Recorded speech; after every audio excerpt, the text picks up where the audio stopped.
USA Radio House News. Republicans nominated Minority Leader Kevin McCarthy 188 to 31 to be Speaker in a closed-door conference meeting on Tuesday. A last-minute protest challenge came from Representative Andy Biggs of Arizona, a former chairman of the conservative House Freedom Caucus. Biggs sought to demonstrate that McCarthy lacks the support to seize the gavel when the full House meets to choose the Speaker early next year. Georgia still faces a runoff for its undecided election, but in the meantime, the state's governor isn't sitting silent. Georgia Governor Brian Kemp will testify Tuesday in the Fulton County probe in regards to the 2020 presidential election. Kemp is the highest-profile Georgia official to be subpoenaed to testify before the district attorney's special grand jury. From the West Coast USA Radio News Bureau, I'm Lance Pry. The Polish government said a Russian-made missile killed 2 of its citizens Tuesday near the border with Ukraine. The announcement followed an emergency security and defense meeting where the nation agreed to increase its military readiness. President Biden also called an emergency meeting to discuss the tragedy. Biden is attending the Group of 20 or G20 summit in Bali, Indonesia. He convened a meeting with the leaders of France, Germany, Italy, Canada, Spain, Japan, and the Netherlands. The leaders of the European Commission and European Union were also in attendance. And veteran Days of Our Lives soap opera actor and famous Hollywood dad, John Aniston, has passed away at the age of 89. Daughter Jennifer confirmed his death and said, "Sweet Papa, John Anthony Aniston, you were one of the most beautiful humans I ever knew. I'm so grateful that you went soaring into the heavens in peace." This is USA Radio News. Mike Lindell and MyPillow offering the BOGO extravaganza right now on a whole slew of MyPillow products. Now you can find all sorts of great deals on MyPillow bed sheets, Giza Elegance MyPillow, 6-piece towel sets, Roll and Go Anywhere pillows, much more, all priced buy one, get one free. Go to mypillow.com/USA, use promo code USA, or call 1-800-951-8175 and find you some great MyPillow products. They're all available. Oh, by the way, you can also get Mike's book absolutely free with any purchase, but you have to go to mypillow.com/USA or call 1-800-951-8175 and make sure you use the promo code. The buy one, get one extravaganza going on right now at mypillow.com. After discussing global interests with the leader of China in Bali, Indonesia, President Biden remarked that he doesn't believe a new Cold War is necessary. Appearing on Fox Business, Texas Republican Congressman Mike McCall says he thinks the United States is in a new Cold War with China. It was once again, a projection of weakness. It was not a deterrence to the threat from China. He argues that President Biden should have taken a stronger stance on deterring China from considering invading Taiwan. A former college football coach is taking action against the team who fired him. The former head football coach at Washington State University is filing a lawsuit against the school, its athletic director, and Governor Jay Inslee. Nick Rolovich claimed his federal rights were violated when he was fired for refusing to get a COVID-19 vaccine. The lawsuit says he refused the vaccination for religious and personal beliefs. WSU says not following the state mandate gave them just cause to terminate Rolovich's contract. The suit claims he should have been paid 60% of his $2 million base salary for the remainder of his contract. In the USA Radio News Midwest Bureau, I'm Katie Lewis. The Texas school where 19 students and 2 teachers were murdered will be torn to the ground. The Uvalde School District Foundation is out with plans to build a new campus about 2 miles away. For USA Radio News, I'm Tim Berg. The buy one, get one free special going on now at MyPillow. MyPillow bed sheets, Giza Elegance MyPillows, the Roll and Go Anywhere MyPillows, and 6-piece towel sets on special. Go to mypillow.com/USA, use promo code USA, or call 1-800-951-8175 and find out all the great deals you can get right now at MyPillow. mypillow.com/USA. At Hot Shot Secret, we share the science behind common diesel problems and their solutions. For example, diesel particulate filter regeneration. The DPF catches particulates left over from combustion. The DPF regeneration cycle cleans the filter with temperatures exceeding 1,000 degrees Fahrenheit. A computer sensor triggers the DPF regen, which is often accompanied by a loss of power and fuel economy. The frequency of DPF regens are in correlation to the cleanliness of the fuel burn. Under heavy operation with the dirty burn, DPF regens can occur multiple times per day. Hot Shot Secret Diesel Extreme Fuel Additive promotes a more complete combustion, creating fewer emissions and therefore fewer DPF regens. Vehicles using Diesel Extreme experience 83% less DPF regens. Hot Shot Secret Diesel Extreme is available nationwide at truck stops, fine farm and auto stores, and online at hotshotsecret.com. Hot Shot Secret, powered by science. Well, that midnight hour is upon us, and we really got a long, long way to go. How will we stay awake? Thanks to Chris, for goodness sake. We got Steve Summers on the radio. We got that Hot Shot Secret in the diesel. You know, it really makes that Detroit come to life. We're gonna hear from all our friends. We're gonna do it all again on this overnight drive. How about you, Big Ed? Are you with me? Break 1-9 for that Carolina monkey gouger. Negatory there, hillbilly. You clean clear to Flagtown. Let it roll.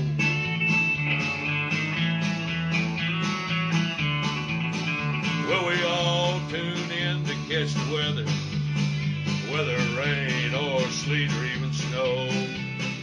It don't matter if you're in New York or Dallas, we'll catch it all on that Steve Summers show. We got that Hot Shot Secret in the diesel. You know, it really makes that Detroit come to life. We're gonna hear from all our friends. We're gonna do it all again on this overnight drive. We got that Hot Shot Secret in the diesel. You know, it really makes that Detroit come to life. We're gonna hear from all our friends. We're gonna do it all again on this overnight drive. Let's start this overnight drive.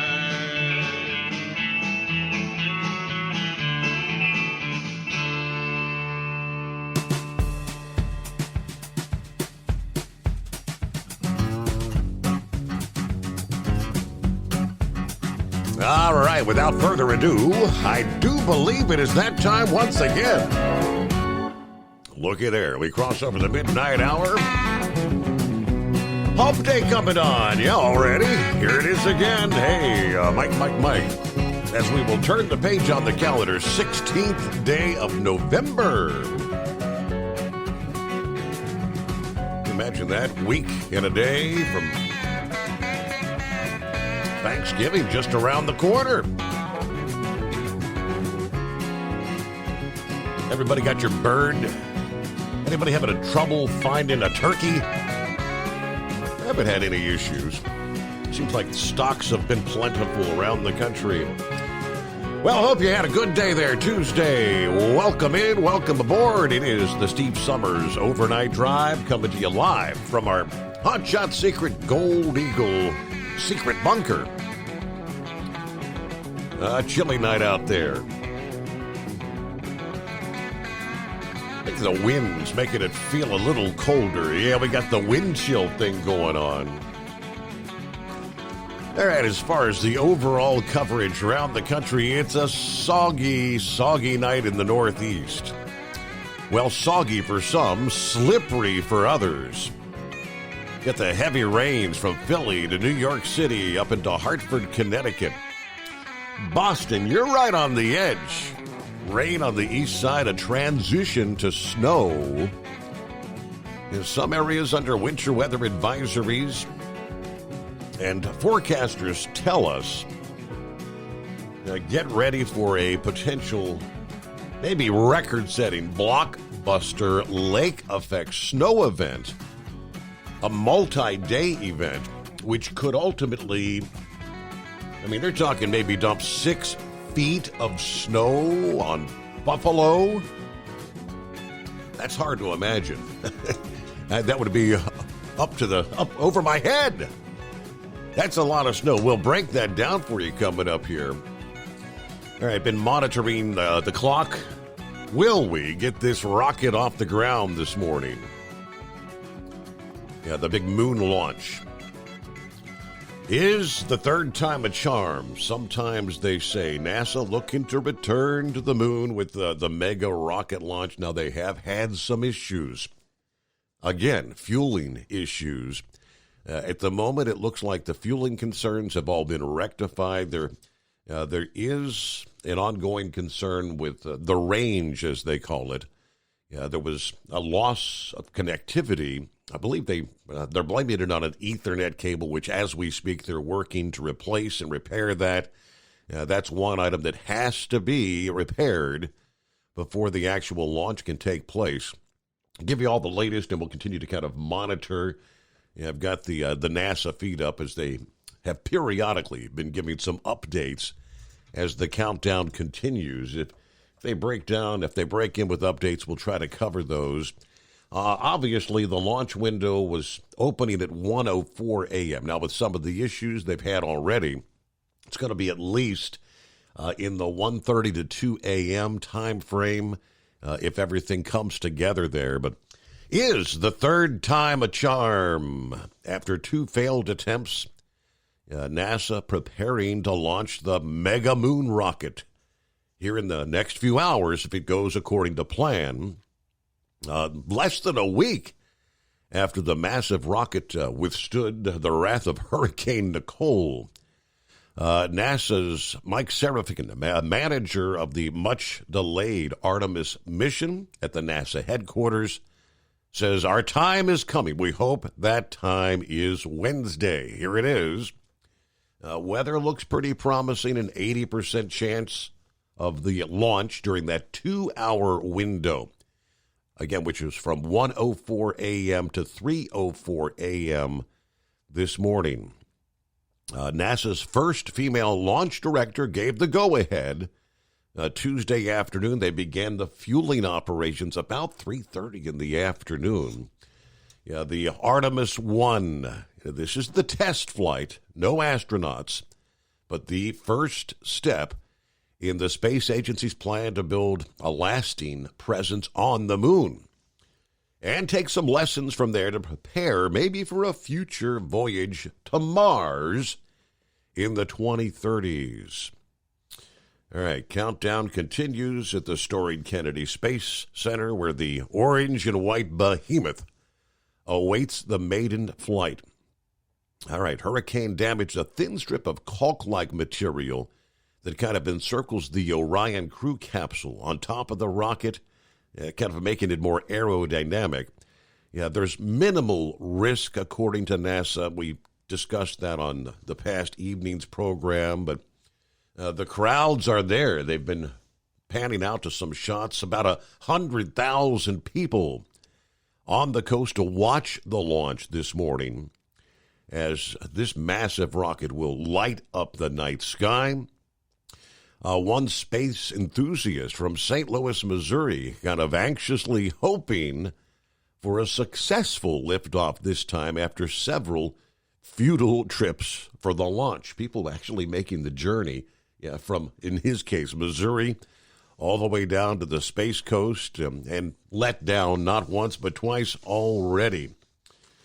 All right, so we'll continue to monitor things there, give you updates, and if things go ahead, we'll try to cover the live action if the launch goes up here in a bit. Meanwhile, forecasters, it's cold out there, right? Get ready for even colder conditions. Much of the central states getting a taste of midwinter cold. Some of the coldest temperatures we've seen since last winter. 20 to 30 degrees below normal for mid-November. From Minneapolis to Chicago to St. Louis and Oklahoma City. People going to be double checking their calendars. Are we in the middle of January here? What's going on? Adding an additional shock factor to the upcoming cold is going to be widespread winds, 20 to 35 miles per hour. You're going to be reaching for extra layers to try and stay warm if you're going to be outdoors taking care of your daily routines. Yet temperatures may remain in the single digits as far as the wind chill is concerned through the day Friday in Minneapolis. Maybe no higher than 10 degrees is what it's going to feel like in Chicago. So as cold as it is now, into the weekend, it's really going to get bitterly cold. Now, in terms of how this cold wave stacks up compared to other events in the month of November, forecasters tell us more than a dozen record low temperatures may be challenged on Friday. That would be record low high temperatures. St. Cloud, Minnesota, Kansas City, Missouri, Oklahoma City, Topeka, and Wichita, Kansas, all areas where your record daytime highs may be record lows, and overnights could be even colder. This late week cold shock then begins to shift eastward by the weekend. For those in the Northeast, get ready for that January-like chill. And by that point in time, they're telling us the most significant lake effect snow event is going to be fully underway across the Great Lakes.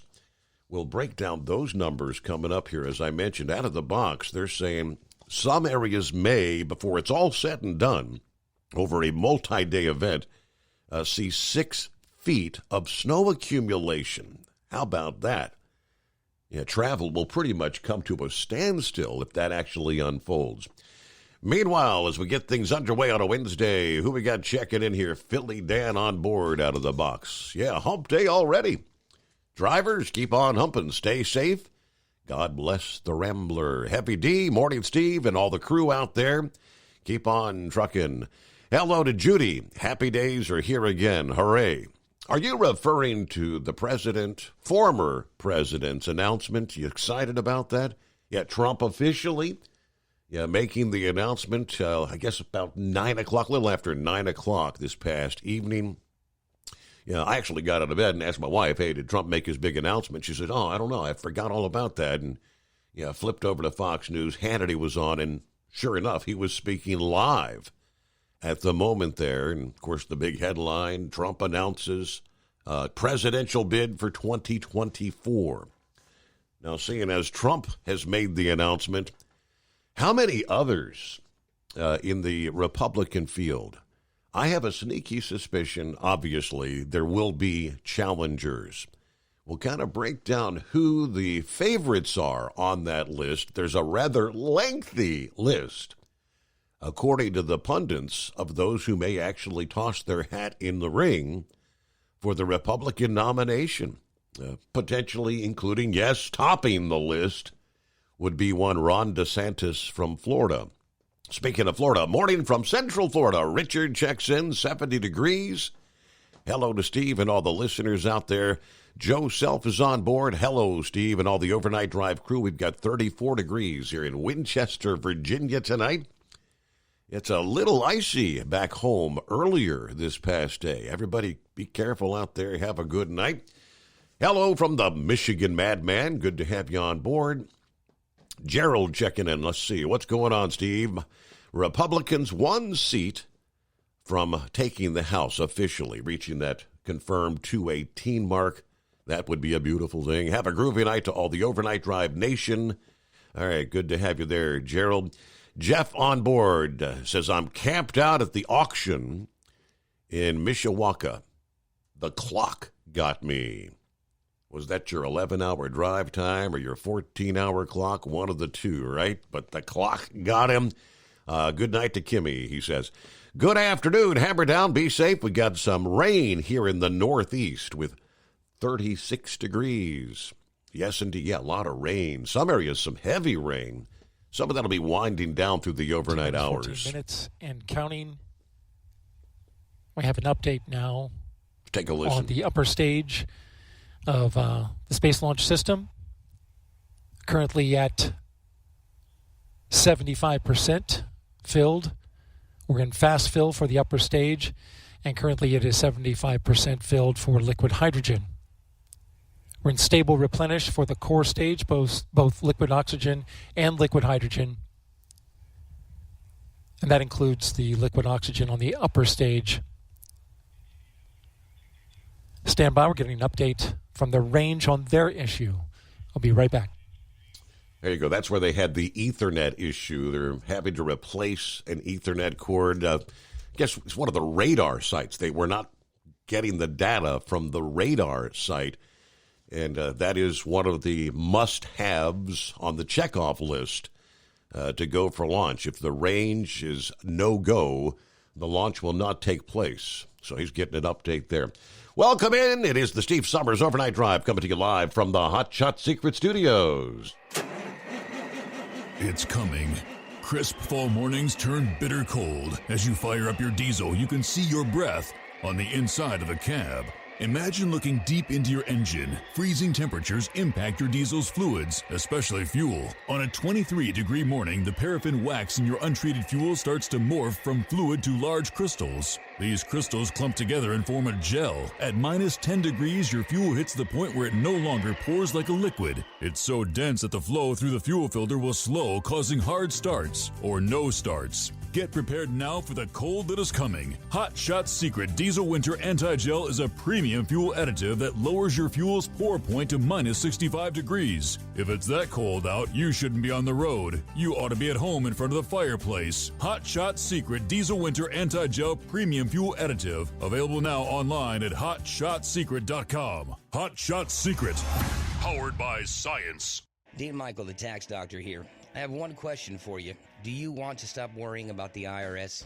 If the answer is yes, then look no further. I've been around for years, I've helped countless people across the country, and my success rate speaks for itself. So now you know where to find good, honest help with your tax problems. What are you waiting for? If you owe more than $10,000 to the IRS or haven't filed in years, call me now at 888-557-4020 or go to mytaxhelpmd.com for a free consultation and get your life back. If you're looking to improve fuel economy, try Hot Shot Secret's Everyday Diesel Treatment. Order at hotshotsecret.com. And don't forget, use the coupon code Overnight Drive to get 10% off your entire order. And now, back to the Steve Summers Overnight Drive.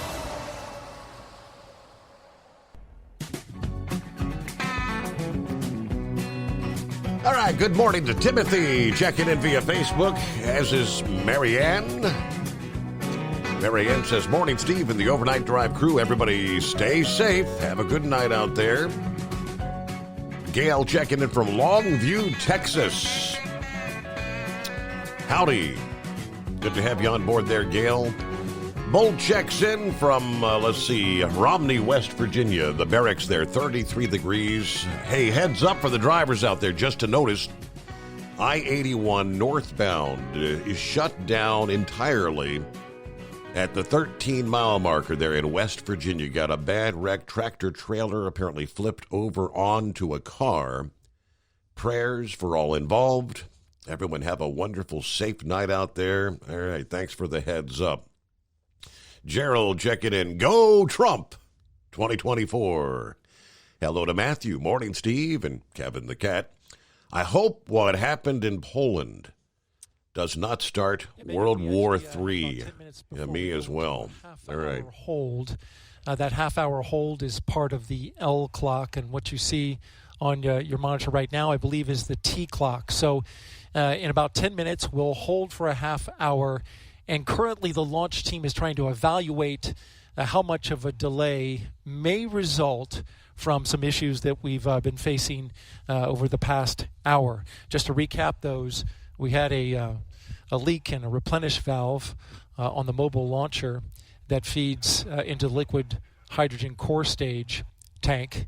That's been resolved. The leak has been fixed, and we're moving forward. Currently, the upper stage of the rocket for liquid hydrogen is roughly 78% at the moment. So that is tracking. Progress continues there. The core stage has been topped off. And now both liquid oxygen and liquid hydrogen are 100%, along with the upper stage of the liquid hydrogen side of the equation. So we're just waiting on the complete tanking of the upper stage liquid hydrogen. Now, with regards to the range issue that we had, we just got an update from the range, the 45th Space Wing officer reporting in to the NASA test director that the Ethernet switch has been replaced. This problematic switch took down their ability to see radar from one of their assets, which is key in getting acquisition and signal for the flight termination system if it were to be needed. Of course, this is a critical system that has to be tested before we can launch. So at the moment, we're looking still at a 1:04 a.m. Eastern Time launch, but it is pretty clear from the work that is ahead that it looks like we're going to slip into that window. How much exactly, we don't have an accurate calculation from the launch team as of right now. But of course, we're anticipating that. So for the moment, you see on your clock now, we are in the T-minus 10-minute hold. We just entered that, and now roughly we're looking at 28 minutes to resume terminal count. The launch team will assess what work needs to be done, how that syncs up with the range getting back online with their equipment, and then we should have a new T0 for you soon. That's the latest from Firing Room 1 here at the Kennedy Space Center. Megan, back to you. All right, mission control, as they call it. So there you go. So the clock is holding at 10 minutes. That was a built-in 30-minute hold, which technically, if it actually started at the actual 30-minute mark, it would be counting down to the 1:04 a.m. launch. But as you just mentioned, we're going to be going into there's a 2-hour window. We're going to be breaking into that window. I'm kind of give my best guesstimate, if all goes okay, probably between 1:30 and 2 a.m., somewhere in that time frame. But we'll continue to monitor what's going on there from the Kennedy Space Center. Pretty exciting stuff.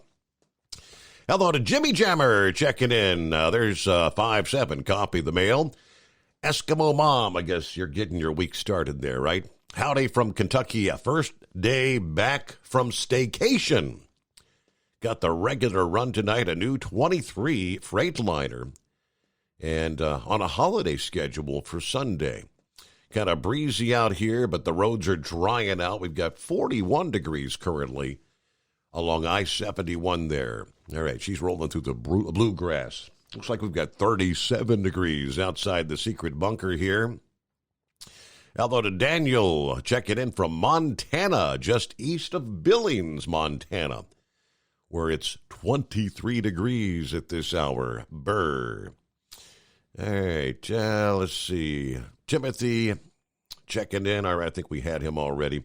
Lauren Weiss, 2-time world champion bull hauler on board. Good morning. We've got 25 degrees here in Humphrey, Nebraska tonight.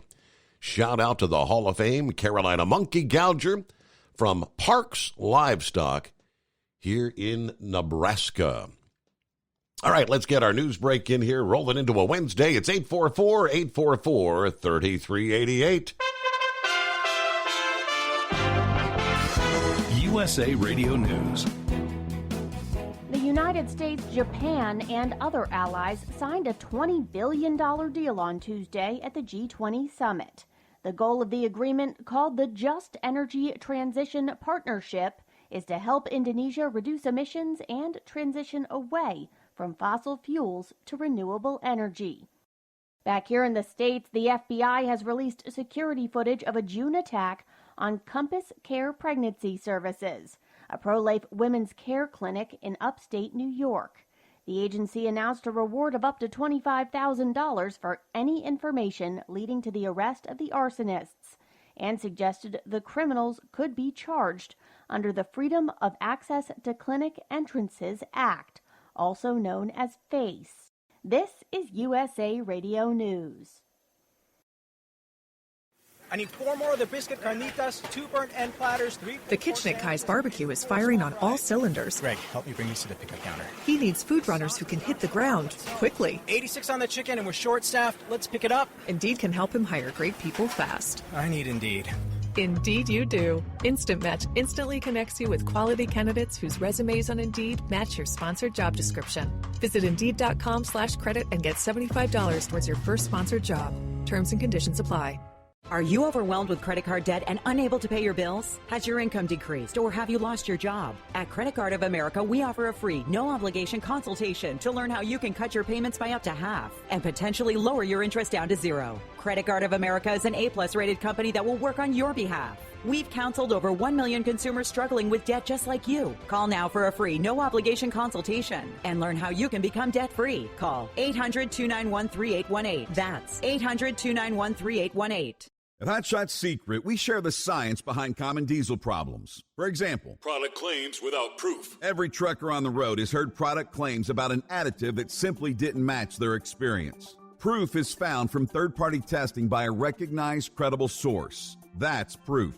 Hot Shot Secret Stiction Eliminator will improve your performance and fuel economy. For proof, we engaged The Ohio State University Center of Automotive Research to conduct an EPA-certified fuel economy test with Stiction Eliminator on a FedEx truck, a 2006 P500 Freightliner with 247,000 miles. The test showed a 3.6% increase in highway driving fuel economy from Stiction Eliminator, an oil additive. The complete report from OSU is available for download at hotshotsecret.com. That's proof. Hot Shot Secret Stiction Eliminator, available at truck stops, Tractor Supply, O'Reilly's Auto Parts, and online at hotshotsecret.com. Hot Shot Secret, powered by science. For anything diesel, take it to Scheid Diesel. They provide a wide variety of services and diagnostics to determine what the problem is with the latest technology. From simple oil changes and preventative maintenance to fuel system diagnostics and repairs, engine rebuilds and cylinder head repairs, and rebuilds with our in-house machine shop.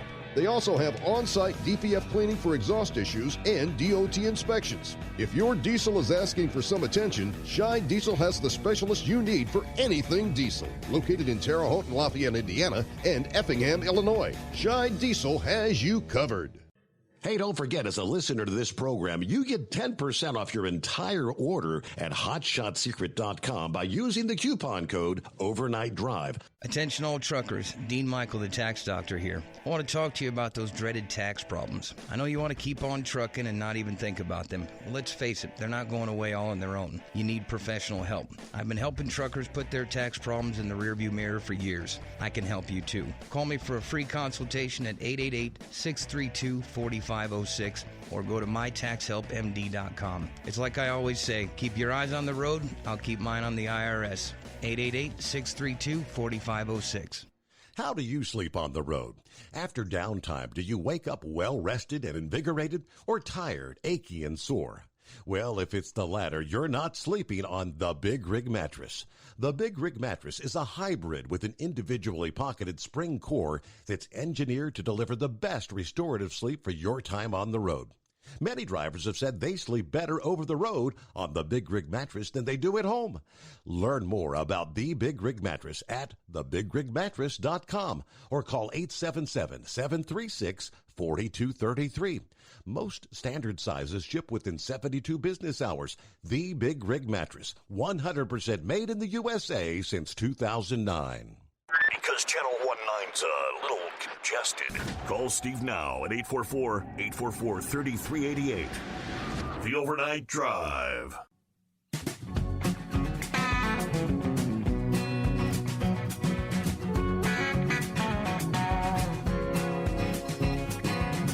All right, welcome back here on a Wednesday. Well, we're working our way into it from time zone to time zone. Yeah, for the listeners, and I hope what happened in Poland this past day doesn't start World War III.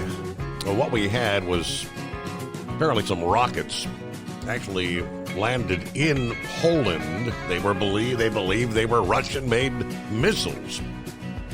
A couple of fatalities in the eastern part of the country, right near the Ukrainian border.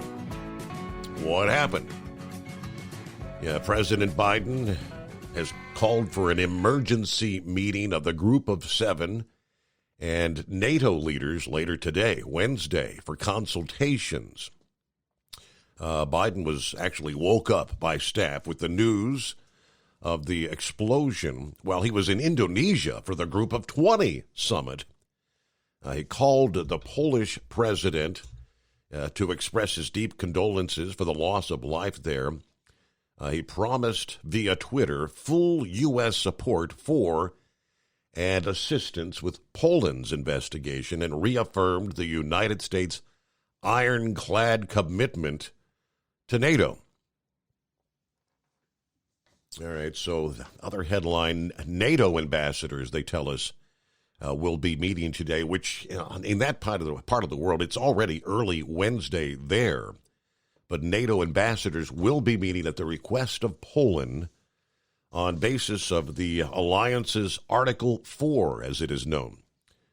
Two European diplomats told Reuters after the explosion in Poland, right there close to the Ukraine border, caused by supposedly stray Russian missiles. Some are speculating that maybe they were actually missiles that were intercepted, shot down, ultimately coming down in Poland's territory. But either way, according to Article 4 of the Alliance's founding treaty, members can raise any issue of concern, especially related to the security of a member country. One of the diplomats said the alliance would act cautiously. We need time to verify exactly how this particular incident happened.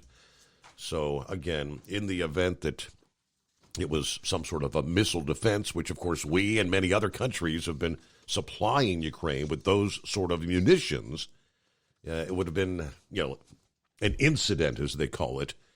No intention on Russians' part to impact Poland or try to draw Poland into the fray there. That's what we hope it all comes out to be.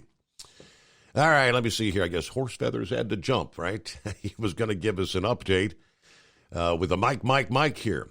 So give us a call back if you get a chance. He's got to get in and out of his truck to take care of business during the overnight hours.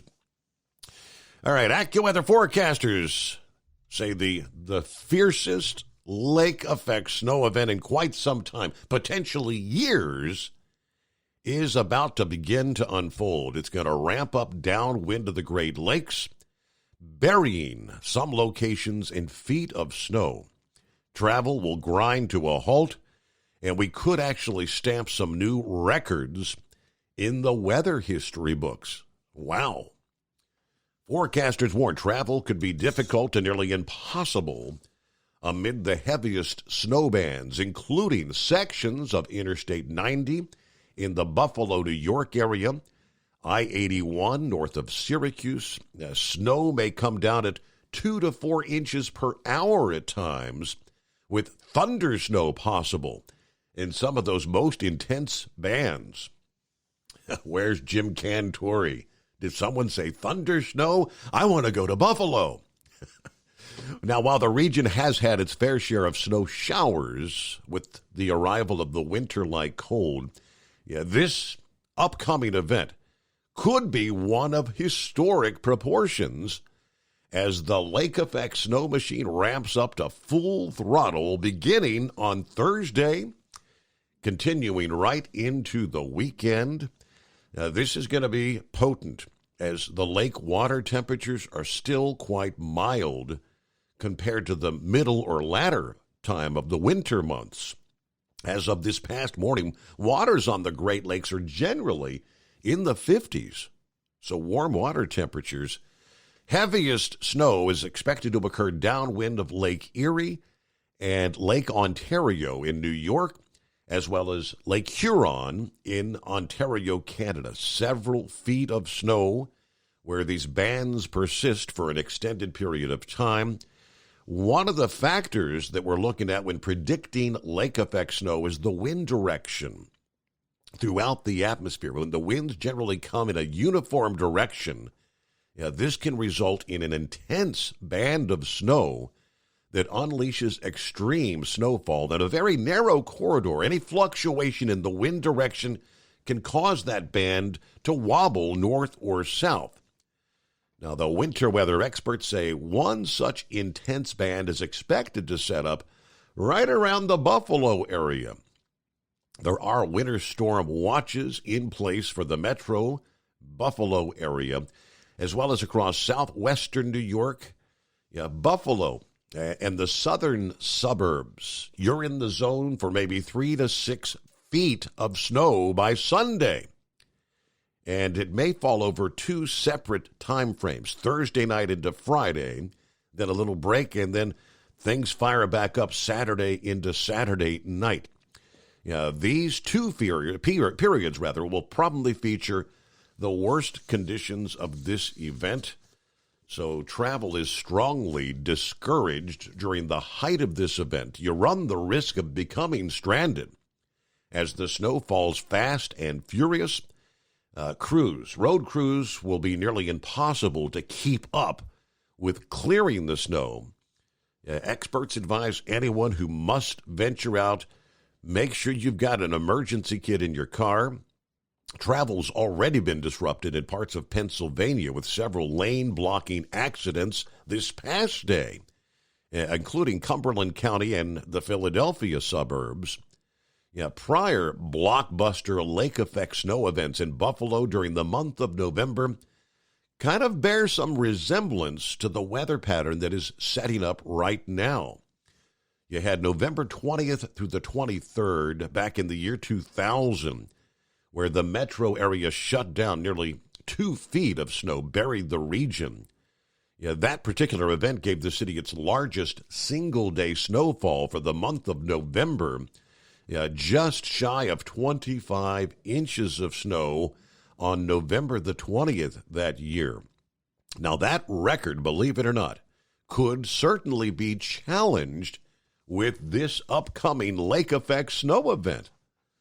All the top 10 snowfall events for Buffalo have occurred in the months of November and December. This is because the fact that Lake Erie is still quite warm. There's no ice cover this time of year, so the lake can contribute more moisture when that cold air moves over those warm waters, producing those intense bands of lake effect snow for people and businesses in that region of the country.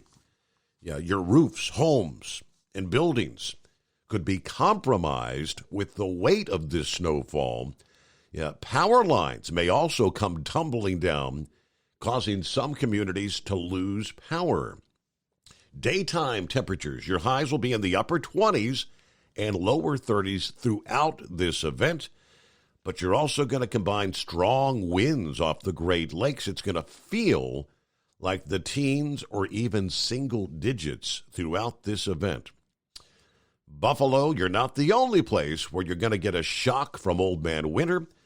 Other areas that may get a couple feet of snow include the Tug Hill Plateau east of Lake Ontario, places adjacent to Georgian Bay on Lake Huron there in Ontario, Watertown, New York, another locale that could be hit hard with snowfall in excess of 2 feet there. Again, this is a zone where through the entire event, you could see as much as 6 feet of snowfall. It's going to be a long-duration lake effect event, so it's not going to wind down till sometime early next week. So you got Thursday, Friday, Saturday, Sunday, good times, right? Our number, 844-844-3388. Eagle checks in for the first time this week. Good morning, Eagle. How's your week going? Yeah, I'm back out on the road. I've been home for the last couple of days. I'm back out on the road again. It's kind of cold outside, at least starting to feel like the holidays, a little bit coming up on Thanksgiving. Next week.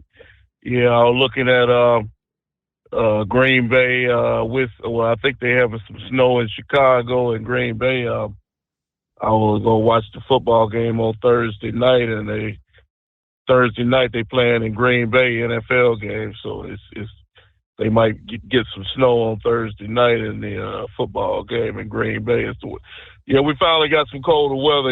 It's been hot for a while, so at least we need to make it feel like the holidays. The way I see it, even down here in Texas where I'm at, it's kind of cool outside tonight, but I'm rolling. I'm getting ready to head up to Michigan right now, so it looks like I'm gonna be getting into the cold weather, but I ain't gonna be that long because I'm trying to get back down to Texas before Thanksgiving. So I gotta hurry up and get up to Michigan and back down south again. But something, Steve, I've been waiting to call you. I've been waiting 2 years for this phone call. I've been waiting 2 years to make this call, and finally got the news today. I told you last week that I wanted to see what Trump had to say in his news conference tonight. I listened to every word of his news conference on the radio as I was driving. And I've come to the conclusion, Steve, I know some of your listeners are disowning Donald Trump, but I'm sticking with Donald Trump 2024. I'm not going to go with, the guy down in Florida. I like what he got to say. I like the guy, but I think he doesn't have the experience that Donald Trump has. He's only 44 years old. I think that, like some of the Trump family has said over the last couple of days, he needs to wait his turn and wait until 2028 and make his move then. He's still young. There's no reason to rush this situation. Donald Trump, Steve, he is a businessman. He said it again tonight. He said that he hates for people to call him a politician because he's not a politician. Donald Trump is a businessman, and he went over everything that he accomplished in the 4 years he was in the White House during his talk, Steve. And everything the man said was true. We had the greatest economy in the history of the world before the coronavirus came in and destroyed that. And like he said, Steve, Donald Trump left Joe Biden. He left Joe Biden a country that was rolling. Even after the virus, Donald Trump said he got the country back on track 2 times. The first time when he got in the White House, the second time after the coronavirus, and he did exactly that. He left Joe Biden in a good situation, and now look what we got, Steve. The gas prices are sky high. We got inflation. He don't shut down the oil. We're dependent now. Now we got a situation with Russia and Poland. No telling what the hell's going to happen with that. Do you see the North Korea is launching missiles? China is getting ready to maybe take over Taiwan. All hell's breaking loose in less than 2 years in America under this individual that we have in the White House right now, Steve. And like Trump said tonight, we can't take another 4 years of this guy. Well, I've said that for the longest time. He has to be removed from the White House as quickly as possible, Joe Biden. In 2024, he needs to be out and don't let the door hit him in the, on the way out. Because this guy here is a complete and utter embarrassment, Steve. Like Trump said, the man can't even stay awake. He's falling asleep. He stutters. He can't even get his words right when he's speaking in front of the media. He's made the United States the laughing stock of the whole world, Steve. So I've come to the conclusion tonight that Donald Trump is my man. He comes off. He's standoffish. Yeah, he has the personality that a lot of people don't like, but that personality made America number one, Steve. And like I said, Steve, and you know this for a fact. When have you heard? I ain't just talking about Joe Biden. Donald Trump said it again tonight. He wants to make America great again. When have you heard a Democrat in the last 2 years say that they wanted to make America great again? I'm talking about any. I don't care. You name any of them. I'm not, just singling out you. I'm just saying since me and you talking. Right. I can't think of not one Democrat that has said they wanted to make America great again. Not one. Zero. So if that's the case, and like I told you a couple of days ago, Steve, anybody who voted for, you would have thought, Steve, after 2 years of Biden, that even Trump said that tonight, that you would want to have nothing to do with the Democratic Party, and yet we still have people that's voting for these people. It's just sickening and disgusting that somebody. You look at this loser, and I mean I think he might be worse than Biden. Those people that voted for that guy up there in Pennsylvania, they ought to be completely embarrassed. The Fetterman or whatever his name is, those people ought to be ashamed of themselves for voting for that man. But like I said before, Steve, Trump is the man, and I believe that Trump can get this country back on track again, and I hope that the American people give him another shot, because anything is better than what we got right now.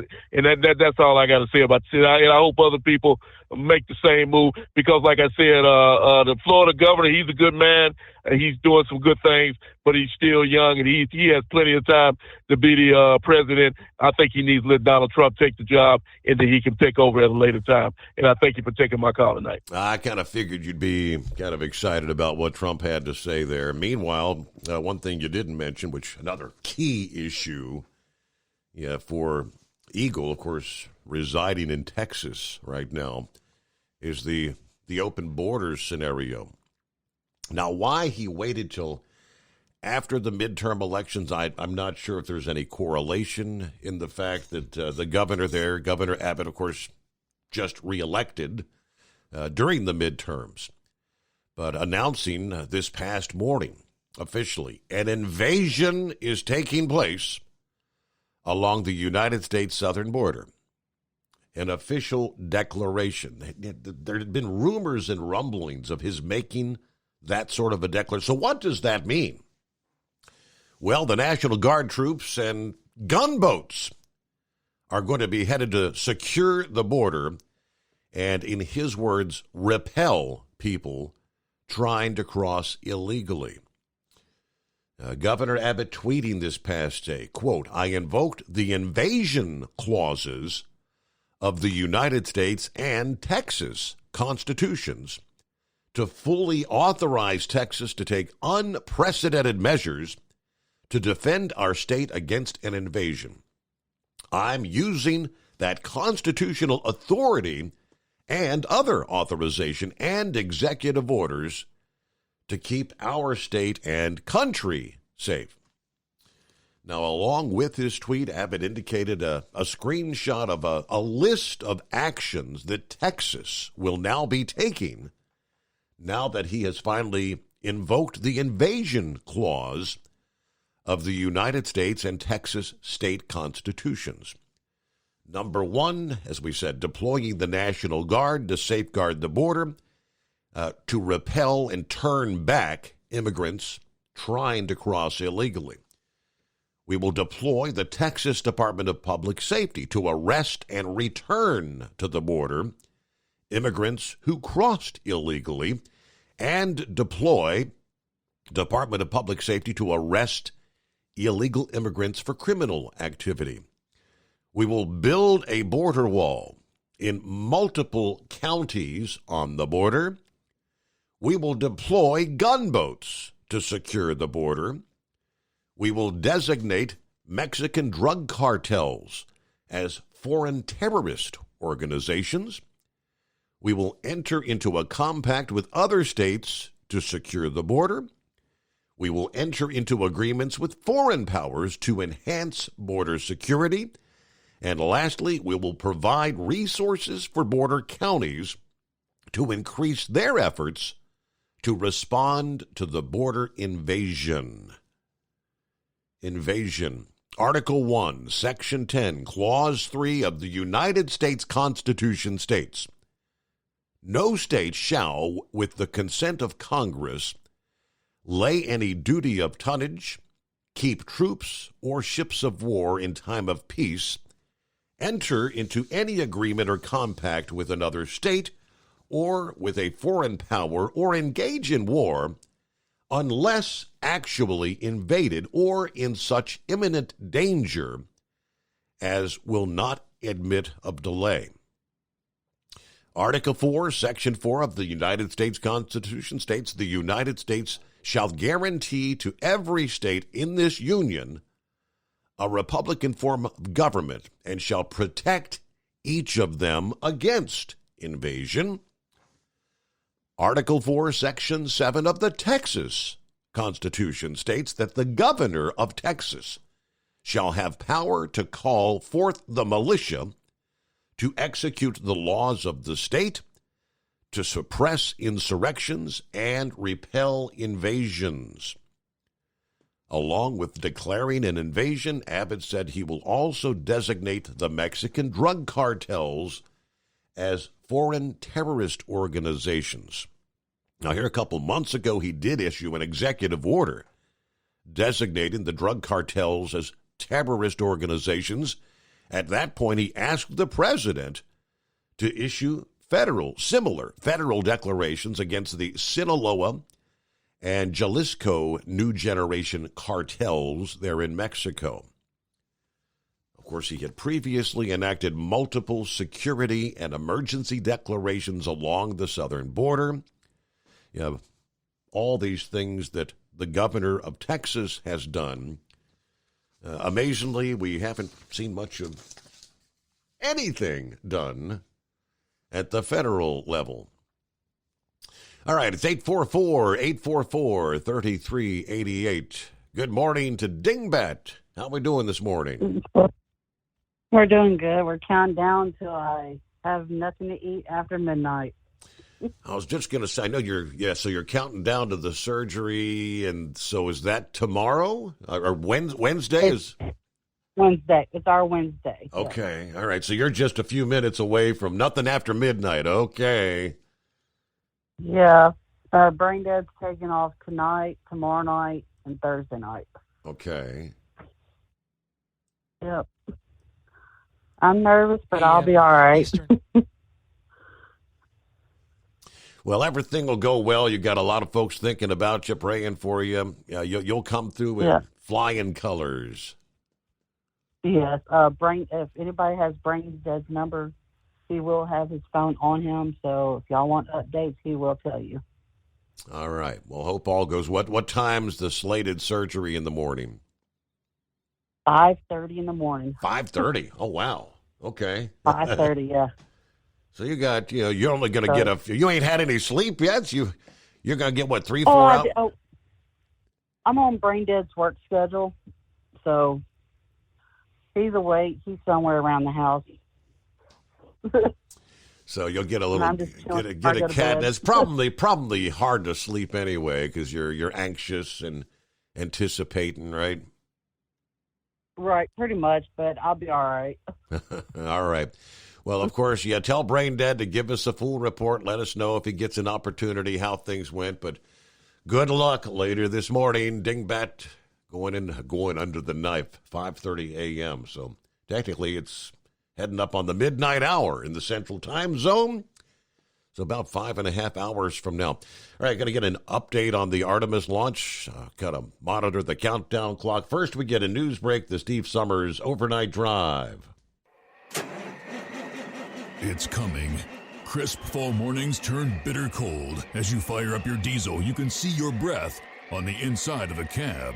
Imagine looking deep into your engine. Freezing temperatures impact your diesel's fluids, especially fuel. On a 23-degree morning, the paraffin wax in your untreated fuel starts to morph from fluid to large crystals. These crystals clump together and form a gel. At minus 10 degrees, your fuel hits the point where it no longer pours like a liquid. It's so dense that the flow through the fuel filter will slow, causing hard starts or no starts. Get prepared now for the cold that is coming. Hot Shot Secret Diesel Winter Anti-Gel is a premium fuel additive that lowers your fuel's pour point to minus 65 degrees. If it's that cold out, you shouldn't be on the road. You ought to be at home in front of the fireplace. Hot Shot Secret Diesel Winter Anti-Gel Premium Fuel Additive. Available now online at HotShotSecret.com. Hot Shot Secret.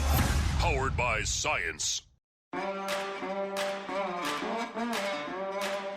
Whether you're a diesel pickup performance enthusiast or just looking for a small upgrade, when selecting common rail fuel system components, look no further than Exergy Performance. At Exergy, you'll find injectors, pumps, and more, engineered like no others on the market using state-of-the-art equipment run by people that have been in the business for decades. Exergy is the home of the Sportsman line of injectors. These injectors are designed for use in pickup trucks with no other modifications and offer a 15 to 20 horsepower gain while being calibrated to tighter tolerances than factory stock injectors. With the product lineup of injectors from Sportsman to 700% over, pumps from Sportsman to 14 millimeters, and complete engine control systems, Exergy has you covered.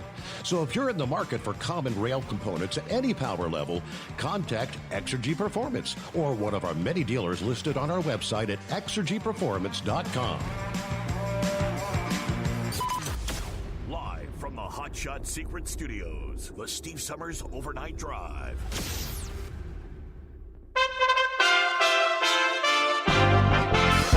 USA Radio News.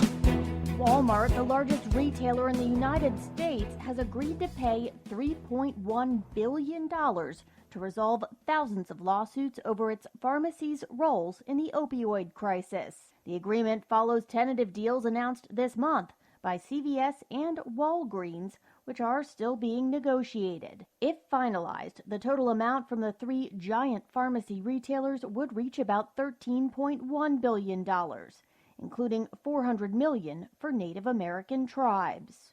Georgia Democrats on Tuesday filed a lawsuit to open up early voting for the Senate runoff election over the Thanksgiving holiday weekend, despite a state law that prohibits voting within 2 days of a holiday. Republican Secretary of State Brad Raffensperger announced last week that the runoff election would be held on December 6th. With 99% of precincts reporting, the Democrat Warnock had 49.4% of the vote, and Republican challenger Herschel Walker had 48.5%. Murder at 2 American universities has communities reeling. All flags in Virginia were lowered to half-staff on Tuesday after what the governor called a horrific tragedy. A University of Virginia student is accused of shooting 5 classmates on Sunday night in a parking garage. They were among 20 others on a bus returning from a field trip in Washington, D.C. In the USA Radio News Midwest Bureau, I'm Katie Lewis. Meanwhile, in the Midwest, 4 University of Idaho students were found dead at a home near the campus in Moscow, Idaho, in what officials cryptically described as a crime of passion. And although they're treating it as a murder, they've said little about how the victims died.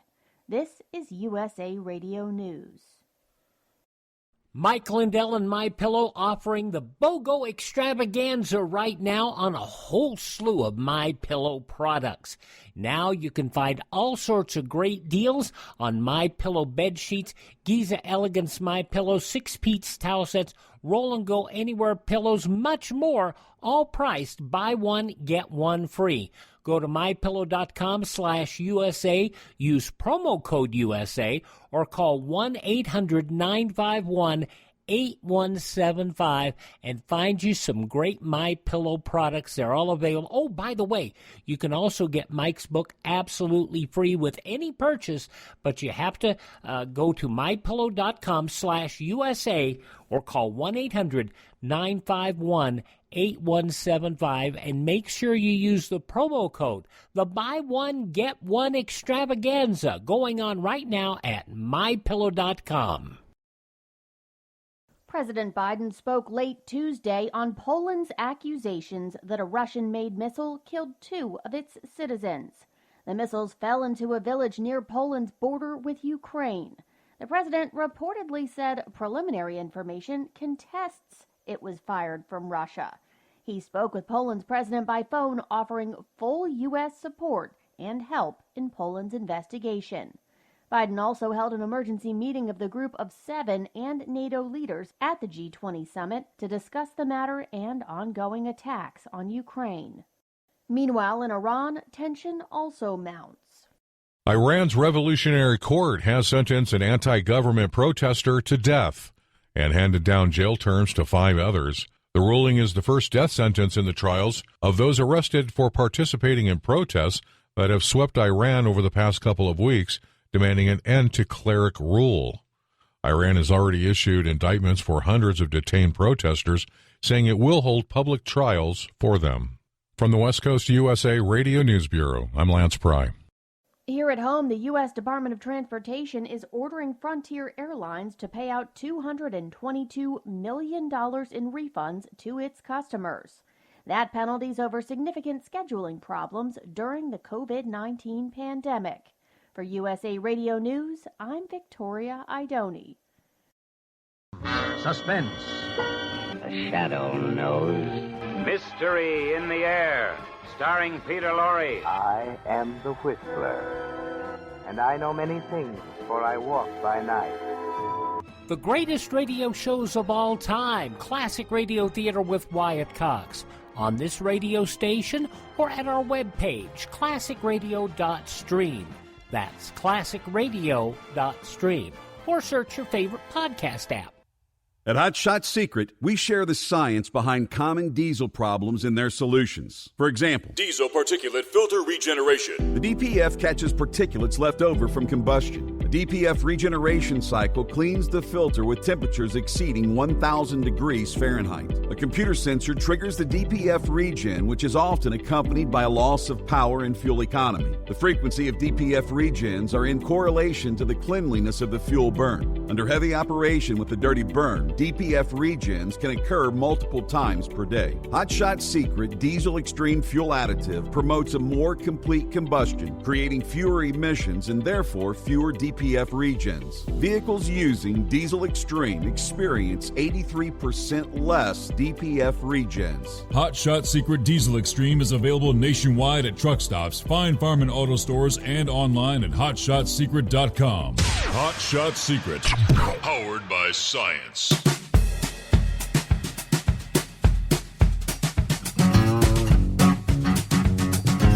All right, that's my cue. Back at it. Back to the mic for another hour.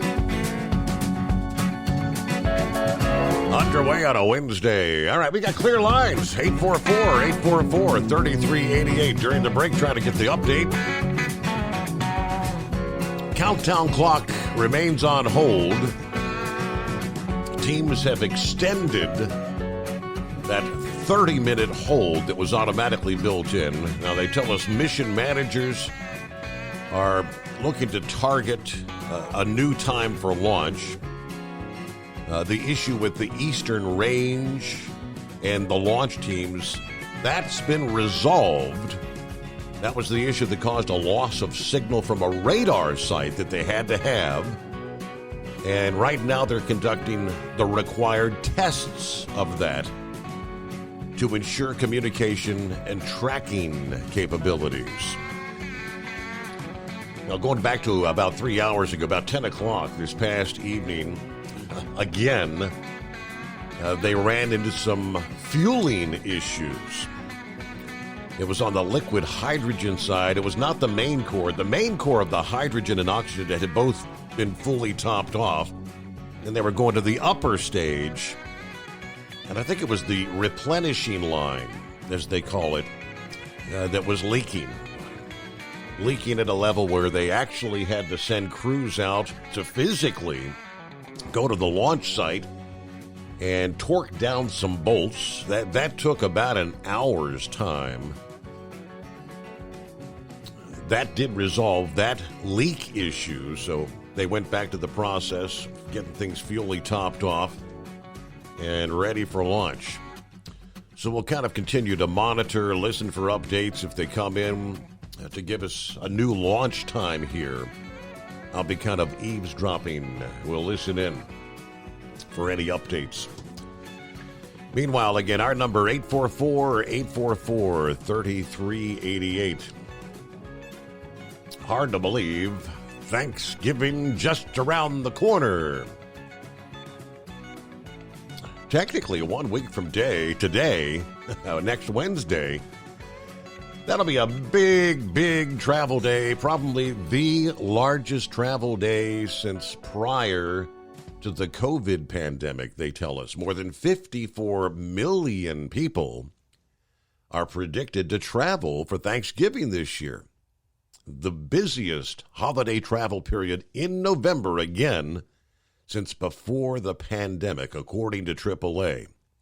As millions of people take to the roads and the skies What's the weather looking like? Well, according to forecasters, now realizing it's difficult to predict what the weather's going to be 2 or 3 days out. We're still a week out.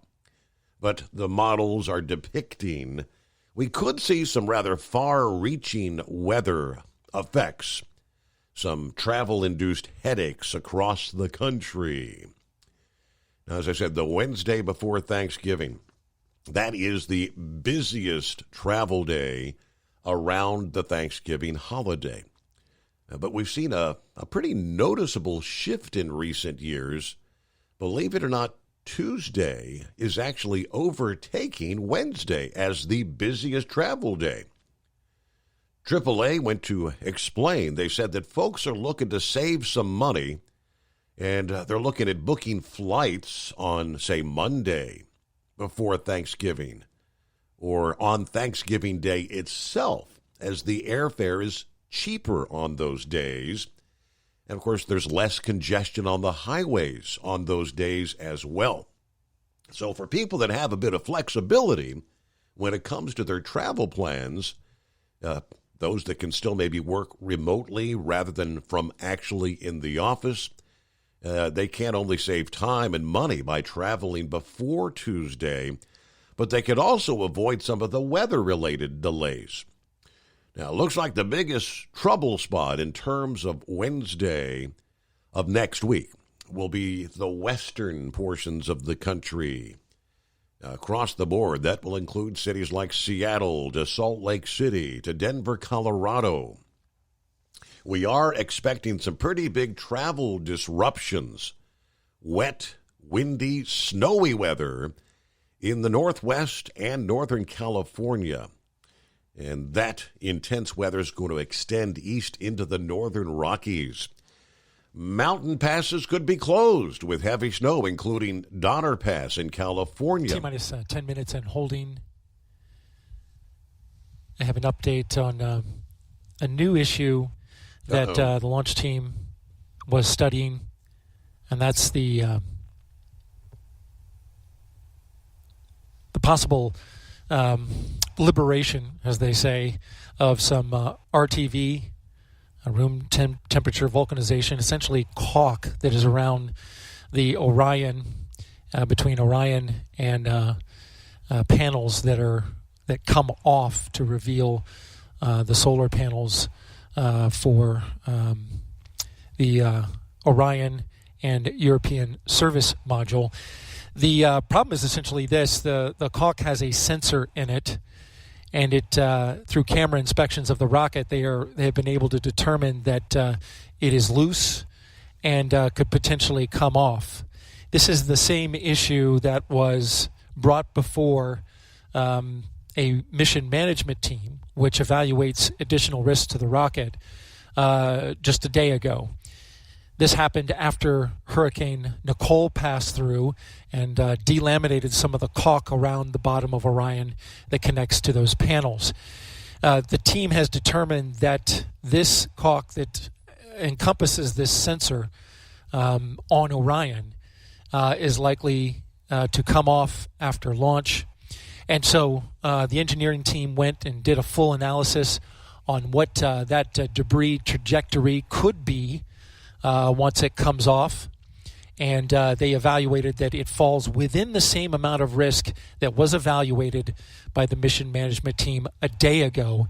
And so with no additional risk, that constraint has been removed.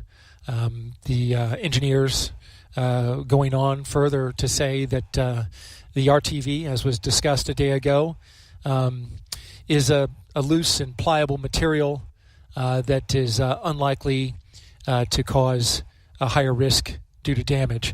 They say it's likely to hit the LVSA, which is the adapter, the cone-shaped adapter that meets Orion and comes down, and the ICPS, and then comes down to the core stage. It is a rigid structure that would be able to withstand the impact of that RTV. So that constraint was just removed after discussion between engineers and the NASA test director, launch director, and mission management chair, Mike Serafin. And so now we continue on. We are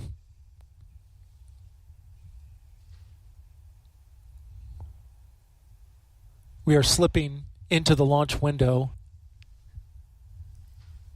Currently 9 minutes into the launch window, which ends at 3:04 a.m. Eastern Time. The team is currently evaluating the work they have left to do and how much time it will take them to complete it before they can start polling for go. That would normally happen 15 minutes before launch, and we are not ready to resume that polling at this moment. And so we are going into the window. The question is, how deep are we going into the window?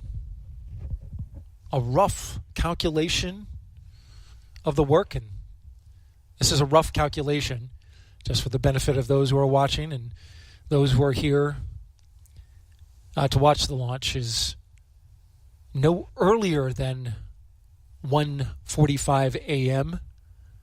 That again is a rough estimation. This work has to be evaluated, calculated, and a new T0 given, and currently at this moment we don't have that.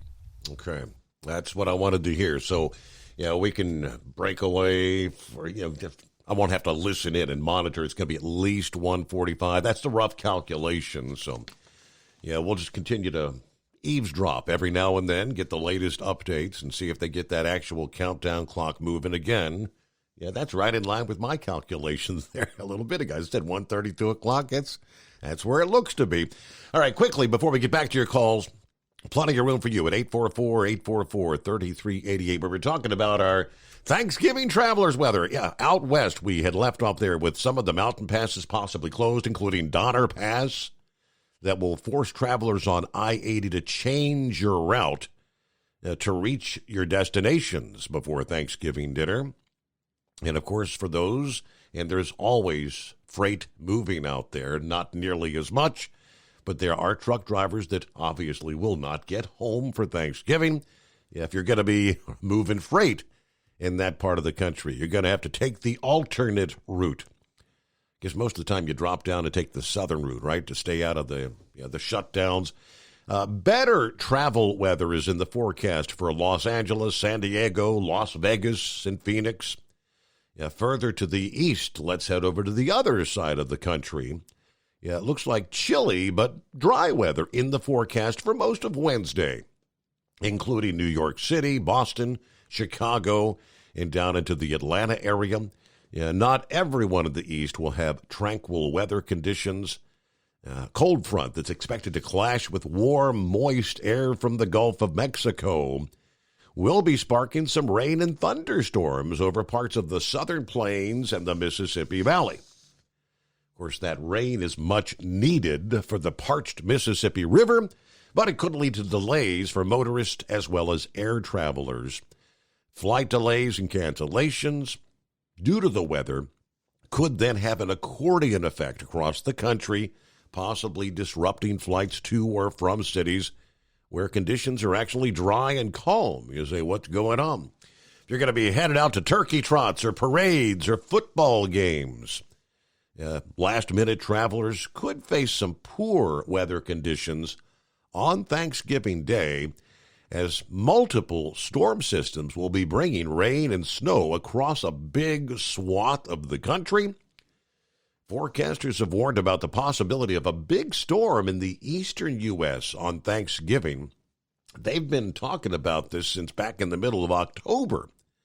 That forecast is still predicted to play out with rain and thunderstorms stretching from the Gulf Coast to the Great Lakes next week.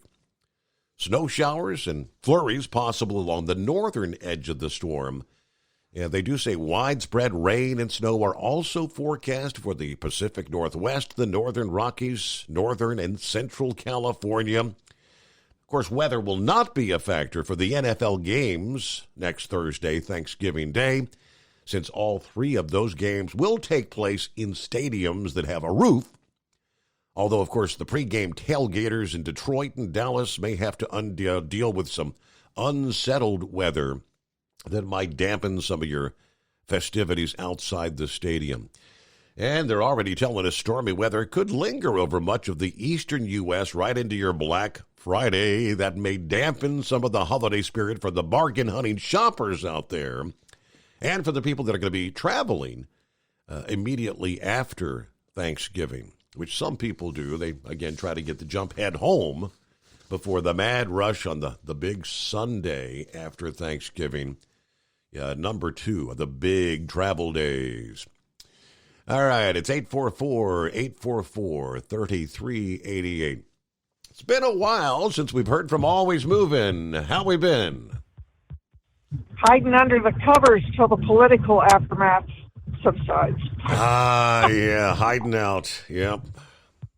I couldn't stand the commercials. I can't stand the... We're still blaming President Trump for everything and ignoring Joe Biden and just the whole thing. It's just... I'm absolutely blown away that the American people would vote to keep any of that opposing group in. It just boggles my mind. But anyway, I have 2 interesting highway stories to share. One, I returned from vacation. I was off there the end of October on vacation, thoroughly enjoyed it. Returned, and south of Columbus, they have been doing all of this construction on I-71, and where they've really been doing the most is around the Groveport Road. I forget the name of the exits and stuff. I only drive by it all the time for 10 years. Anyway, there's a stretch about 3 miles they've been working on converting it from 2 lanes into 3. And return from vacation, heading up that way, and you go down a long hill, and there's a bridge. And through that entire way, it's about a 3-mile stretch, some fool somewhere, somehow, with all that brand new blacktop, let somebody drive that cut ruts into the middle lane. Oh, boy. All the way through the 3 miles. And how I found it was you're driving along, and then all of a sudden my tires started screaming at me. It's a real funny sound. And I couldn't figure out what it was, and then I realized I'm in a rut. And I looked, and I'm like, oh my gosh, it's ruts in the brand new road. And, if you go to the left, they still have some, cans up, drums up. And so you're running along the edge of those drums to try to get out of those ruts, or you go to the right side, but in that middle lane, and it's a continuous line. And I thought, now, how in the world did they get that much blacktop put down all at once and let somebody do that? And it's a car width. It's not a semi that went over it. So anyone driving up that way, watch out for that middle lane, because I'm sure that's going to be hard on car tires. I avoid it. I get over to the right the whole way and through that 3-mile section. But I thought, isn't that a waste of our tax dollars? And I hope they find out who did it and fire them. Yeah. That's a fireable thing. And of course, think about the fact when you get rain, there's going to be ponding of water in those ruts, and that'd be a big time hydroplane risk in that stretch. Yeah, I mean it's really like, how do you fix this unless you tear up all of that through there and redo it again? How do you fix that? And this is they're deep ruts in it. I mean, it's pretty obvious. You get in it and it's a trench. So the other story I have, very, very sadly, I always say I'm fabulous because God lets me wake up every day. And one of my very, very, very dear friends at work in engineering suffered a stroke and did not wake up. Wow. And my age, 64. And just absolute sunshine. Mr. Positivity, Mr. Sunshine, gave the best bear hugs in the world. And every morning he'd come in and give me a great big bear hug. And that's how I would start my day. And really, really missing him. I've really, this has been a hard one for me to take in. But anyway, I went up to his funeral services in Columbus, and driving back, the funeral ended at 11 in the morning, and so driving back, I'm headed out of Columbus on I-71, and with that all-new expansion, it's 4 lanes coming out of Columbus in southbound and 4 lanes northbound. And as you're headed south in the 4 lanes, Frank Road goes off to the right. Great big wide new exit ramp there to Frank Road. And I see a police car there, and I'm like the only one on the highway at the time. And I see a police car right where the exit is, right in the V that the lines on the side of the road make. And then something on the road, and then an ambulance, and the drivers get out of the ambulance, and they put their hands out and shrug their shoulders like, what? Why were we called here? And I'm looking at this large tan thing on the ground, and I went, somebody called in a person, and in fact it was a deer. It was a deer hit. Mm-hmm. And it had been hit several times. It was pretty messy. The next day I got to work, and guess what? It was not a deer, it was a person. Oh, wow. And yeah, and that's what they couldn't figure out what it was. And get this, the person, and I guess they went back and looked at their cameras, but the person was walking along the road, and why he was there, I have not a clue. It was a man, and maybe suicide, I don't know. But anyway, was struck at 6:15 in the morning, hit the ground and was struck again, and laid there for 5 hours, and nobody recognized it as a person. Wow. Nobody recognized it. And finally a call came in at 11:03, and as I drove by, when they walked up on him, he said he was declared dead at 11:11, and I'm like, yep, that's right when I was driving by, and they got out of their cars and walked over to see it. But and then as the updates were coming in, they said, well, apparently nobody realized it was a person because it was so badly mangled. And I thought, well, what I saw, I didn't see clothes because I was looking to see if it was a person. But all I saw was a lot of tan, and I figured it was the belly of the deer, but it was in fact like, the abdomen and legs and stuff. I don't know, but it was pretty messy. He was struck more than twice. Wow. And right there in that V, and you think of the thousands of cars that drove by there in a 5-hour time, and nobody realized that was a person. Isn't that sad? Wow. Isn't that sad? So those are my 2 cool highway stories. And what's new with you?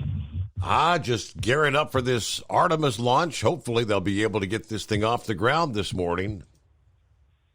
Oh, are they having another launch? I haven't seen that one. This is going to be the moon launch, the one that was delayed. Yeah, we're tracking that. The launch, it's 1:04 here a few minutes ago. The launch window opened. They've had some issues, some delays, and it may launch within maybe before the top of the hour.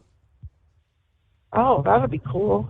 Did President Trump announce that he was running again tonight? I thought they were supposed to do that tonight. Yes, indeed. Yeah, it was about 9 o'clock. He came on live, and yes, he's coming back to make America great again. The official announcement. Good for him. I'll sign up and vote for that. Anyway, well, I will let you go. I know it's time for the news, but I just wanted to check in and let you know I'm still kicking. It's good to hear. Still out here kicking and doing my thing. And sorry about the loss of your friend. That's sad. Things we all have to go through in life, right? Because we're not getting any younger. All right, what are we looking at? 844-3388. We'll get a news break just ahead here. And, when we come back, maybe we'll start monitoring once again, get the latest update, what's taking place with the Artemis launch. Will they get this thing up? Between now and 3:04 a.m. Eastern Time is when the launch window will be closing. We shall see live here on the Steve Summers Overnight Drive, live from the Hot Shot Secret Studios. USA Radio News. Georgia Democrats on Tuesday filed a lawsuit to open up early voting for the Senate runoff election over the Thanksgiving holiday weekend, despite a state law that prohibits voting within 2 days of a holiday. Republican Secretary of State Brad Raffensperger announced last week that the runoff election would be held on December 6th. House Republicans nominated Minority Leader Kevin McCarthy 188 to 31 to be Speaker in a closed-door conference meeting on Tuesday. A last-minute protest challenge came from Representative Andy Biggs of Arizona, a former chairman of the conservative House Freedom Caucus. Biggs sought to demonstrate that McCarthy lacks the support to seize the gavel when the full House meets to choose the Speaker early next year. This is USA Radio News. Texting enrolls you into reoccurring automated text messages. Message and data rates may apply. Come on, one more rep. You got this. 10. There it is. Nice work, man. You're a beast. Thanks, man. I feel better than I have in years. And I got to tell you, taking Nugenix makes a huge difference for me. Nugenix? That's the testosterone booster with TV ads with Frank Thomas. The big hurt, right? Oh, yeah. The patented key ingredient is Testofen, which helps boost free testosterone levels and increase lean muscle mass. Well, it's clearly working for you. Hey, are they still giving out complimentary bottles for people to try for themselves? Yeah, Nugenix is a great way to increase lean muscle and feel stronger with more energy and endurance. Man, I need to get a complimentary bottle of Nugenix. No problem. You just got to send them a text. Text GRIT to 321-321 right now for your complimentary bottle of Nugenix, the #1 selling free testosterone booster at GNC. Plus, text now and we'll include a bottle of new Nugenix Thermo, our most powerful fat incinerator ever, to help get you back into shape fast, absolutely free. Text GRIT to 321-321. That's GRIT to 321-321. Do you have a Dodge pickup and hate your automatic transmission? Of course you do. LaVon Miller at Firepunk Diesel here, and we specialize in heavy-duty and performance transmissions for your 3/4 or 1-ton Cummins-powered truck. So if you're interested in turning your stock slush box into a towing monster, call us today at 614-733-3744 or visit us online at shop.firepunk.com. At Hot Shot Secret, we share the science behind common diesel problems and their solutions. For example, Diesel fuel cetane levels. in many states, the cetane rating in diesel fuel is 42 to 45. Most diesel engines operate more efficiently with a cetane rating of 48 to 50. One treatment of Hot Shot Secret Diesel Extreme will raise your cetane 7 points, increase fuel economy, and improve cold starts. Due to a cleaner burn, there are less hydrocarbons and particulate matter in your exhaust. This reduces the blockage of your diesel particulate filter. Using Diesel Extreme generates 83% less DPF regeneration. The 6-in-1 Diesel Extreme formula also includes the most concentrated detergent on the market, lubricity enhancer, water demulsifier, rust and corrosion inhibitors, and a fuel stabilizer. Hot Shot Secret Diesel Extreme is available nationwide at truck stops, Fine Farm and auto stores, and online at hotshotsecret.com. Hot Shot Secret, powered by science. Hey, if you're needing to stock up on Hot Shot Secret products, don't forget, use the coupon code Overnight Drive at checkout. You'll get 10% off your entire order at hotshotsecret.com. Over $5 a gallon for diesel? Wow, it's the highest it's ever been. Now, what if you could get paid to use a fuel additive? Hear me out. Hot Shot Secret Everyday Diesel Treatment, EDT, will improve your miles per gallon enough that the fuel economy savings will not only pay for the cost of the product, but also keep more money in your pocket. Think about it. At $5 a gallon, you're paying over $1,200 to fill up and going 1,500 miles on a full tank. Well, Hot Shot Secret Everyday Diesel Treatment will increase fuel economy up to 3%. That's an extra 45 miles per tank, $37 worth of diesel, and a savings of 2 cents every mile. EDT is so strong, it only takes $12 worth of EDT to get these savings, and you get all the other benefits of this 6-in-1 treatment. Take the EDT challenge today. If you're not completely satisfied, we'll refund your purchase. EDT is available at Pilot Flying J, Love's Travel Stops, and TA and Petro Stopping Centers. Learn more at hotshotsecret.com. At Turbo 3000, our founder Andy Matouche firmly believed you should challenge yourself. Put the most money back in your pocket where it belongs. Four-Wheeler Magazine took our challenge, and they wrote it did exactly what we said it would do. As fuel prices keep going up, get your Turbo 3000 from Manufacturer Direct. Call us at 888-311-9993. Always free shipping in the USA, and for a limited time, save $45 off total purchase using coupon code STEVESAVES at turbo3000.com. And now, back to the Steve Summers Overnight Drive, live from the Hot Shot Secret Studios.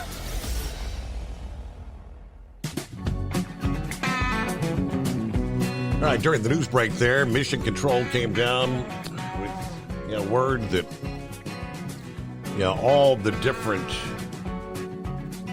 they have a number of different communication channels that they would be on. Everybody's been instructed to go to a universal. Everybody's going to be on the same channel, which would mean they should be getting close to where they go through that process.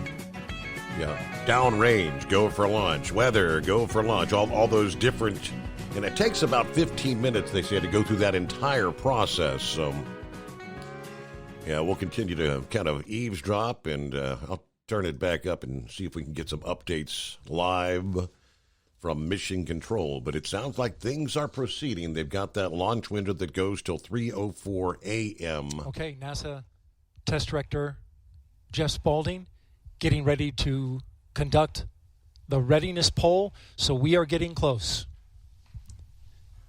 There you go. There's the official word. We're getting close. So I'll continue to watch closely here and monitor. Hey, got the latest numbers, prices at the pump this week, diesel prices. Haven't heard much more about a diesel shortage, but ProMiles numbers said the price per gallon is indeed up a few cents per gallon over the past week. ProMiles produces a report that's similar to the Energy Information Administration. A key difference between the two is the type and number of stations in order to calculate the averages. Over half the regions reported an increase in prices. New England's average diesel price surged by almost 15 cents. The Central Atlantic up 12.4 cents. The East Coast up nearly 10 cents per gallon. There were decreases in the western regions, with the California region seeing the largest drop. All right, so it sounds like they're kind of polling. Are we going to be go for launch? Weather has no constraints, and weather is go for launch. Copy LWO and mission manager.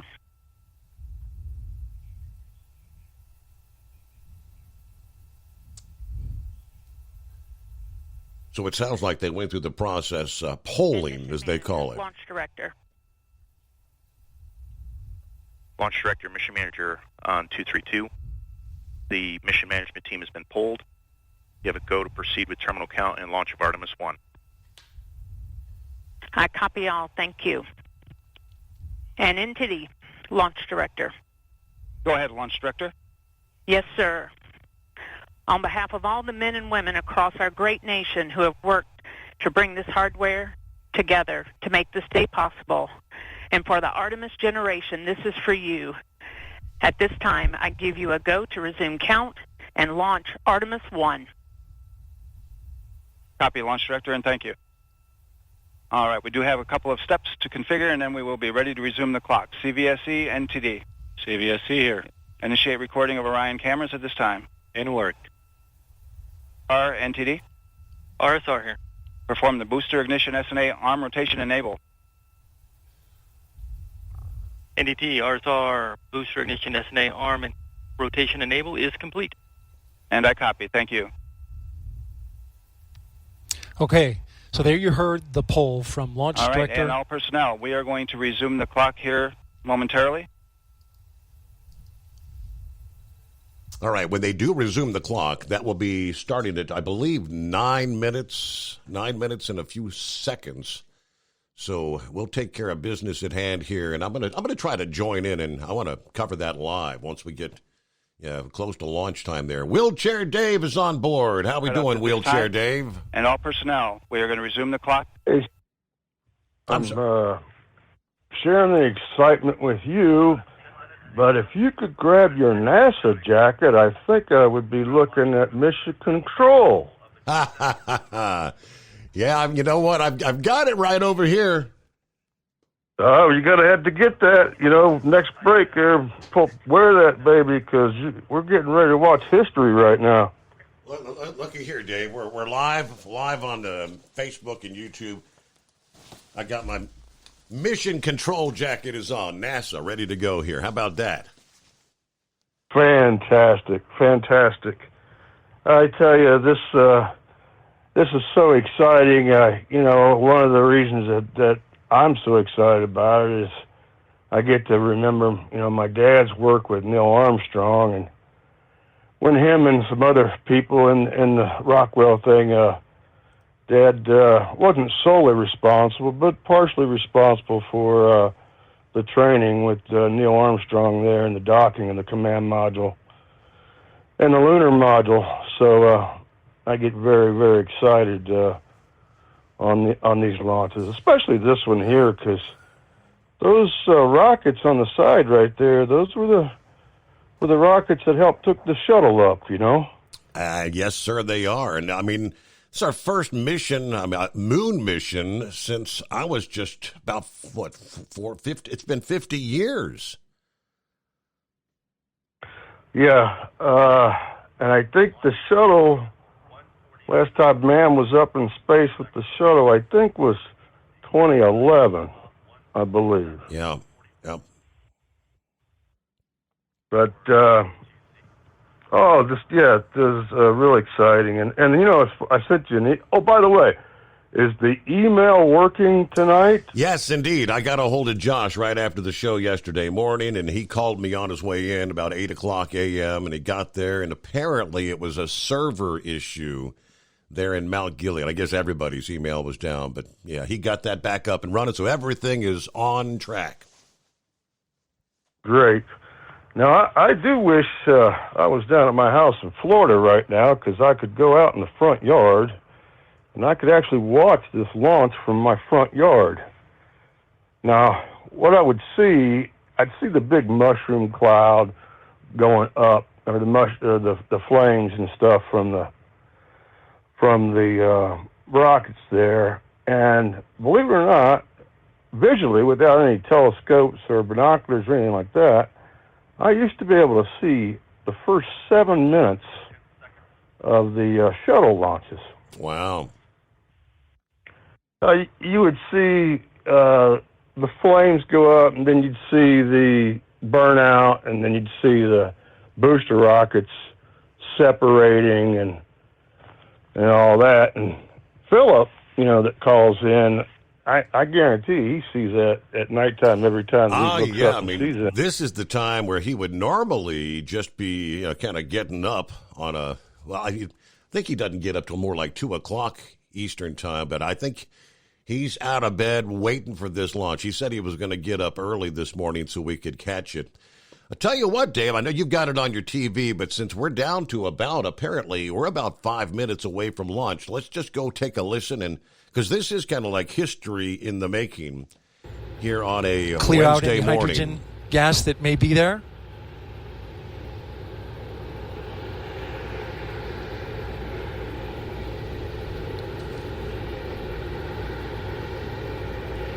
You can see the crew access arm is already retracted. When there is crew during Artemis 2, it would happen at T-minus 6 minutes. But out of abundance of caution, they went ahead and retracted the arm well ahead of liftoff.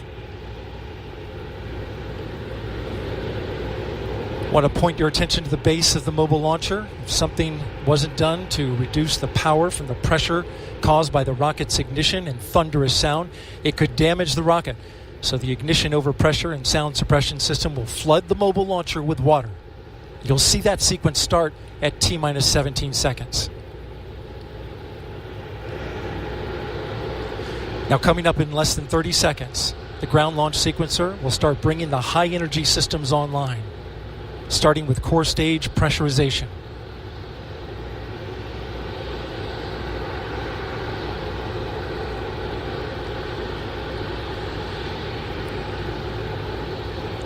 Firing Room 1 is completely silent as they listen for the next call. GLS is go for core stage tank pressurization. The core stage tank is now pressurizing to flight levels. The replenish valve to the liquid hydrogen tank now closing. The liquid oxygen tank will come a little later. Now we're arming the Orion Ascent pyros and transfer to internal power.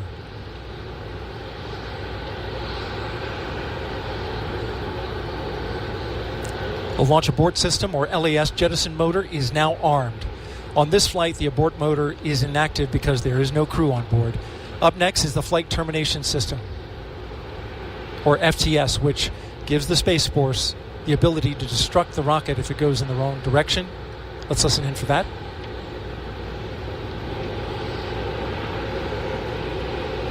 GLS is go for FTS arm. The flight termination system is now armed. Coming up at 4 minutes and 40 seconds, a big moment. This is where the RS-25 engines and their bleed go to high flow. It's been a little tricky to dial in. GLS is go for LH2 high flow bleed check.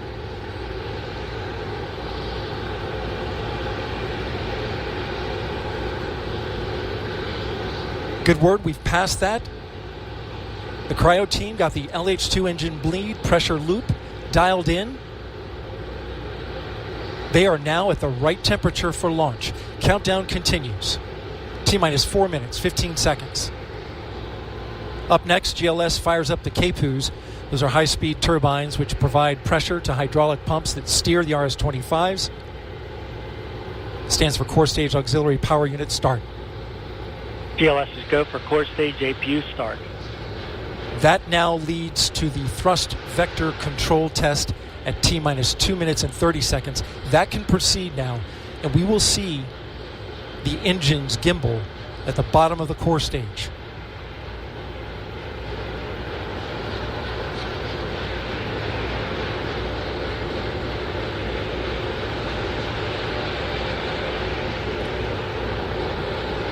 At T-minus 3 minutes and 10 seconds, you will hear the go for purge sequence 4. That's a helium purge of the 4 core stage engines downstream of the propellant valve, getting the air and moisture out.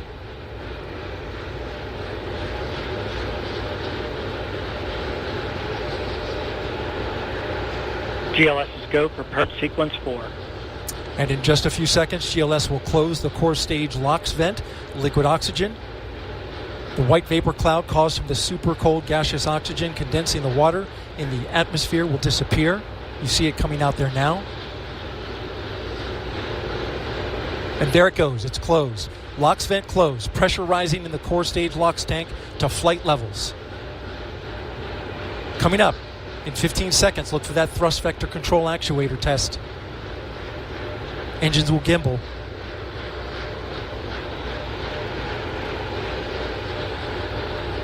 And there they go. The 4 core stage RS-25 engines gimbaling around, testing the ability to steer the rocket into space. They will operate at 109% performance. Each RS-25 throwing down 500,000 pounds of thrust. All 4, 2 million pounds. All together with the boosters, 8.8 million pounds of thrust. GLS is go for upper stage to internal power. Now the upper stage has gone to internal power. So power is removed from the rocket's upper stage, the ICPS, and it's been switched to battery power. The same milestone is coming up for the core stage at T-minus 1 minute and 30 seconds.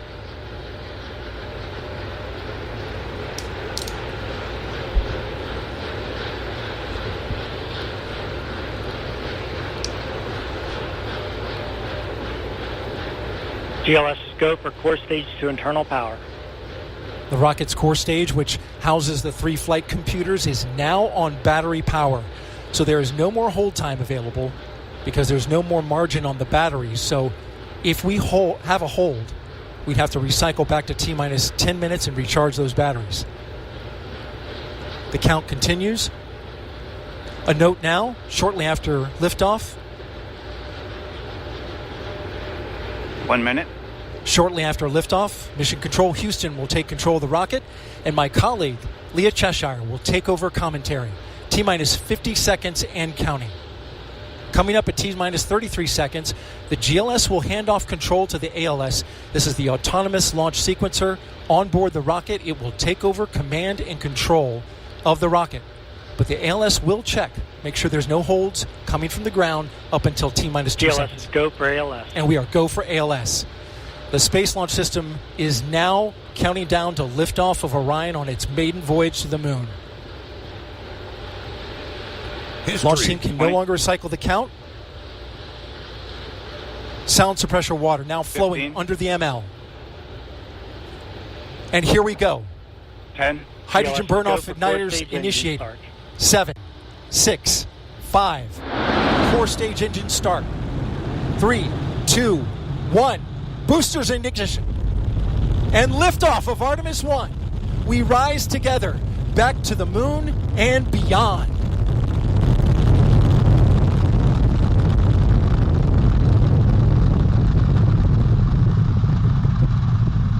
Engines on the core stage and 2 solid rocket boosters now propelling the vehicle at 128 miles per hour. Hearing good control on the roll from teams in Mission Control Houston. All good calls so far. Now 30 seconds into the flight of Artemis 1. First milestone will be for the vehicle to pass through max Q at about 1 minute and 9 seconds into launch. This is the greatest period of atmospheric force on the rocket.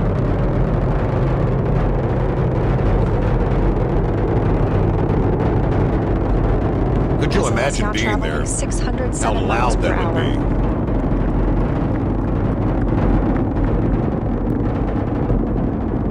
be. You're looking at 8.8 million pounds of maximum thrust. Quiet here in the loops in Mission Control. The 4 core stage engines are throttling down ahead of passing through max Q.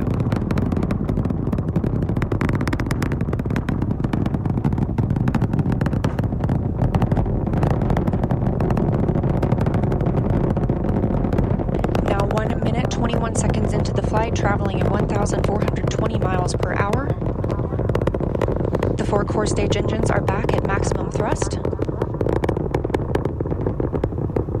The next major milestone will be for the solid rocket boosters to cut off and jettison at about 2 minutes and 11 seconds into the flight, so about 30 seconds from now. Again, quiet here in Mission Control Houston as teams continue monitoring the flight of Artemis 1. We're now 16 miles downrange from the launch pad at Kennedy Space Center, traveling over 2,800 miles per hour.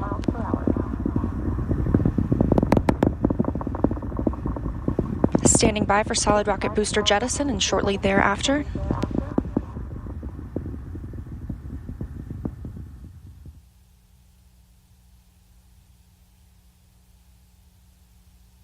Confirmation that the solid rocket boosters have separated these 177-foot boosters.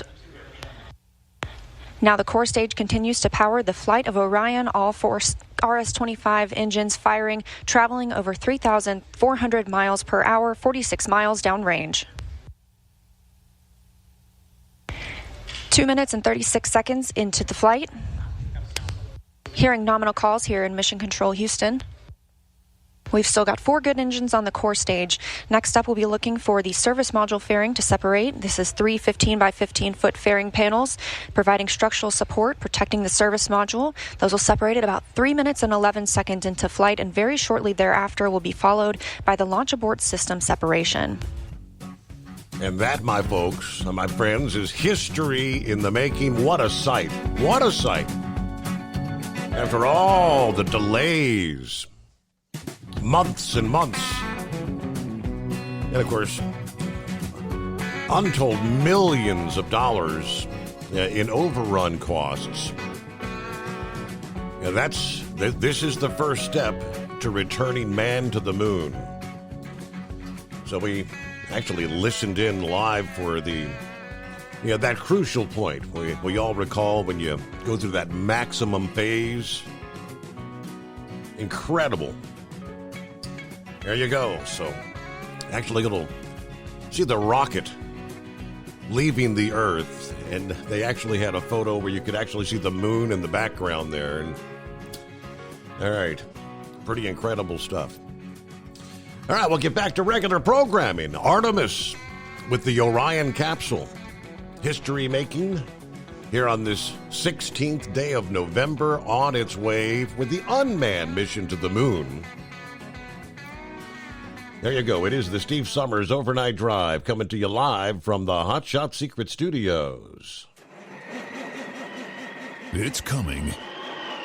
Crisp fall mornings turn bitter cold.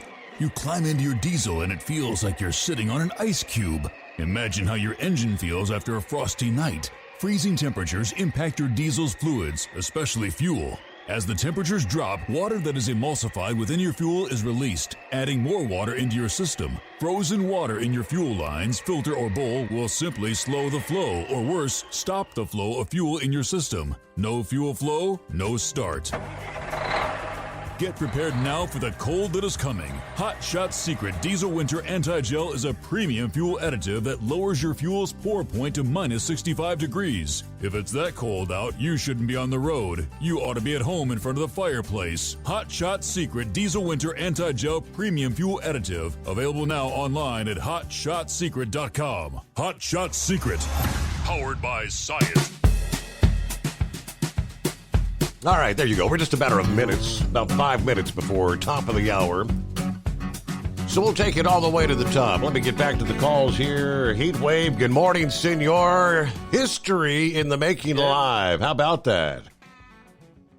Yeah, good. I'm glad to hear that. I was kind of half expecting the damn thing to either stop at 2 seconds before launch or about a minute 30 just go kaboom. Yeah, this is a government-run organization, isn't it? Yes, it is. Anyways, so you got your aviator glasses on along with your NASA jacket? The Shorty said, hey, Steve, the jacket brought us good luck. That's a warm jacket. CNI Dog sent me that jacket several years ago. That's the one that has the patches from every one of the shuttle missions, the final shuttle mission. Oh, yeah. So, yeah, it's pretty cool. Yeah, I think I remember that one. Yeah. All right. Well, I'll tell you what. Jolly Green talks about us cartoon characters out here. And, yeah, whenever a certain person gets on, it seems like they've got themselves in high gear, but they're not saying anything. They're just repeating over and over and over. Then they finally get to the point, but by the time they finally get to the point, you just zone out, So, but so Trump did announce his return to the campaign. Now, they're still investigating him. What happens if they decide they're going to prosecute him over some kind of BS? With him being an announced candidate, is there going to be a problem here as far as, the Republicans stating that they're attacking a political candidate? Because going back, because they're going to try. Going back a full week ago, remember I was sharing the headline. It said, which comes first, Trump's announcement or Trump's indictment? And they pretty much all said if they're going to indict. I mean, Trump gave them a full week's advance notice. Tuesday a week ago, he said we got the big announcement. If they were going to indict, I would think they would have done it before he made that announcement last evening. Yep, and it's just that I'm sure they can indict him at any time that they want. That was such a damn kangaroo court to begin with. We got two Republicans on. Yeah, right, Republican and name only. And like where everyone's saying, it wasn't a fair investigation because it was one-sided. That was it. Yeah. So I'm looking at a New York Daily News headline from just here a few hours ago. I guess this is 7:00 this past evening. They said the clock is running out for the Justice Department, and if they're going to indict Trump, Attorney General Merrick Garland's battle has been less than underwhelming. And of course, now with that was just a couple of hours before he officially made the announcement. So I'm almost inclined to feel like they don't really have enough to indict him. And indict him on what? I mean, that's the whole thing. Made up stuff, spoofs. That's the whole. Really. I think the whole indictment from Garland would have been in regards to those confidential or classified documents supposedly that he had there at his home in Mar-a-Lago. That's what they were talking about indicting him for. Well, you know what? I'm sure the other presidents have declassified documents when they have left office, and they either gave them to their libraries or they held on to them. And they're opening a damn can of worms, because if they do this to Trump, they're going to have to go all the way back to Jimmy Carter and see what he has at his house. They're going to have to look back to Bill Clinton. They're going to have to look back to George W. They're going to have to look back to Barack. I mean, you start off with one, the dominoes are going to follow. Yeah. And everyone's going to have to be investigated. Yep. Well, hold that thought there. Heat wave, we're up to the news break, top of the hour. Roll it into a Wednesday, hump day, the Steve Summers Overnight Drive. USA Radio News.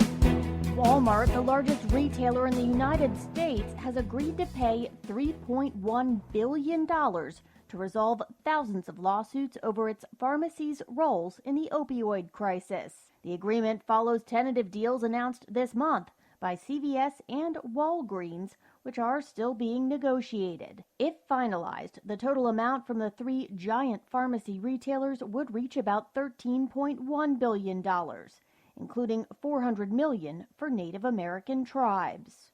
Georgia Democrats on Tuesday filed a lawsuit to open up early voting for the Senate runoff election over the Thanksgiving holiday weekend, despite a state law that prohibits voting within 2 days of a holiday. Republican Secretary of State Brad Raffensperger announced last week that the runoff election would be held on December 6th.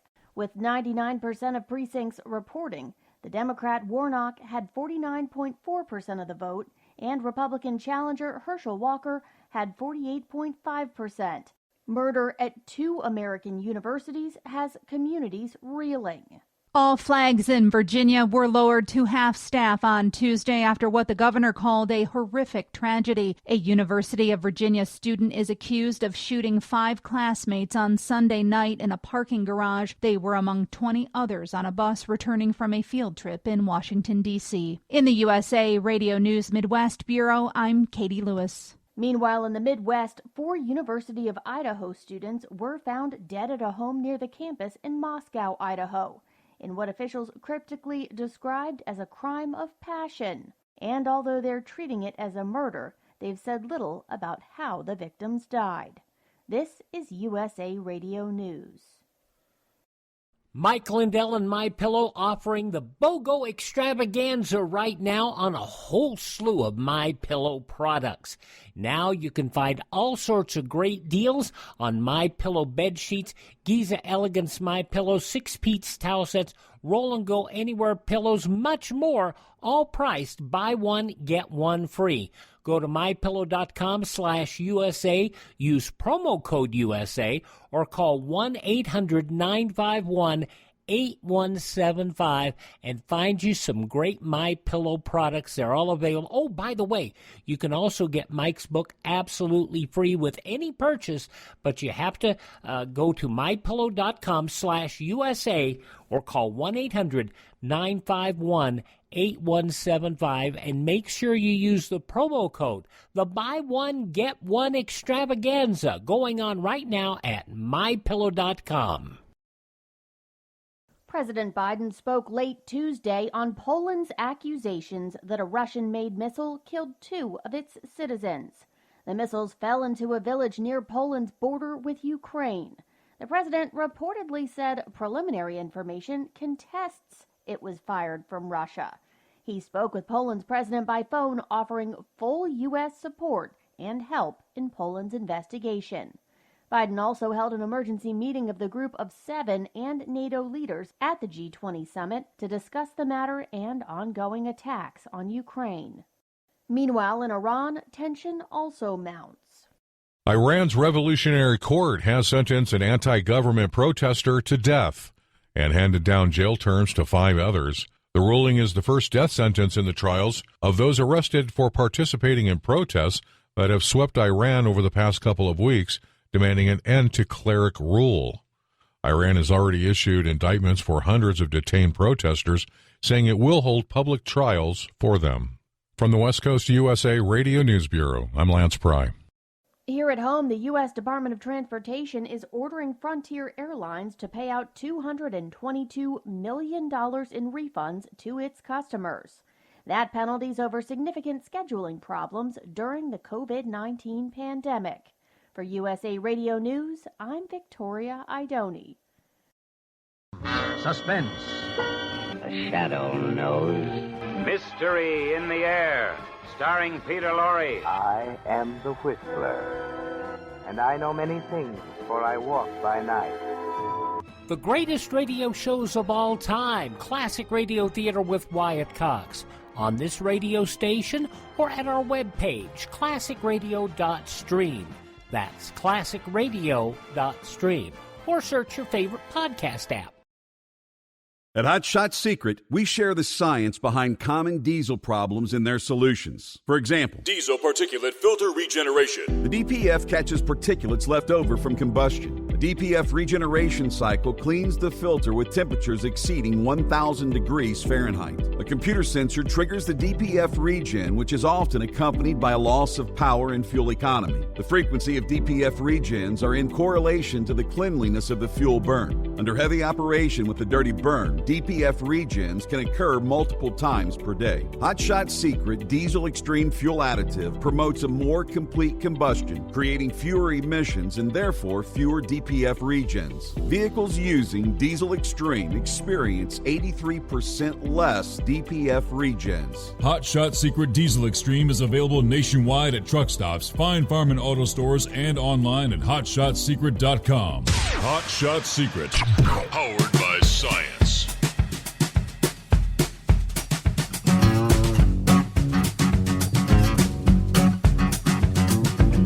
All right, so a successful launch, finally, of the Artemis 1.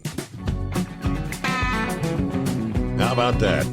History here on a Wednesday. And we were able to listen in live. All right, back to Heatwave's comments. Will there be an indictment coming? And maybe the bigger question, why, if there was going to be, hasn't an indictment already come down? Hey, New York Daily News. I do not believe that is a conservative publication, right? Had their little opinion piece, which says, it's been 100 days on the shot clock since the Mar-a-Lago search. Remember going in, pulling out all those documents? It's been many months since the Department of Justice investigation began. Just last month, Bloomberg reported the Justice Department prosecutors believed they had sufficient evidence to charge the former president with obstruction of justice from the classified documents. However, from all that appears, they have not yet recommended such an indictment to Garland. You got all these reports, right? The New York Times reports the damning evidence that a security camera caught a long-serving Trump staffer moving boxes after the subpoena demanding the return of all the documents. The Washington Post shortly thereafter piled on with the statement that a Trump employee told investigators that documents were moved at Trump's explicit direction after the subpoena. Now, there's this so-called unwritten Justice Department policy of not filing an indictment within 60 days of an election. And there's the consideration of maybe the December 6th runoff. They're in Georgia. Everybody's saying, well, it's wrong to wait. You can't be an effective prosecutor if you're afraid to lose. Now, this guy says the best bet for a speedy prosecution of Trump would be the Fulton County case there in Georgia. And, the attempt to pressure officials shortly after the 2020 election by Trump to get the votes to win the state of Georgia, supposedly. The prosecutor is bound by Justice Department policies about not indicting before an election or reported public interest concerns about not indicting a candidate for president unless we want to appear to be a banana republic. All right, there was a Brookings report just released that concluded Trump is at substantial risk of criminal prosecution in Fulton County. If so, at least somebody will hold the guy accountable. Again, now, so that was literally 2 hours before Trump made the announcement this past evening from his residence there in Mar-a-Lago. I don't know. All right, thanks for hanging in there, Heatwave. We'll see. What do you think? Do you think an indictment's going to come down? They're going to do whatever they can to stop him. Well, they're afraid of the man. That's it, plain and simple. They are afraid of him because he has exposed the underbelly of the swamp over there. He has shown who is and who ain't working for the American people, and they are absolutely scared of him. Why? He just exposed them. That's it. And he got so much done with all the opposition against him, including from his own party. Wow. In 4 years, he done more than those that have been in for 8, for positive, in a positive sense. So I'm sure that the Democrats, the liberals, the weaponized FBI, they're going to do whatever it takes to get Trump out. And then who are we going to be with? Well, there's DeSantis. And there's Marjorie Greene Taylor. And then there's that governor out of South Dakota, whatever her name is. So, I mean, we do have some viable options out there. And we do have some pro-business governors that are willing to, fight for the businesses. So, well, don't forget Mike Pence. Come on, Mike Pence. Screw him. I'm not even. He's not even in my vocabulary. So I'm not. No. I'm not even worried about that. So yeah. I don't know what to say about that. It's just, we've got pro-business governors out there that actually understand the business acumen and what runs this country. So, well, did Sarah Huckabee Sanders, did she win the governorship of Arkansas? Yes, yes, indeed. Election? Yes, she did. She did. Yes. Well, you sure didn't hear nothing about that, or at least I didn't. And I've been waiting a week to hear. So I guess that was something everybody wanted to keep hush-hush on. And what was that other governor's race out in Oregon or Washington State? One of those two. Did the Republican win the office? I don't know. That one I'm not sure off the top of my head. Oregon or Washington. I'm not sure. Yeah, I can't remember. It's one of those two states. I bet it was Oregon having the governor race. Well, it's not a total loss. There are some people that do have common sense, and there's more of them than the other side. But that's the problem. We've got so many damn Looney Tunes on the left. They will vote what they want, and it's going to hurt the country, but they don't care. They're all they're going to do is blame Trump. Well, Trump set it in motion. No, Trump did not. These are policies of your lead jackass in office, and it's gone downhill ever since, literally from day one, minute one.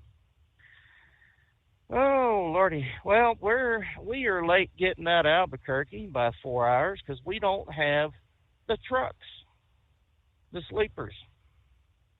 And in fact, we are in a Penske that does 65 on the floor and 70 on the cruise. Well, that's great, kind of. But, we don't have an ELD that can plug into this thing, so we're all working on paper.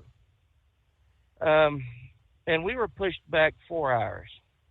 And I talked to the driver of last night, yesterday morning, that was heading into Bloomington with this particular truck. Yellow Freight, they've got their heads so far up their hind ends, they do not want to get any input from the drivers, which I think would be valuable input, because we are out here suffering under their changes. The driver I had talked to said he had only 980 miles for all of last week. Now, that is going to be one poor paycheck that he is going to be getting. He had been number one on the board since Saturday morning, and he just got out Monday at 6 p.m. It seems like whenever our dispatchers, who, by the way, there's only two of them, and they are heavily burdened by the nonsense Yellow is putting out, they will not hire any more dispatchers just yet. And if they do, it's going to take them 6 weeks before they can really be online to know what they're doing. But, these two dispatchers that we have, I'm surprised one of them came back from her vacation. They are so overwhelmed.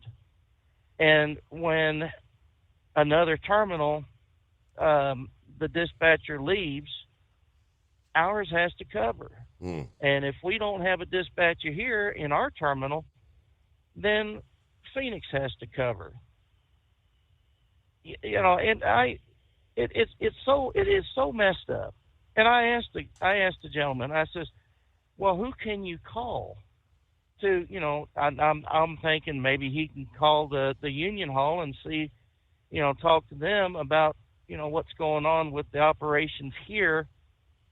So maybe our union hall can call Yellow and say, what is going on? You're hurting our drivers. Well, he said he called directly to the vice president of the company. I was like, oh. Well, that's nice. I hope the people up there listen. Right now, we've got a hiring spree going on, but we either don't have the freight or we don't have the tractors to run. Yet they keep adding to the numbers, and it's like, what are you really trying to set us up for disaster? I don't know. It is beyond me. And D Ranger put down on the Overnight Drive fan page about the stocks that Yellow has right now, and it is below $4 a stock. That $700 million loan that was floated to the company that the company has to pay back. Whenever they got the loan, the stocks were as high as like $17 a share. And they were pennies at one time, $1.11, $1 a share. This is absolutely ridiculous. What business out there can make money when they got all these shares out there, yet they're only selling for, pennies on the dollar, if you really want to look at it that way. This is crazy. The too big to fail idea, I think, is going to be a thing of the past when this company does fail due to incompetent leadership at the top and mismanagement, both at the financial level and with the workers. So, Yellow may be something of a company gone by. So I'm going to stick with it to the very end, I guess, if it does happen, because we all like a paycheck. But damn, that's all I can say about that. So anyways, heading to Bloomington, turn around, coming back, and we're going to do this one more time before the weekend gets here, and then, yeah, we're going to get ready for Thanksgiving. We're going to see how that works out. So I'm done yapping for the night. I'm sure people are like, well, please get him off the air. He's putting us into a sour mood. Ready for some turkey dinner, right? All right. Well, Heatwave, thank you for checking in. Have a good morning. 19 past the hour. Yeah, so indeed, Trump officially made his announcement about 9 o'clock this past evening, as anticipated. Run for the White House in 2024. All right. Of course, everybody's talking about it. The pundits all say, all right, well, who else? Who else? What's our alternative? Now, I think they all agree Donald Trump remains the most popular and influential politician or business person in the GOP. The most ferocious fundraiser among the grassroots and the overwhelming current leader in early Republican nomination polling. But according to a host of Republican leaders and strategists, this is not going to clear the field of potential contenders for the nomination. They said there's a popular Republican governor, Chris Sununu of New Hampshire, who cruised to re-election last week by double digits, who said that Trump's announcement, quote, does not clear the field. He himself has not entirely ruled out a White House run of his own. And he argued anyone who wants to run is still going to run. I don't know about that. But with that in mind, of course, they break down who would be the contenders. Obviously topping the list, Ron DeSantis won his re-election by a landslide. 32 years younger than Trump, won his first election as governor thanks to a major assist from the then president, Trump himself. Now, he has witnessed his popularity among conservatives around the country over the past 2.5 years, courtesy of his pushback against the COVID restrictions, his actions as a culture wars warrior. And he's targeted the media and big corporations. If he decides to launch a campaign, do not expect an announcement anytime soon. A source in the governor's political orbit told Fox News that any announcement would not happen until after Florida's legislative session, which ends in the month of May. Yes, they've got former Vice President Mike Pence on the list. I don't see him going anywhere. In So Help Me God, former Vice President Mike Pence showcases successes of the Trump-Pence administration, but also spotlights new criticism of Trump that will probably generate plenty of headlines. He has been crisscrossing the country over the past year and a half on behalf of other Republicans running for the midterms. He did make numerous stops in Iowa, New Hampshire, South Carolina, Nevada, of course, the first 4 states in the nominating calendar.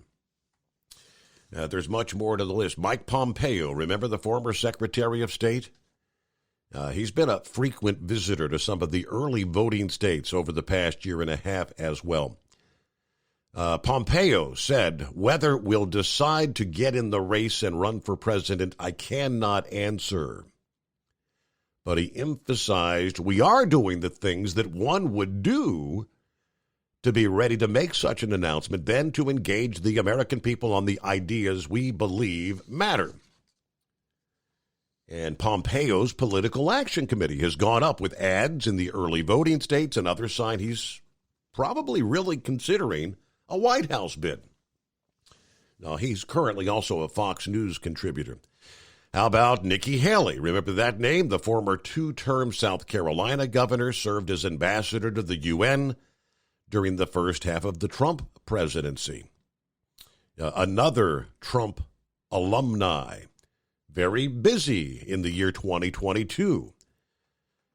Now, Nikki Haley, like Mike Pence and Pompeo, has demurred when asked if she'd launch a presidential campaign, but all she pretty much says is, we'll figure it out. But you know what I've said? I've never lost a race.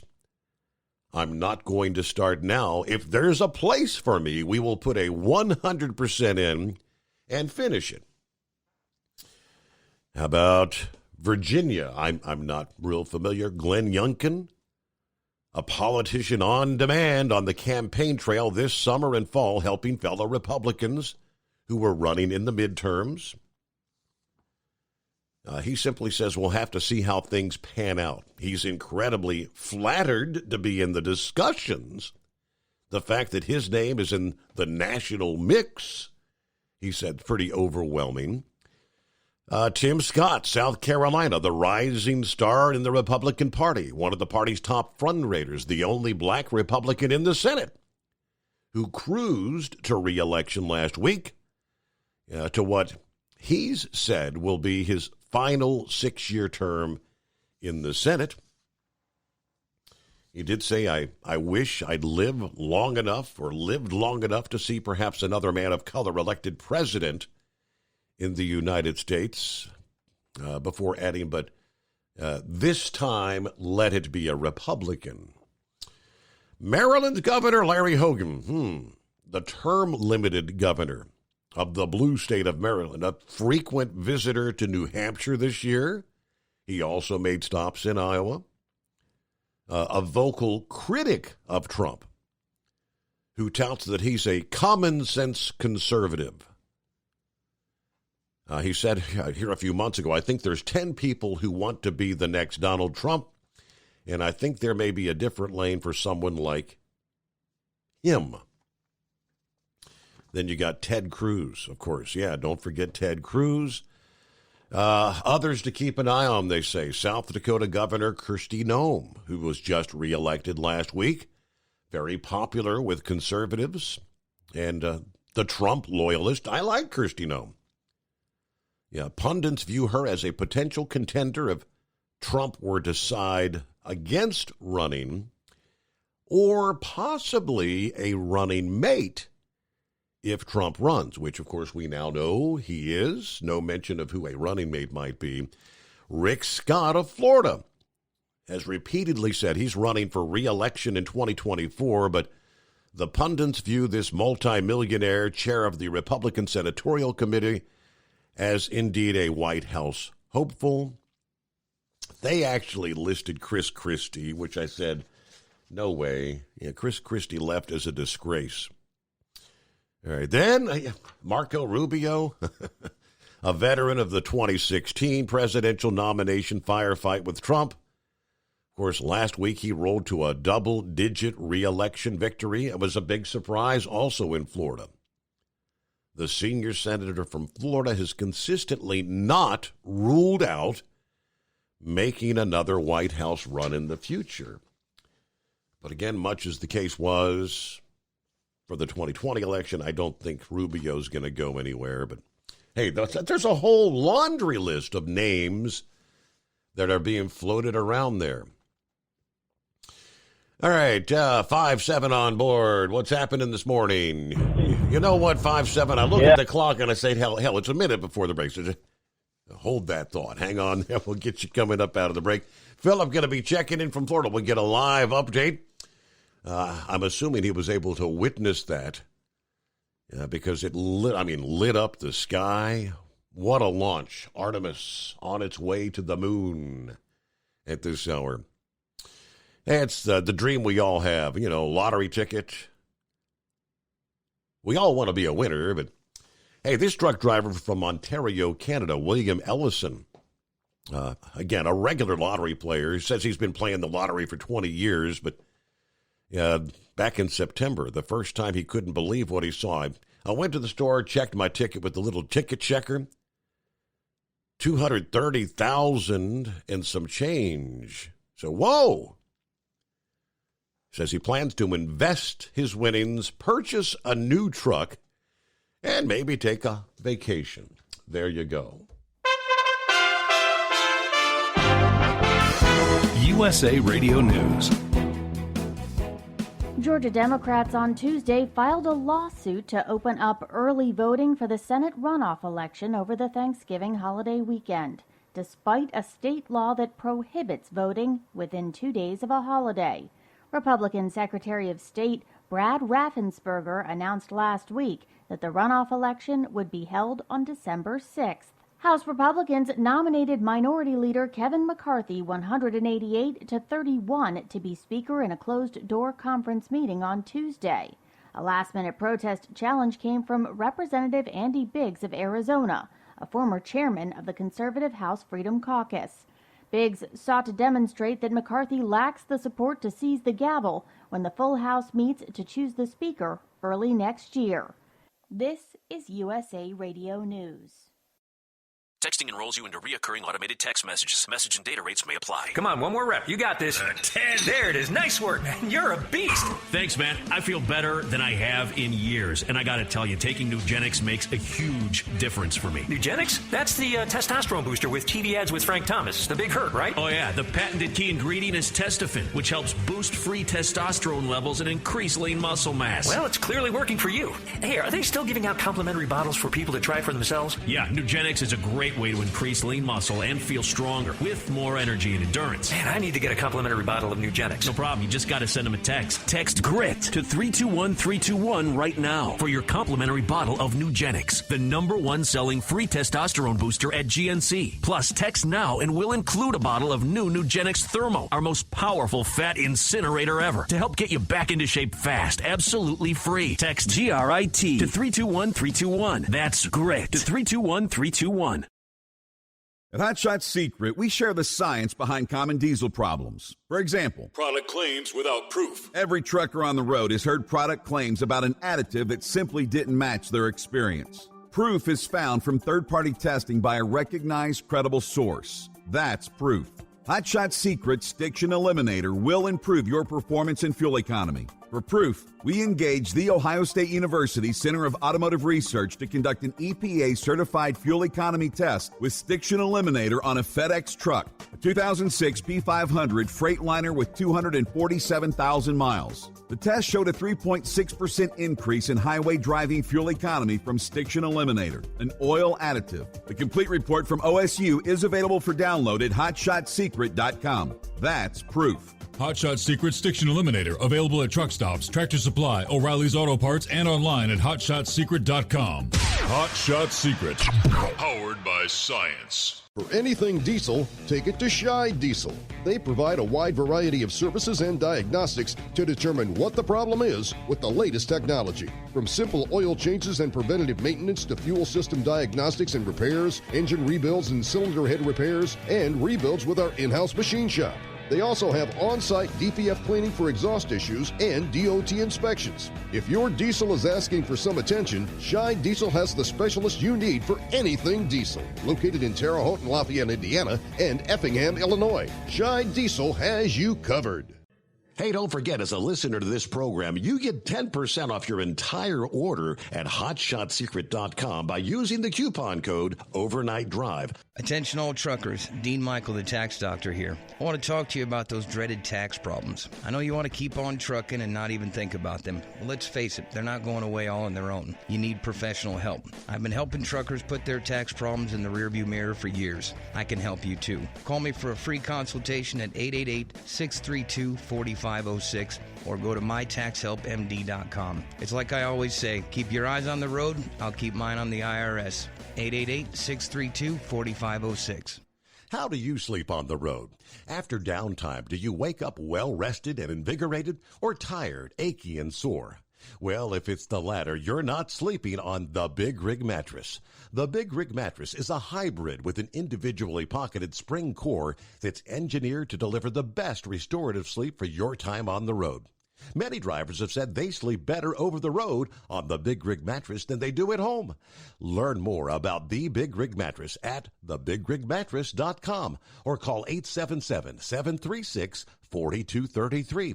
Most standard sizes ship within 72 business hours. The Big Rig Mattress, 100% made in the USA since 2009. Because Channel 19's a little congested. Call Steve now at 844-844-3388. The Overnight Drive.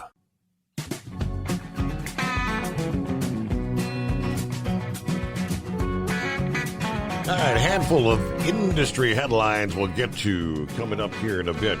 The FMCSA just this past day issuing what they call guidance regarding their interpretation of the definition of a broker and bona fide agents. They're taking comments on that. All right, we'll tell you more on that coming up. Latest on the threat of a railroad strike, which now will not occur until December the 9th. If I had to make any wagers, I'd say it's going to happen unless the railroads come to terms and offer some paid time off for these unions, because that's their demand and they're not backing down. And update on, hey, maybe here's one explanation on. We oftentimes say, where in the hell did that guy or gal get a driver's license, a commercial vehicle license? Yeah, we know there's a whole bunch out there that obviously aren't qualified to drive a big truck. Well, it's scenarios like this. A big operation in California where prosecutors have announced the successful prosecution of like 20 individuals, DMV workers, truck school owners, and affiliates, all involved in a big scheme providing CDLs to unqualified candidates. I mean, in this individual case, to the tune of hundreds of such licenses. All right, so updates all coming your way ahead here. All right, 5-7, thanks for hanging in there. Yeah, I report on that shot down here, up here in South Carolina. It had an area where it was dark and there was no. And the problem is we had a lot of, heavy clouds. So I was thinking, well, maybe you'll even, high clouds might show some kind of a light, Because I sat down in our front yard in Melbourne, Florida, and watched the only night shot of the Apollo going to the moon. And I, to this day, remember, it looked like the nuclear bomb going off on the horizon, Wow. So I was hoping to get a catch of that, Going on to Always Moving, yes, I understand. I'm back, I don't know how long back it was. I was going across Route 50, and it was in the fog, and it's just at the crack of dawn. I mean, it's where you can't even see. It's so thick you can't even see the headlights of the trucks ahead of you. It's like a white fog. And yeah, I thought I ran over a sack of clothes or whatever. All the drivers was on CB. Nobody said nothing. And I guess later on that week, I find out here that was somebody. And state police were, state police said, they weren't looking for anybody because the blood alcohol in that was extremely high. So he shouldn't have been laying on the roof. Wow.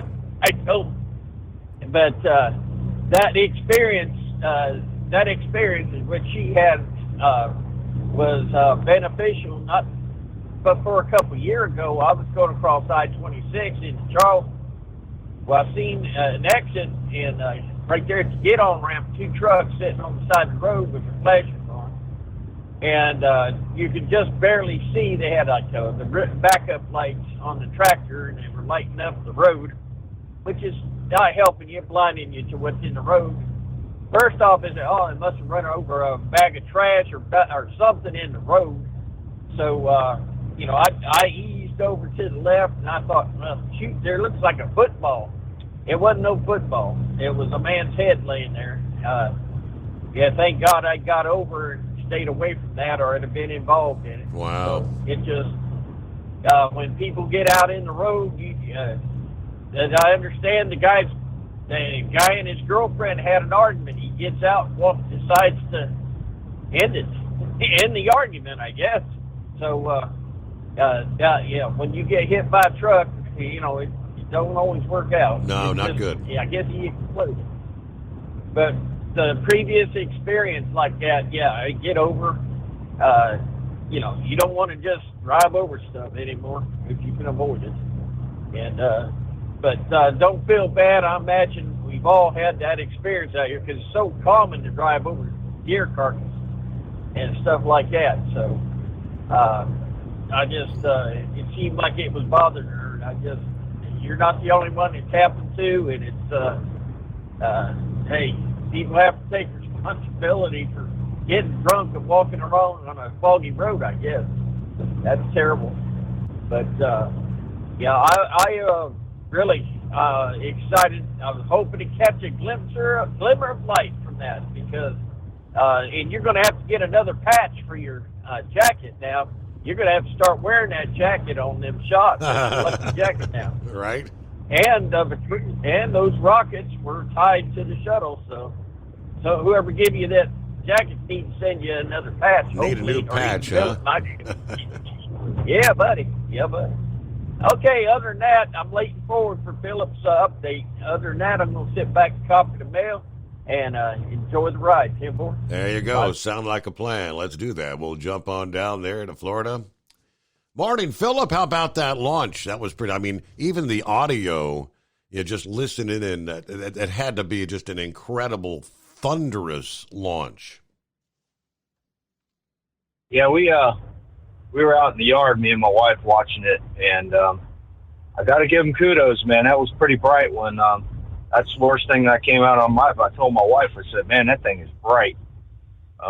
Like 5.7 said, it looked like something like you'd see in, that light on the background. It's scary stuff, but they did a good job. They got her up there. That's a good thing, and nobody got hurt. That's, I was really surprised that they worked through it. I woke up at about 10 to 1 to watch it, and I woke up that they were delayed. When did the delay start, Steve? I don't know. I was sleeping. 10 o'clock p.m., they had a leak, liquid, what is not the oxygen, but is it the nitrogen? Yeah, they had the main hydrogen. Tank. Okay, the main tank was full. They got up to the upper stage or whatever, and then what is it when they're trying to use a smaller line to keep the bottom tank topped off or whatever? There was a leak there. They actually had to send, the red team out there to physically torque down some bolts to stop the leak, and it worked. Took them about an hour to do that.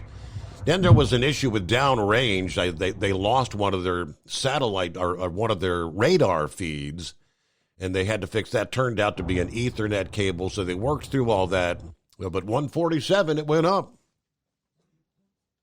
Yeah, I know that they call that replenishment. So what happens is when you put cryogenic fuel in a tank, if you want that tank to be completely full at 100%, you have to replenish it. And that's what happened. And they boil it off. The fuel boils off because it's below zero, the fuel. So it's boiling off. You got to keep it going, and that's probably was that what you were talking about? That's because when they had that initial tank full, and then when they found the leak in the other, they had to stop the replenishment, and in an hour's time, I think it dropped down to like 78%. I mean, that's a lot of fuel they lost. Yeah, I know. They when I went to bed last night, they were doing the fast fueling on it, and that fast fueling, they can get it fueled up pretty good with that. But I was really, I mean, it reminded me a lot of the shuttle. I mean, the way it looked, and I couldn't see it all the way up. I saw the big fire plume. I didn't hear the booms because the way it went, and this is probably why Terry didn't see it either, is when that thing takes off, it was supposed to go due north, but when you push back the launch time, it pushed it further east. So it went further east than it normally did. So like up on the East Coast, they didn't see it. They're not going to see it, you know, further on the East Coast. And we have a lot of clouds down here. I'm not sure about up north. Did that front move through? Yeah, I believe it did. I mean, all the rain that was coming your way this past day, I was kind of surprised when I got up. That's all the rain they're getting in the Northeast this morning. But yeah, we had clouds, and they were broken, and you could see it. I mean, when it lifted off, I mean, it lit up over there to the east. I mean, it looked like the sun was coming up. And then when she got up there and you saw that fire plume, that's always amazed me with the shuttle. I mean, I wasn't a real big fan of that program as far as, like, we talked about it before, but as far as the hydrogen and that oxygen thing. But it's amazing to see something that big and that amount of fire coming out the back of it, and you're like, how in the heck is that thing actually doing that? You know, but it was cool. Kudos to them. They got her off the ground. It's on its way now. When I left the house, they were getting ready to put the solar arrays out on it. So it's going to be neat what they do with it. Yep. But let's just see if they can keep doing it. So, but Steve, before I go, what did you think about that situation in Poland? Yeah, we just briefly touched on that. I mean, they've got some emergency meetings. NATO has an emergency meeting. The G7's got an emergency meeting. I think, I believe it was probably some missiles that had been launched from Russia that maybe were intercepted by missile defense systems in Ukraine that knocked them off trajectory, and they ended up over in Poland. That's what I'm thinking. Yeah, I know that we've got missile defense systems in Poland because we helped them with them when they first started this war in Ukraine. I know there's missile defense systems that were put into Poland, and hopefully it was something like that. But I do know that, and I heard this last night on the Euro News, that the CIA had a meeting with the Russians, and I'm not sure who it's, their intelligence agencies, but they are having meetings because Russia's really, you know, as far as the nuclear stuff, they want to keep in contact with our intelligence because they don't want to have an issue with that going off. You know what I mean? And they don't want to play no games with it. So I was kind of shocked when I heard that the CIA was meeting with the Russians, but I don't know. Have you heard anything about that? Meetings between who? The CIA and the Russian intelligence agencies. No, that I have not. No, sir. Yeah, I heard about that last night. I don't know. You might want to check into that one and see.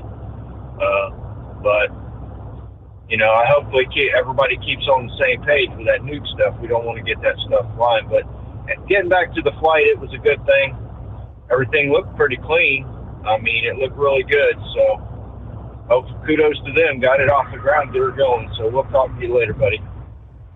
Have a good morning. Thanks for checking in there, Philip in Florida. There you go. You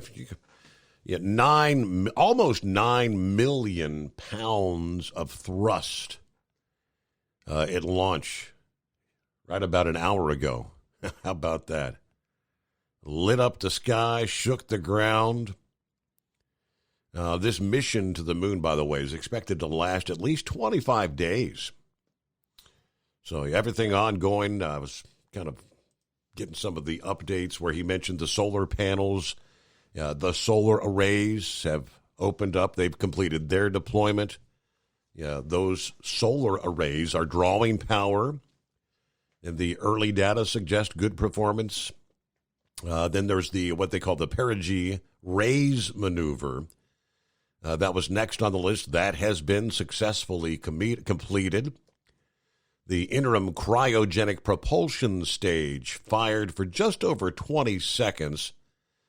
to raise the lowest point of Orion's Earth orbit in preparation for what they call the critical translunar injection burn, which would then send Orion to the moon. That translunar injection burn is targeted to occur about 3:14 a.m., about 30 minutes from now, somewhere in right about that time frame. So everything going well at this point in time.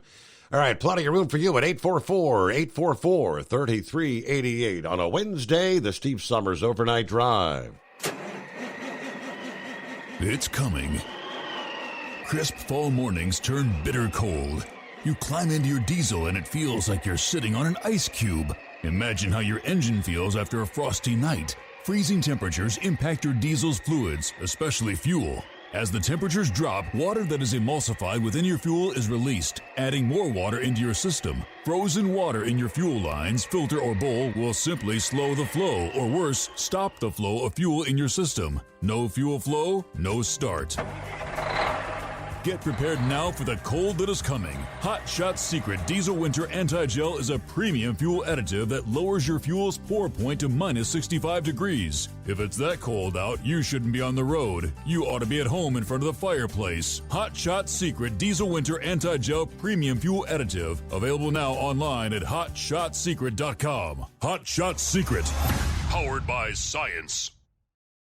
Whether you're a diesel pickup performance enthusiast or just looking for a small upgrade, when selecting common rail fuel system components, look no further than Exergy Performance. At Exergy, you'll find injectors, pumps, and more, engineered like no others on the market using state-of-the-art equipment run by people that have been in the business for decades. So if you're in the market for common rail components at any power level, contact Exergy Performance or one of the many dealers listed on our website at exergyperformance.com. Hey, don't forget, as a listener to this program, you get 10% off your entire order at HotShotSecret.com by using the coupon code Overnight Drive. Plus, CDL drivers, military, and first responders get an additional 10% off. The Overnight Drive with Steve Summers. Live from the Hot Shot Secret Studios. Call Steve now. 844-844-3388. That's 844-844-3388. All right, as far as the potential for a railroad strike, the threat of such a strike has been pushed back to early December as 4 major unions have all agreed to coordinate the date which they would be potentially going on strike. The third largest railroad union, the Brotherhood of Maintenance and Way Employee Division, has been prepared to strike as soon as November 20th.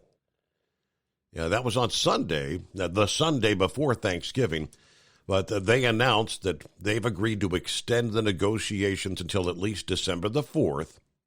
That's the deadline set by another union, the Brotherhood of Railroad Signalmen.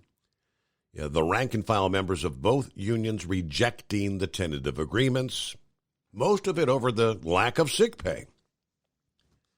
Now, a strike by any one rail union would lead to the shutdown of the major freight railroads, as all the other unions, even those that have ratified contracts, would honor the picket lines. That could cause severe economic problems, as 30% of America's freight moves by rail when measured by weight and distance traveled. The 2 largest unions, that's the Brotherhood of Locomotive Engineers and Trainmen, and then you've got the Sheet Metal, Air, Rail, and Transportation Union representing conductors. They are currently holding their ratification votes. Will they accept or ratify the deals? Most are inclined to believe they will not. The results of their votes are due on November the 21st, so 5 days from now. Now, if one or both of those unions reject the deals, they also are prepared to strike December the 9th.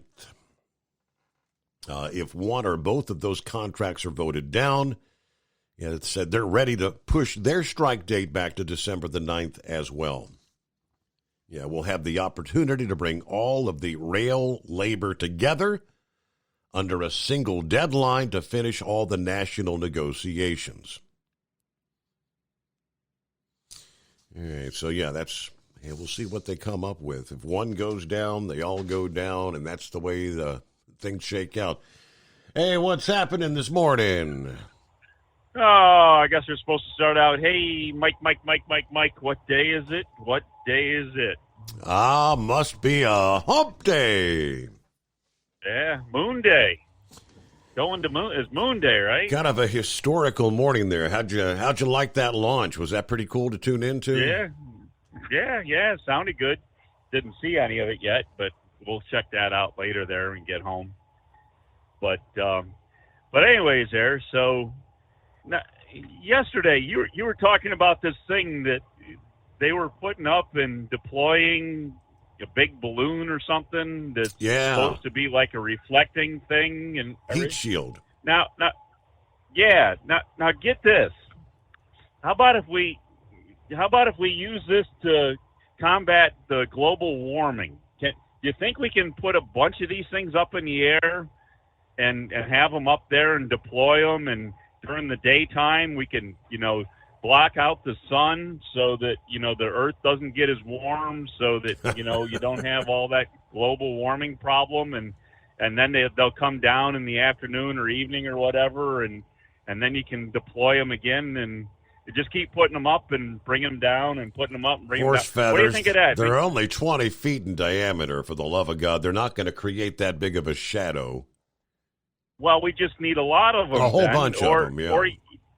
Yeah, well, hey, look what Elon Musk is doing with this Starlink. How many satellites is he going to have out there circling the Earth? Maybe if we can put these shields or have something like what they did with that James Webb telescope with that great big screen thing they got on that, just to start shading the Earth a little bit. Mm-hmm. I don't know.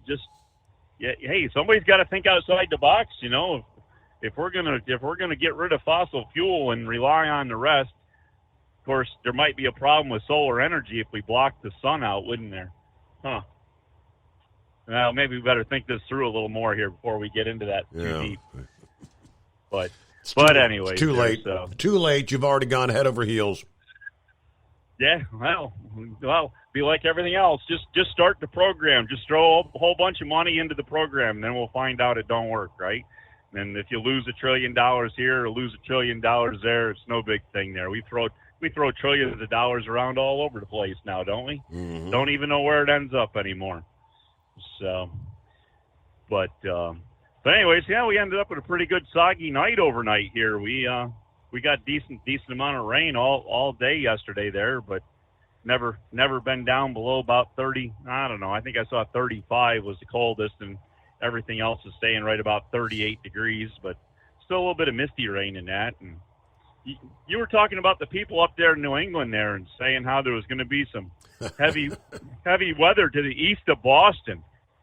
Now, were you talking about the maritime people, or what was that about there? No, You go much east of Boston, you get really wet. I was at the time, the city of Boston. I mean, you've got the city itself, but about the east side of the city, it was raining. On the west side, it was snowing. Right now, it looks like they're kind of back into the rain, maybe some of the freezing rain west of Boston. Yeah, I was thinking that there was people out there on east of Boston there. They were getting pretty wet anyways. They'd be on boats. That Atlantic Ocean. They'd be in boats. Yeah, they'd be on boats. Yeah.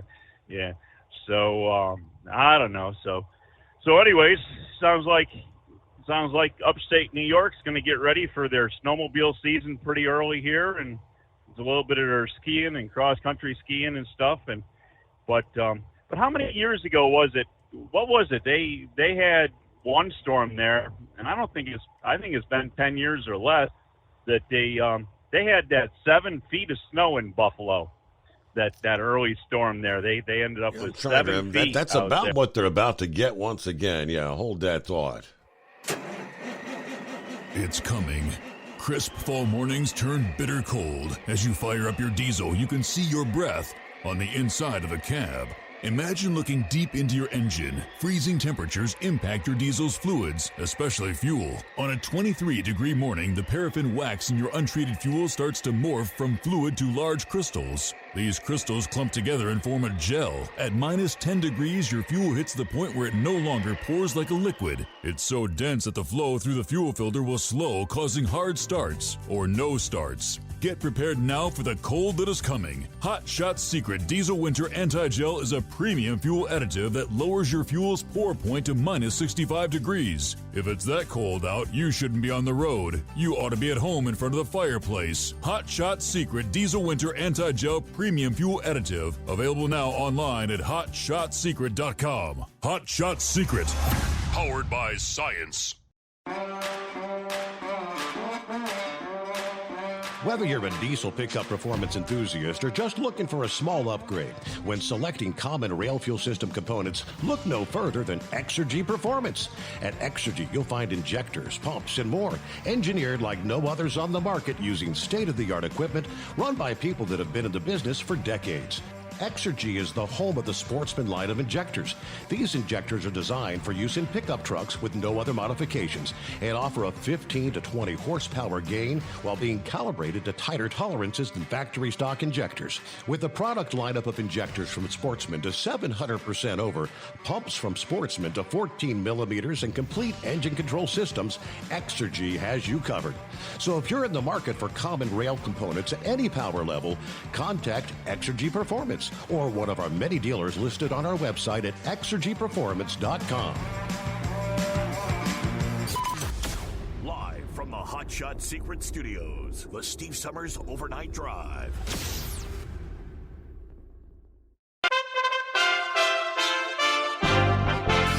USA Radio News with Tim Berg. A senior U.S. defense official says that Russian missiles have crossed into NATO member Poland, killing 2 people in a village near the Polish-Ukrainian border. Pentagon Press Secretary Brigadier General Pat Ryder asked during Tuesday's briefing about the United States' commitment to their NATO partnership. As I mentioned, we're looking into these reports, don't have any information to corroborate them at this time, so I don't want to speculate or get into hypotheticals. When it comes to our security commitments and Article 5, we've been crystal clear that we will defend every inch of NATO territory. House Republicans back Kevin McCarthy as Speaker in a closed-door meeting, a key step he needs moving forward to win the gavel, with the result also showing that he has more work to do to win the full vote of the chamber on the floor next year. This as Florida Republican Senator Rick Scott announced a challenge to Senate Minority Leader Mitch McConnell in a closed-door party lunch on Tuesday, the first such opposition the Senate GOP leader is facing in 15 years at the helm. A tragedy over the weekend down in Dallas is going to take some time to sort out. The federal investigation of the deadly mid-air collision of 2 World War II planes in Dallas over the weekend could take up to 18 months. 6 people were killed when a Bell P-63 King Cobra crashed into a B-17 during the Wings over Dallas Air Show on Saturday before thousands of spectators. The National Transportation Safety Board says GPS from the P-63 and an electronic flight display from the B-17 have been recovered, but both are damaged. In the USA Radio News Midwest Bureau, I'm Katie Lewis. Thanks for listening. We are USA Radio News. Mike Lindell and MyPillow offering the BOGO extravaganza right now on a whole slew of MyPillow products. Now you can find all sorts of great deals on MyPillow bed sheets, Giza Elegance MyPillow, 6-piece towel sets, Roll and Go Anywhere pillows, much more, all priced buy one, get one free. Go to mypillow.com/USA, use promo code USA, or call 1-800-951 8175 and find you some great MyPillow products. They're all available. Oh, by the way, you can also get Mike's book absolutely free with any purchase, but you have to go to mypillow.com/USA or call 1-800-951-8175 and make sure you use the promo code, the Buy One, Get One Extravaganza, going on right now at mypillow.com. Florida Republican Governor Ron DeSantis isn't saying much about former President Trump ahead of his expected announcement of a presidential run. However, the governor is contrasting his success with those of Trump-endorsed candidates in last week's midterm elections. Really what matters is, are you leading? Are you getting in front of issues? Are you delivering results for people? And are you standing up for folks? Amazon is announcing around 10,000 layoffs. As inflation continues to plague the American economy, Amazon is preparing layoffs that could total about 10,000 workers as the company continues broad cost-cutting. Amazon's layoffs, which could begin as soon as this week, are targeted for corporate employees and could affect Amazon's devices business, which includes Alexa products, as well as human resources and retail. From the West Coast USA Radio News Bureau, I'm Lance Pry. Incumbent Democratic Senator Raphael Warnock and GOP challenger Herschel Walker will face off once again in Georgia's runoff elections next month. As new senators-elect are welcomed into the Capitol building this week, Senate Minority Leader from Kentucky, Mitch McConnell, says Republicans hope they are not yet done welcoming new colleagues. I'm proud to welcome members of what will be the 118th Congress freshman class. I hope sincerely that each of our incoming colleagues will embrace the honor of this immense responsibility. For USA Radio News, I'm Tim Berg. David was in big trouble with the IRS. At first, I didn't owe that much, but after this year, it was out of control. Then David called Get a Tax Lawyer. Right away, they were like, oh yeah, looks like you're qualified to say Get a Tax Lawyer went to work. Should have called way sooner. Get a Tax Lawyer has helped thousands like David fight the IRS and get a fresh start. Call 800-745-3070. That's 800-745-3070. At Hot Shot Secret, we share the science behind common diesel problems and their solutions. For example, diesel particulate filter regeneration. The DPF catches particulates left over from combustion. The DPF regeneration cycle cleans the filter with temperatures exceeding 1,000 degrees Fahrenheit. A computer sensor triggers the DPF regen, which is often accompanied by a loss of power and fuel economy. The frequency of DPF regens are in correlation to the cleanliness of the fuel burn. Under heavy operation with the dirty burn, DPF regens can occur multiple times per day. Hot Shot Secret Diesel Extreme Fuel Additive promotes a more complete combustion, creating fewer emissions and therefore fewer DPF regens. Vehicles using Diesel Extreme experience 83% less DPF regens. Hot Shot Secret Diesel Extreme is available nationwide at truck stops, Fine Farm and auto stores, and online at hotshotsecret.com. Hot Shot Secret, powered by science. Well, that midnight hour is upon us, and we really got a long, long way to go. How will we stay awake? Thanks to Chris, for goodness sake. We got Steve Summers on the radio. We got that Hot Shot Secret in the diesel. You know, it really makes that Detroit come to life. We're gonna hear from all our friends. We're gonna do it all again on this overnight drive. How about you, Big Ed? Are you with me? Break 1-9 for that Carolina monkey gouger. Negatory there, hillbilly. You clean clear to Flagtown. Let it roll.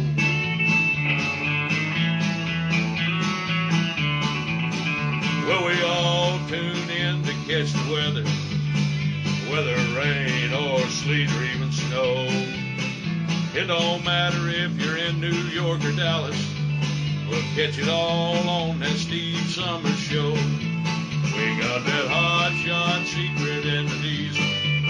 You know, it really makes that Detroit come to life. We're gonna hear from all our friends. We're gonna do it all again on this overnight drive. We got that hot shot secret in the diesel. You know it really makes that Detroit come to life. We're gonna hear from all our friends. We're gonna do it all again on this overnight drive. Let's start this overnight drive.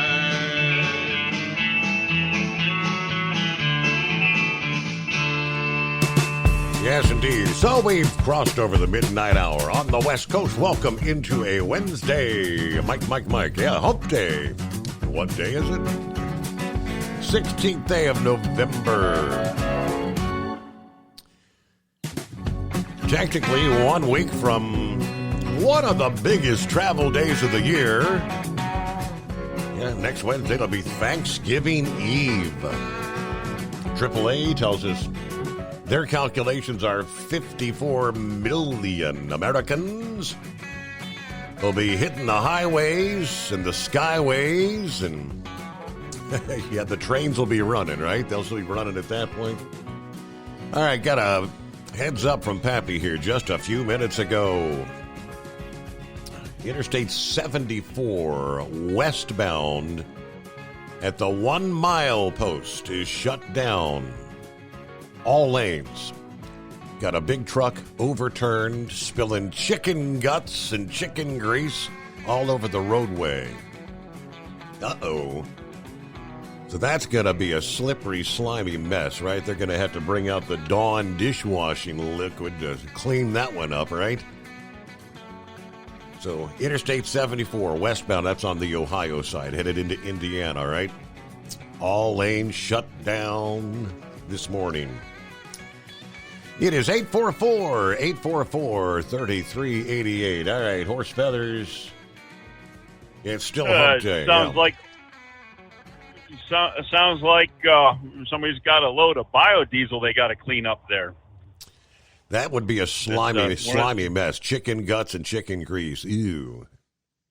Yeah, one of them big rendering trucks there. So yeah, they're a wonderful one to follow on like a 90, 95 degree day there out in the summertime there. Be going down the road following them, flies and everything all cruising around by them and that. Oh boy. Anyways, so yeah, I don't know. What's it been like? Somewhere around the neighborhood of 10 years that Buffalo had that storm there where they had 7 feet of snow out there.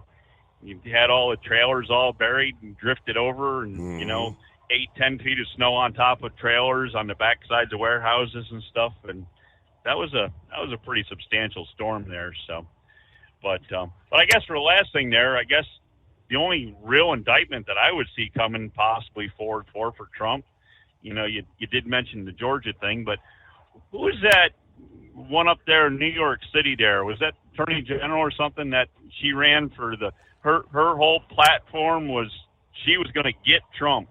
That was her platform. Yeah, was that Letitia James? Wasn't that her name, Letitia James? Yeah.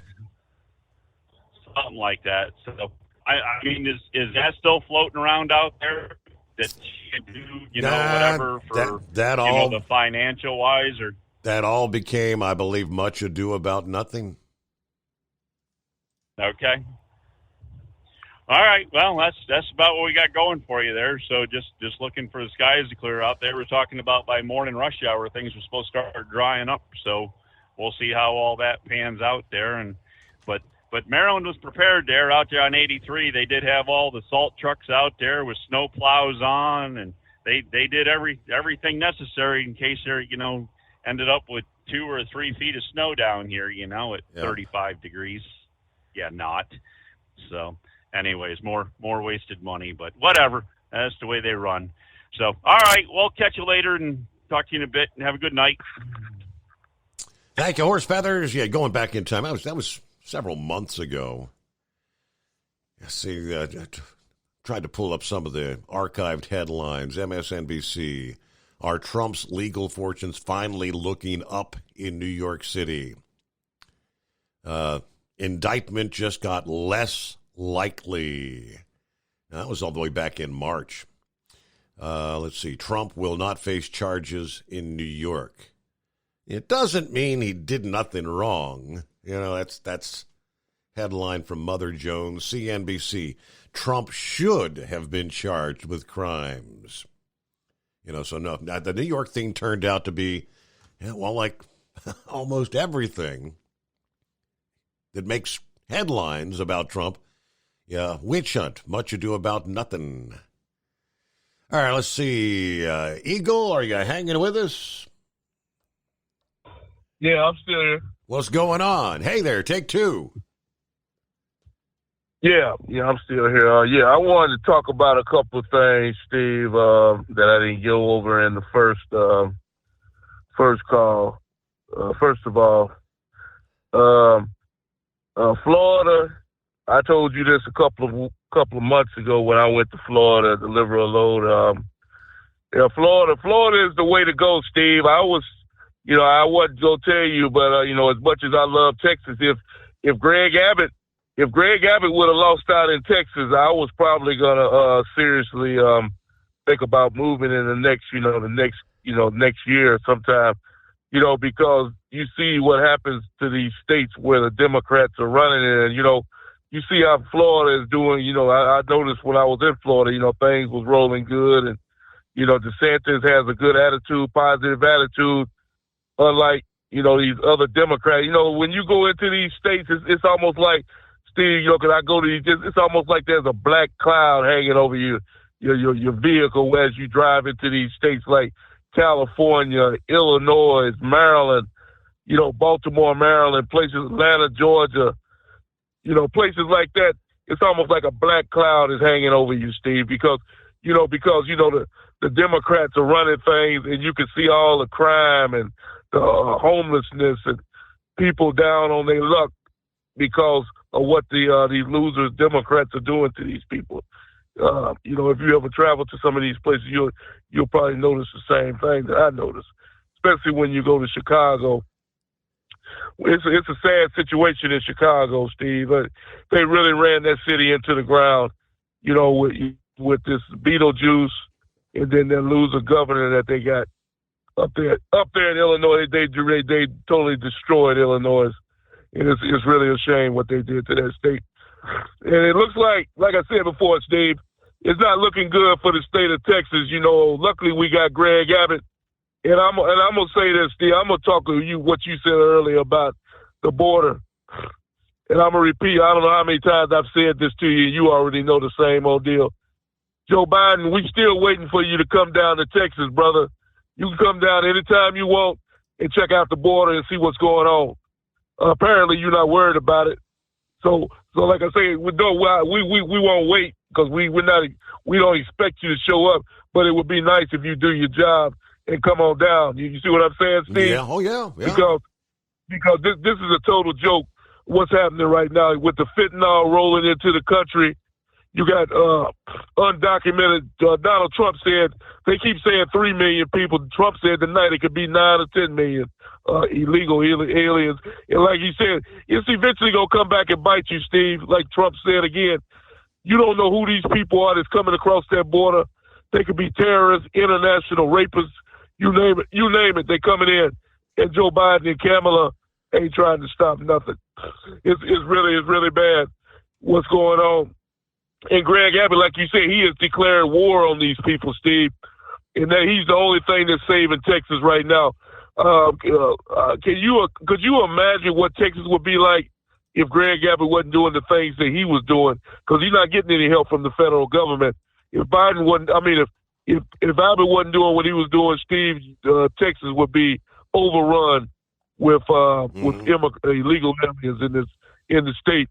So I'm glad that he won the election. I'm glad that we got some kind of defense to help us for the next 2 years until hopefully Trump or somebody else get in the White House that can make some changes and get the job done. And one other thing I wanted to say to you before I hang up, Steve, I'm going to tell you all the things that we're going to do. Trump is going to actually reverse the stuff that Biden turned off when he got in the White House. Donald Trump said the first day he get in the White House, unlike Joe Biden, he's going to open up the pipeline and get the oil right here under our feet, as Trump like to say, instead of buying it from other countries on day one. When Trump get back in the White House, what he said. Then the other thing he said when he get in the White House, he said that he's going to make sure that illegals will stay in Mexico, which another thing that Biden overturned, the stay in Mexico deal. Now they can come on in the USA and stay scot-free. Those are two things that Trump said he's going to do on day one, and that's going to make an improvement in America instantly. If and like I say, anybody out there, Steve, who thinks that there's a difference between Joe Biden and Donald Trump, my man, you're thinking real wrong. If you think that Biden cares about America, you're thinking real wrong. Donald Trump is the man for the job, and I promise you, America will be great again if you get a man like Trump in the White House. And I thank you for taking my call tonight, Steve. All right. They point out that Ivanka Trump, remember Ivanka, there were a lot of folks saying, she should maybe one day run for the presidency. The former first daughter, Ivanka, was notably not in attendance this past evening for Donald's announcement. She said she's going to focus on raising her children and stay out of politics. She said, quote, "I love my father very much. This time around, I'm choosing to prioritize my young children and private life we're creating as a family. I do not plan to be involved in politics. While I will always love and support my father, going forward, I will do so outside the political arena. I'm grateful to have had the honor of serving the American people.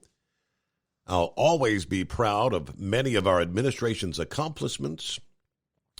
Interestingly, her husband, Jared Kushner, did attend Trump's campaign event there, but Ivanka, not really interested in jumping back in the fray.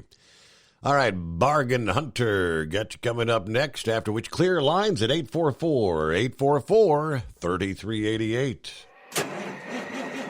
It's coming.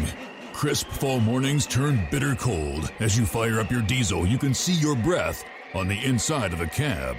Imagine looking deep into your engine. Freezing temperatures impact your diesel's fluids, especially fuel. On a 23-degree morning, the paraffin wax in your untreated fuel starts to morph from fluid to large crystals. These crystals clump together and form a gel. At minus 10 degrees, your fuel hits the point where it no longer pours like a liquid. It's so dense that the flow through the fuel filter will slow, causing hard starts or no starts. Get prepared now for the cold that is coming. Hot Shot Secret Diesel Winter Anti-Gel is a premium fuel additive that lowers your fuel's pour point to minus 65 degrees. If it's that cold out, you shouldn't be on the road. You ought to be at home in front of the fireplace. Hot Shot Secret Diesel Winter Anti-Gel Premium Fuel Additive. Available now online at HotShotSecret.com. Hot Shot Secret.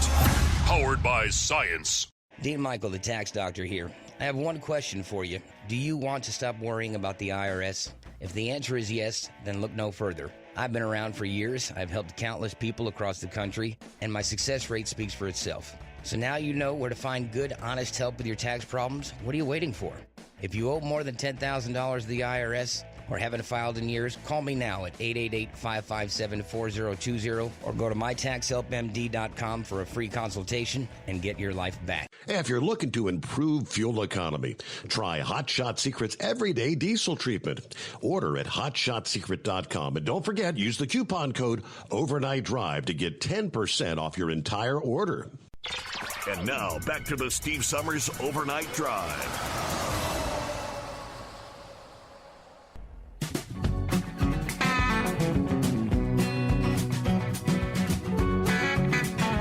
I mentioned the headline out of California where, there's hundreds of people out there driving big trucks, ain't got a bit of business doing so.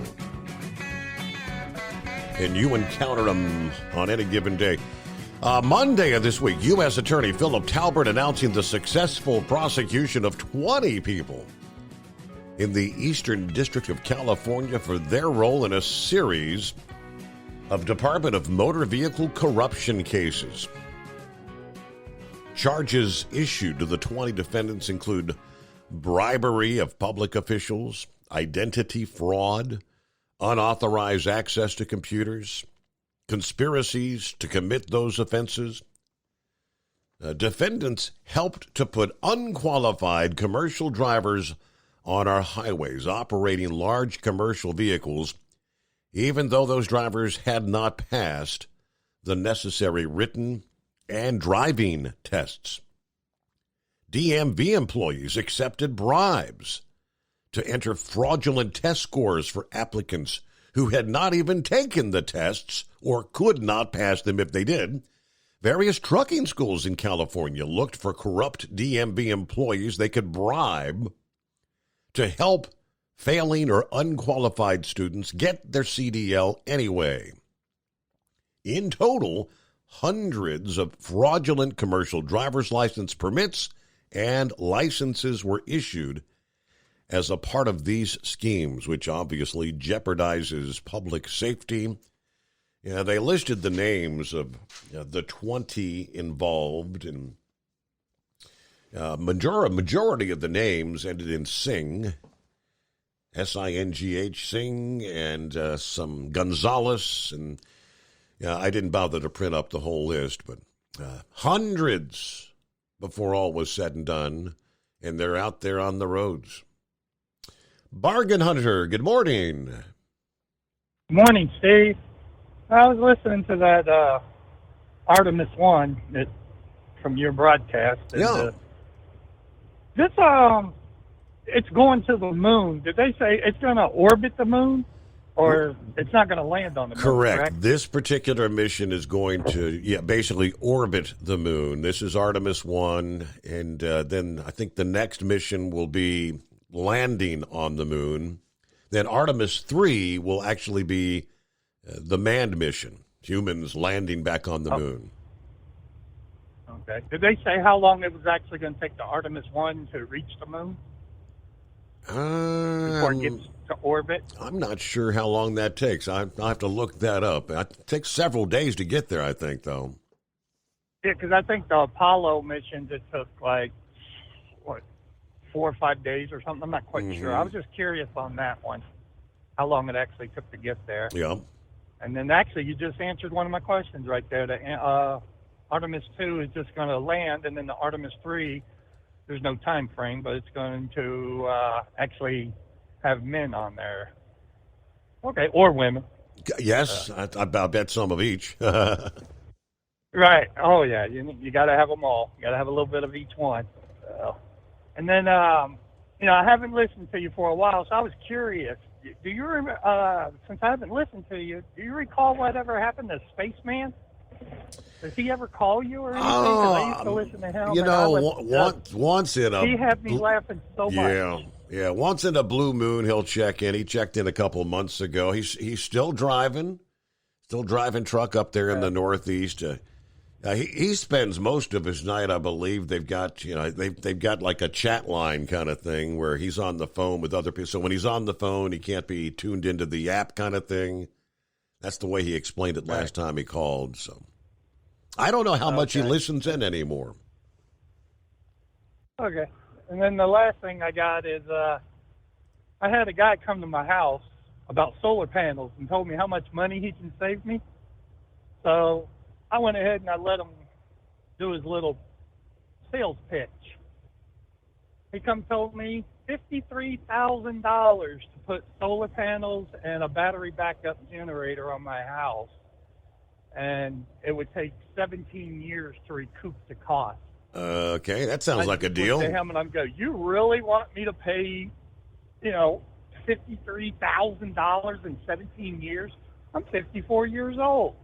I'll be 71 before I break even. Yeah. I don't think so, buddy. Right.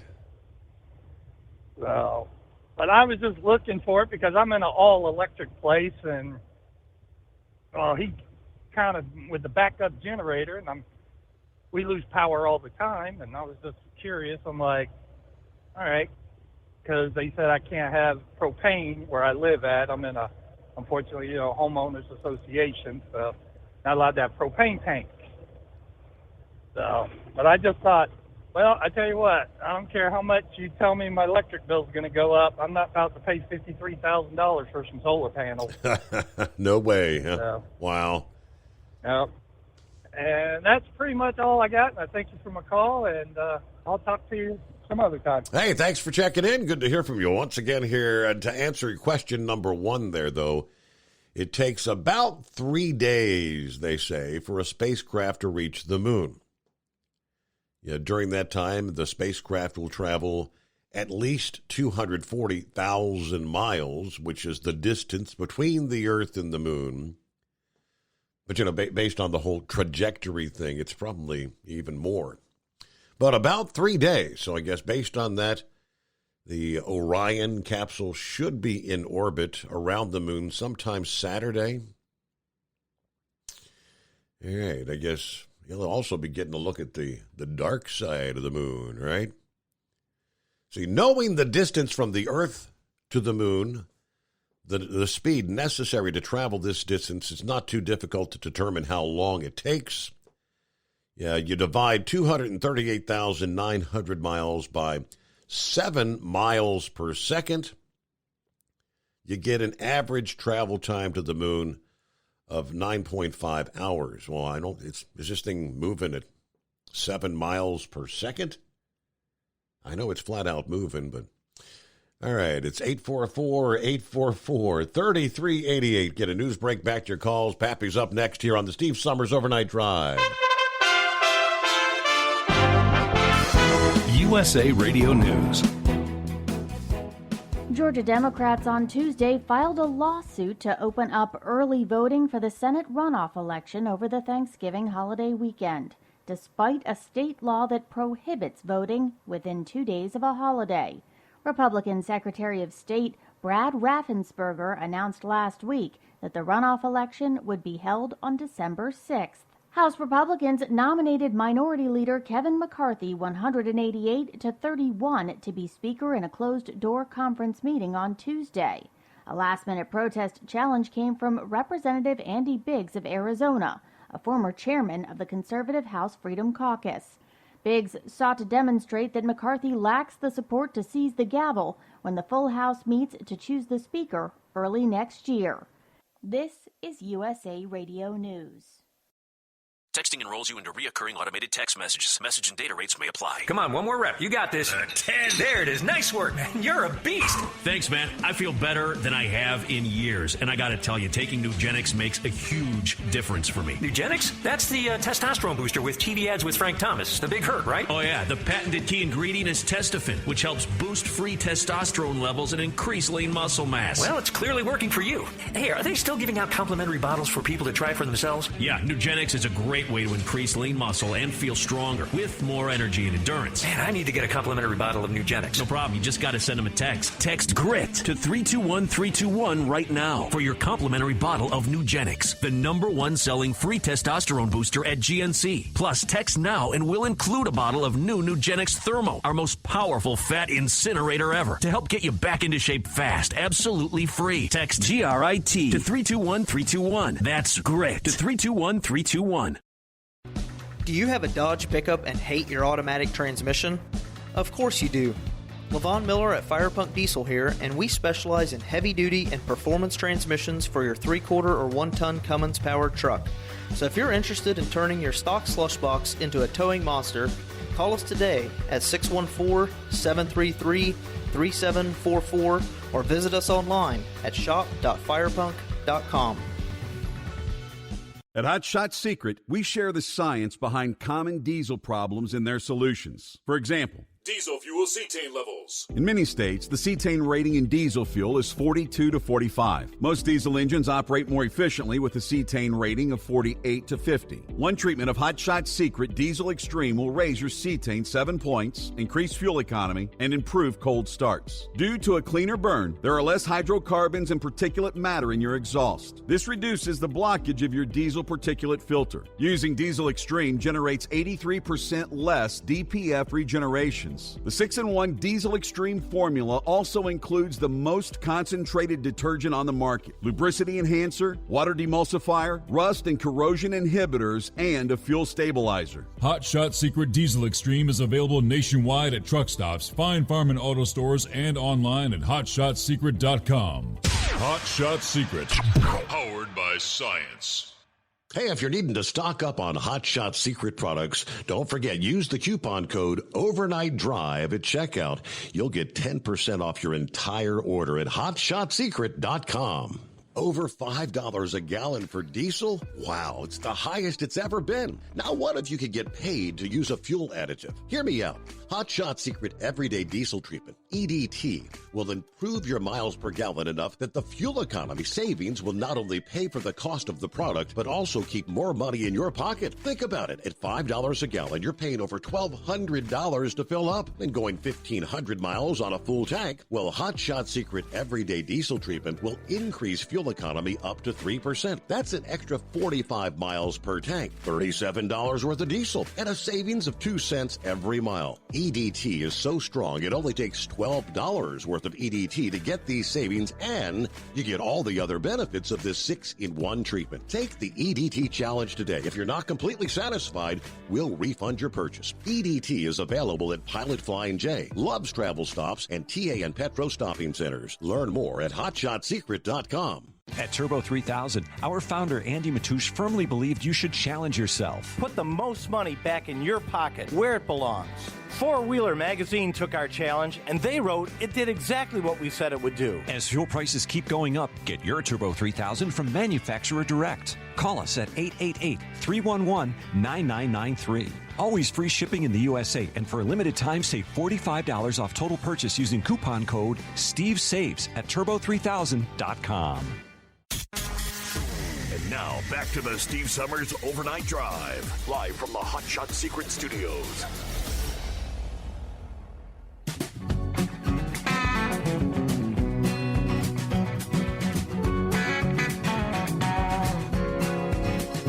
Hey, you may recall the discussions prior to the midterms that if indeed Republicans take the House, might be looking at a spending spree between now and the end of the year, because the Democrats are going to get as much done spending-wise before Republicans take control. They won't be able to get it done. So right out of the box, we're going to come back and ask for, how about $10 billion? That's the request. The White House is going to return for another round of COVID funding.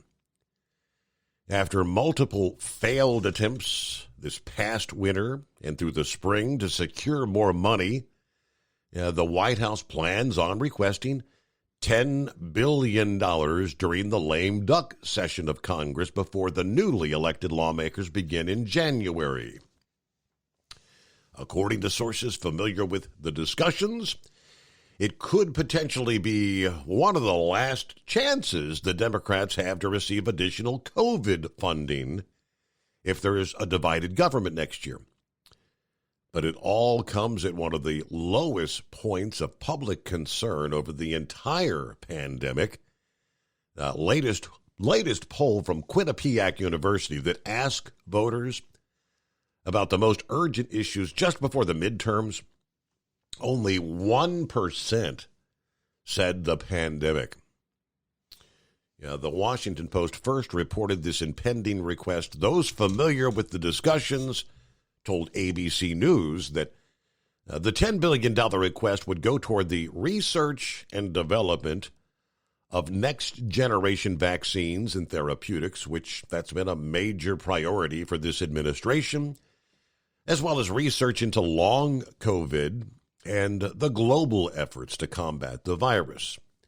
There would be some money set aside for combating other infectious diseases. They say, while COVID is no longer the disruptive force it once was, we face new subvariants that have the potential to cause another surge of infections and hospitalizations and deaths, particularly as we head into the winter months, the time when viruses like COVID spread more quickly. This means an urgent need for COVID funding to help us stay on the front foot against an unpredictable virus. The push for more COVID funding started all the way back in March when they asked for $22.5 billion, when they said they were running out of money to buy tests, treatments, and vaccines. Republicans stonewalled the effort, saying, hey, we've already spent. Well, first of all, they're skeptical of how we had already spent billions in COVID aid that had been allotted. Yeah, the problem is they want to keep spending more money and throwing more gas on the inflation fire. I think it's a bad idea, said Texas Senator John Cornyn. Some of the Republicans also pointed to Biden's remark on 60 Minutes a few months ago when he said the pandemic's over. Yeah, the president saying the pandemic is over is just kind of mind-boggling, according to Louisiana Senator Bill Cassidy, who previously worked as a doctor. He wants tens of billions for COVID, and he says the pandemic's over. Now, which is it, I guess you'd say? All right, looks like I guess Pappy had to take care of some business. Yeah, on call, right? DJ, what's happening this morning? Just got off work, 16 hours locked in a trailer by Mickey Mouse. Did I hear Trump is running again? Yes, yes, he is. They had the official announcement this past evening. Might be some relief. Just say the way things have been going in this country the last few years has kind of been tough. But hopefully Democrats don't get their way all together with the Herschel Walker race either. Well, that's true, too. Yeah, I mean, they're still going to, regardless, they're going to have the 50-50 with Kamala Harris, the deciding votes. I mean, yeah, I guess, Schumer pointed out the one difference it would make if they get the 51, if Herschel Walker loses, they would be able to expedite the confirmation of, like, judges and appointees and things like that. Right. Yep. Right. Well, this country needs Trump again. That's for certain. Thank you for your time. Thank you for getting me home safe. Thank you for listening in. Yeah, that's the official word. Donald Trump turns a deaf ear to the establishment, calling to hold off. And, of course, Democrats' efforts to stop him, officially declaring his presidential campaign. To which he says, in order to make America great and glorious again, I am tonight announcing my candidacy for president of the United States. Speaking of a crowd at Mar-a-Lago there in Palm Beach, Florida, about 9:22 Eastern Time. Of course, for nearly a week, we knew that this was coming. He announced, was it on the midterm day I think it was on the eve of the midterms, that rally in Ohio. Remember that? He was up there with J.D. Vance. And he said, next Tuesday, we've got a big announcement to make. Now, he said, this will not be my campaign, that this will be our campaign all together, because the only force strong enough to defeat the massive corruption we're up against is you, the American people. It's true, the American people, the greatest people on earth, we love them all. We love both sides. We're going to bring people together. We're going to unify. Yeah, good luck with that, right? Ladies and gentlemen, distinguished guests, and my fellow citizens, America's comeback starts right now. That's the way he started the speech. All right, we're here tonight to declare it does not have to be this way. Talking about Joe Biden under Democrat rule, that this great nation is in decline. 2 years ago, we were a great nation. Soon, we will again be a great nation. The decline of America is being forced upon us by Biden and the radical left lunatics running our government into the ground. This decline is not a fate we must accept when given the choice. Trump's determined to end the political leadership of Biden, as he has with House Speaker Nancy Pelosi, as the Republicans will retake House control based on the midterms. But he said, I will ensure Joe Biden does not receive 4 more years in 2024. Our country could not take that. And I say that not in laughter. I say that in tears. Our country could not take 4 more years. It can only take so much. It's all very fragile to start off with. All right, so that's the official announcement this past evening.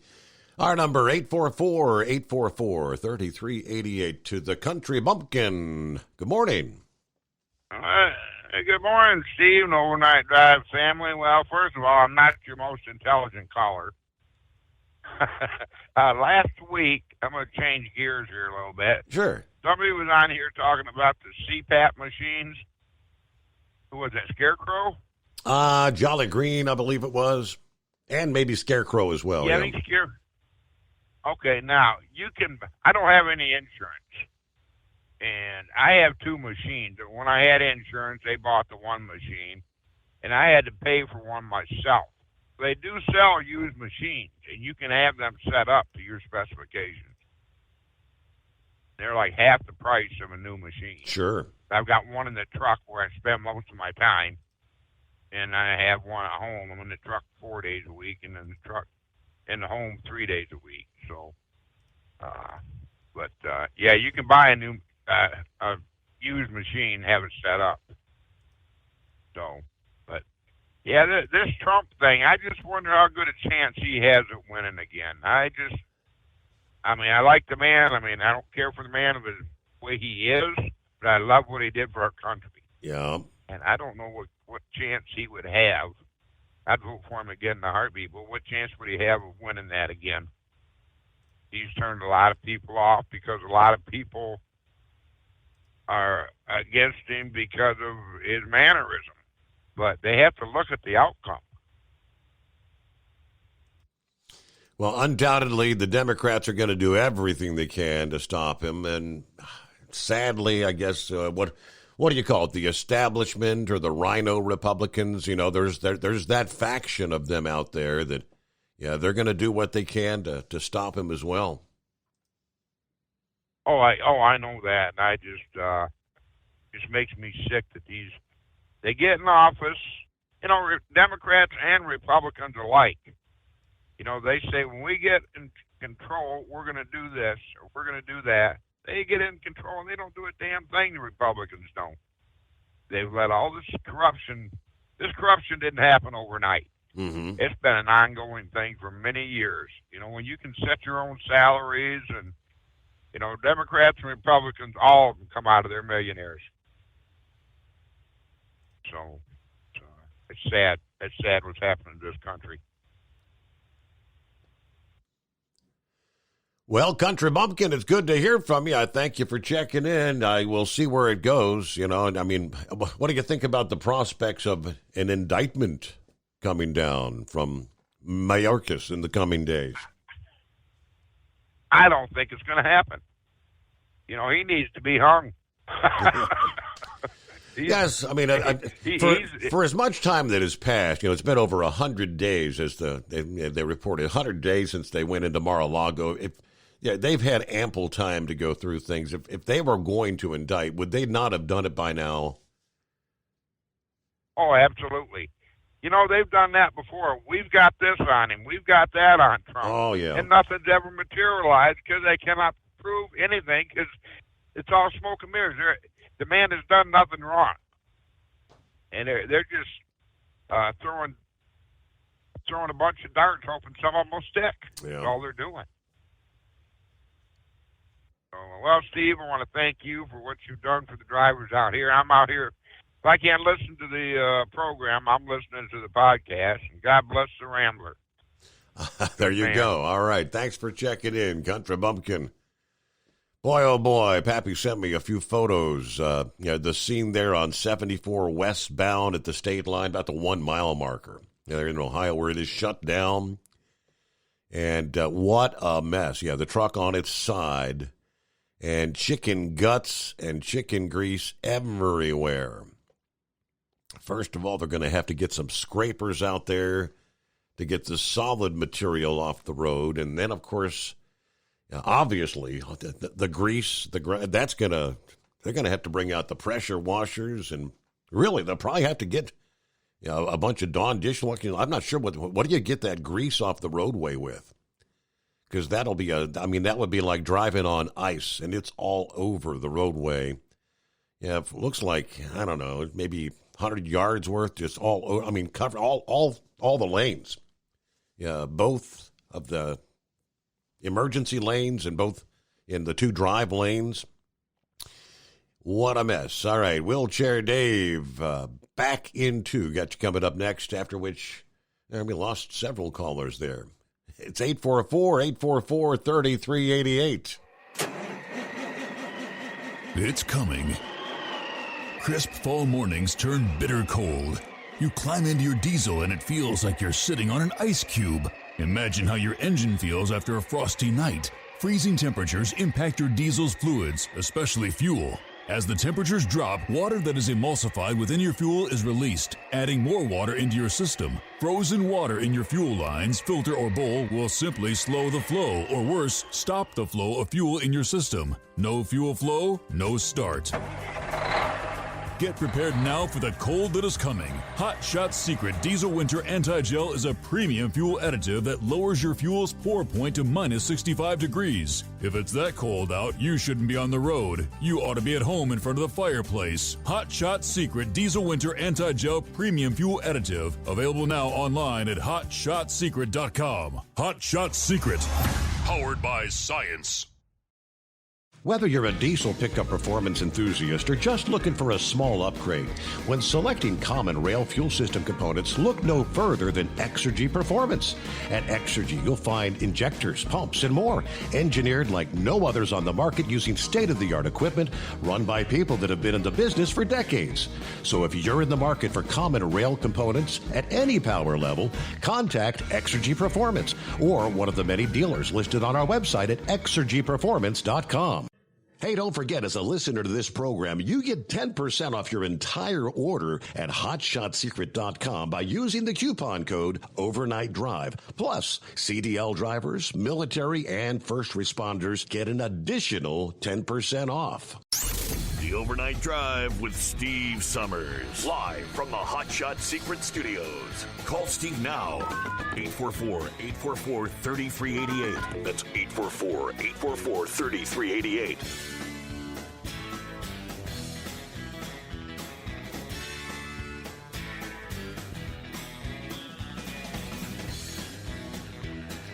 All right, promised we'd get back to Wheelchair Dave. All right. Welcome back, Wheelchair Dave. Hey, Steve, thank you. Thank you very much for taking me back. And thank you for letting me share that moment with you, because I tell you what, this is just unbelievable. The Orion spacecraft, to give you an update here, it's done its final burnout. For the last 18 minutes, it's been doing its final engine, and which put it out of Earth's orbit into space. And it is a 5-day journey. It's on a 5-day journey now to the moon. And one cool thing about this, you know how you go outside and you always look at the space lab flying around? Mm-hmm. I think that you could probably, mission control for the next 25 days, you can stay on those sites that you were on and track Orion, spacecraft Orion, whenever you wish. Now, it's supposed to it's going to make 1.5 laps around the moon, and then it will be coming back to Earth, splashed down like the old Apollo, I think around December 11th or something like that in the Pacific Ocean. Okay. So for the next 25 days, hey, we could sign on to mission control, and you can continue to wear your jacket if you want to. There you go. Yeah, that was pretty nifty. A CNI dog, I guess he was actually tuned in. He took a snapshot of that on YouTube or Facebook or something. I guess that's the first time. Great. It's the first time he saw me with the jacket on there, and he said, "Hey, it looks good on you." Yeah, I wear that jacket all the time.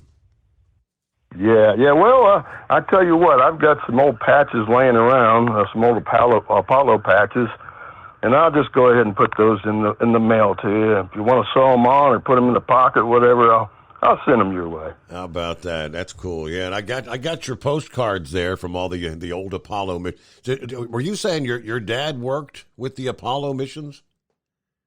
Oh yeah, my dad was very, very instrumental, and my dad helped design the docking of the command module and the lunar module. He did that for the original for the Gemini missions. Then later on for the Apollo, but my dad was instrumental in training Neil Armstrong and Buzz. In fact, 10 years ago, well, it would be 11, coming up on 11, I lost Dad. The one reason I'm so close to you, and I don't know, you probably don't remember this, but, I've known you for a long, long time, and my dad left this earth on the same day that your grandson was born on this earth. How about that? Yeah, 10 years ago. Little Rowan, yeah. Yep, and I emailed you on that. I mean, you helped me get through all that because, it's still to this day.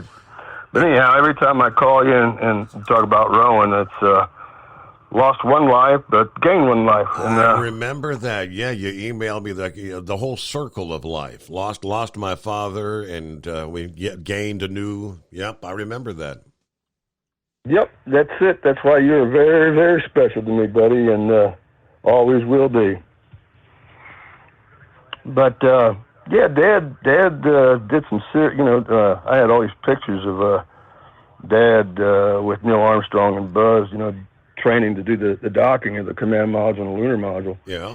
And I got to use all that stuff at his service, when he passed away. But now my mama, she's still alive. My dad used to put her in simulators and stuff. And anyhow, this stuff's real special to me. How about that? Pretty cool. Well, it's pretty. That was an awesome launch. I mean, who was it that called earlier? Said I was kind of wondering if it would the countdown clock would stop at 10 seconds before, or if the damn thing was going to blow up on the launch pad. It's pretty big. Everything went correctly. Yep. Hey, and thank you so much for remembering that full circle of life, Steve. So have a great night and get some other callers in. All right. Thank you. Wheelchair Dave's pretty excited. Obviously, he's been tuned in, kind of obviously, for obvious reasons. It's very intriguing. Very interested in the return to the moon. Hey, got a couple of minutes before we hit our top of the hour news break here. What do we got? Eskimo Mom is on board. Morning, Eskimo Mom. Hi, Steve. Yes, I am back, and it's been. And some of the guys have been saying it's a little too quiet without me, but I did survive my staycation, and we did have the election last Tuesday, and in my home county, we had 50, and in Shelby County here in Ohio, we had roughly 54% of the turnout of registered voters. And I was working as a greeter information person, and there for the longest time we were just slammed with people, and we had a couple of tables that were like 4 or 5 deep, but everybody got through no problem. And then after 6 o'clock, everything died. Nobody went, hardly anybody came out. But other than that. And then our county had everything counted up within before the end of the night. Mm-hmm. Because the system that we have works wonderful, where everything's tested beforehand, and they keep the running total. Pretty much they keep a running total of the votes. But they do not release who's winning and who's losing at the time. But that part stays secret. But they do keep a running total of how many votes have been cast. Right. And so what the hell's what's going on in a place like Arizona? Because I mean, if my understanding is they get all those mail-in ballots. They don't have to wait until like election day or the polls close to start counting those. Why is it taking them a week to count them? That's a very good question. I know, if I remember right, Maricopa County was having some problems with their voting machines, which didn't help anything. Right. And they should have had a contingency plan ready to go in case something like that would happen. And where the rovers would come in, the techs would come in, even technical support. that's what happened with my county. We have the e-poll books, but this election we did not use them because the old e-poll books that we've been using, well, the tech support wasn't there. No other counties was using them, so it's like, okay, we'll just scrap it and go back to the old way, and it worked out wonderful for us. Yeah. But it's just because you have to have contingency plans, and you have to keep the running totals and. When the polls close, you get your tail in there, you start working on it. Start counting, yeah. All right, well, Eskimo Mom, thanks for the update. We hit the top of the hour. News break time on the Overnight Drive. It's coming.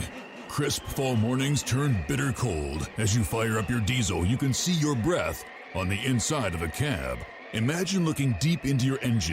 Freezing temperatures impact your diesel's fluids, especially fuel. On a 23-degree morning, the paraffin wax in your untreated fuel starts to morph from fluid to large crystals. These crystals clump together and form a gel. At minus 10 degrees, your fuel hits the point where it no longer pours like a liquid. It's so dense that the flow through the fuel filter will slow, causing hard starts or no starts. Get prepared now for the cold that is coming. Hot Shot Secret Diesel Winter Anti-Gel is a premium fuel additive that lowers your fuel's pour point to minus 65 degrees. If it's that cold out, you shouldn't be on the road. You ought to be at home in front of the fireplace. Hot Shot Secret Diesel Winter Anti-Gel Premium Fuel Additive. Available now online at HotShotSecret.com. Hot Shot Secret. Powered by science. Whether you're a diesel pickup performance enthusiast or just looking for a small upgrade, when selecting common rail fuel system components, look no further than Exergy Performance. At Exergy, you'll find injectors, pumps, and more, engineered like no others on the market using state-of-the-art equipment run by people that have been in the business for decades. Exergy is the home of the Sportsman line of injectors. These injectors are designed for use in pickup trucks with no other modifications and offer a 15 to 20 horsepower gain while being calibrated to tighter tolerances than factory stock injectors. With a product lineup of injectors from Sportsman to 700% over, pumps from Sportsman to 14 millimeters, and complete engine control systems, Exergy has you covered. So if you're in the market for common rail components at any power level, contact Exergy Performance or one of our many dealers listed on our website at exergyperformance.com. Live from the Hot Shot Secret Studios, the Steve Summers Overnight Drive.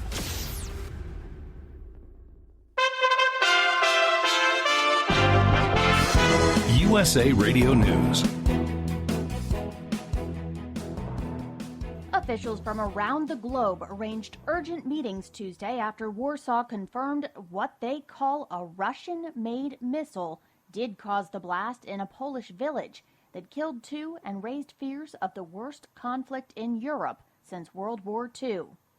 On the topic of the Second Great War, the federal investigation of the deadly mid-air collision of 2 World War II planes in Dallas over the weekend could take up to 18 months. 6 people were killed when a Bell P-63 King Cobra crashed into a B-17 during the Wings over Dallas Air Show on Saturday before thousands of spectators. The National Transportation Safety Board says GPS from the P-63 and an electronic flight display from the B-17 have been recovered, but both are damaged. In the USA Radio News Midwest Bureau, I'm Katie Lewis.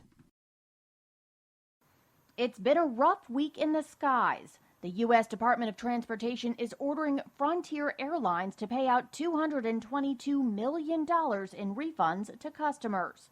The penalty is over significant scheduling problems during the COVID-19 pandemic. The company was also fined $2.2 million. And the FBI has released security footage of a June attack on Compass Care Pregnancy Services, a pro-life women's care clinic in upstate New York. The agency announced a reward of up to $25,000 for any information leading to the arrest of the arsonists, and suggested the criminals could be charged under the Freedom of Access to Clinic Entrances Act, also known as the FACE Act. This is USA Radio News.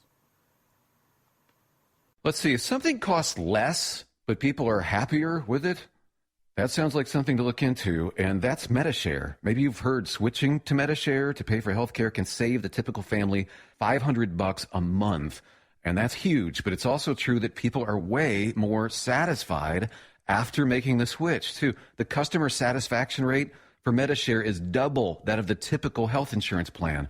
Double. Medi-Share works. It's been around for more than a quarter century, and members have shared more than $3 billion of each other's bills. People love having telehealth and a huge nationwide PPO network. So, yeah, you can save a ton and like it better. Imagine being happy with how you're taking care of your health care. So if you're self-employed or part of the gig economy, or you just want a plan you're happy with, you can call right now and get a price within 2 minutes. A very, very smart use of 2 minutes. Here's the number you need. 833-34-BIBLE. That's 833-34-BIBLE. 833-34-BIBLE. After 2 failed attempts, NASA is readying to launch its new Mega Moon rocket early Wednesday from Florida, less than a week after the massive machine withstood a hurricane. Perhaps the third time will be the charm. The weather promises to be favorable with an 80% chance of launch. This season may not be so jolly for all those who have faced a wave of recent layoffs. As inflation continues to plague the American economy, Amazon is preparing layoffs that could total about 10,000 workers as the company continues broad cost-cutting. Amazon's layoffs, which could begin as soon as this week, are targeted for corporate employees and could affect Amazon's devices business, which includes Alexa products, as well as human resources and retail. From the West Coast USA Radio News Bureau, I'm Lance Pry. And with results still pending for the 2022 elections, many look just 720 days into the future to the next election, while a lame duck Congress may be paving the way to legalizing children who were brought to the U.S. illegally by their parents, also known as Dreamers. And the last undefeated team in football fell Monday night to the Washington Commanders, who beat out the Philadelphia Eagles at home. For USA Radio News, I'm Victoria Idoni. My heart was racing just making spaghetti. I could have waited to tell my doctor, but I didn't wait. I was short of breath just reading a book. I could have delayed telling my doctor, but I didn't wait. They told their doctors and found out they have atrial fibrillation, a condition which makes it about 5 times more likely to have a stroke. If you have one or more of these symptoms, irregular heartbeat, heart racing, chest pain, shortness of breath, fatigue, or lightheadedness, this is no time to wait. Contact your doctor. Brought to you by Bristol Myers Squibb and Pfizer. We know you'd like to be cuddled up real tight with a sweet little thing all night. But instead, you've got Steve Summers. It's the Overnight Drive. EDT Plus Winter Defense is scientifically proven to prevent fuel gelling and icing, reduce the fuel line freeze-ups down to minus 40 degrees Fahrenheit, improve cold starts, increase diesel fuel lubricity, and increase cetane for more power and better fuel economy. Improve performance and protect your truck from failure in cold temperatures with Hot Shot Secret EDT Plus Winter Defense. Available now online at HotShotSecret.com. Hot Shot Secret, powered by science.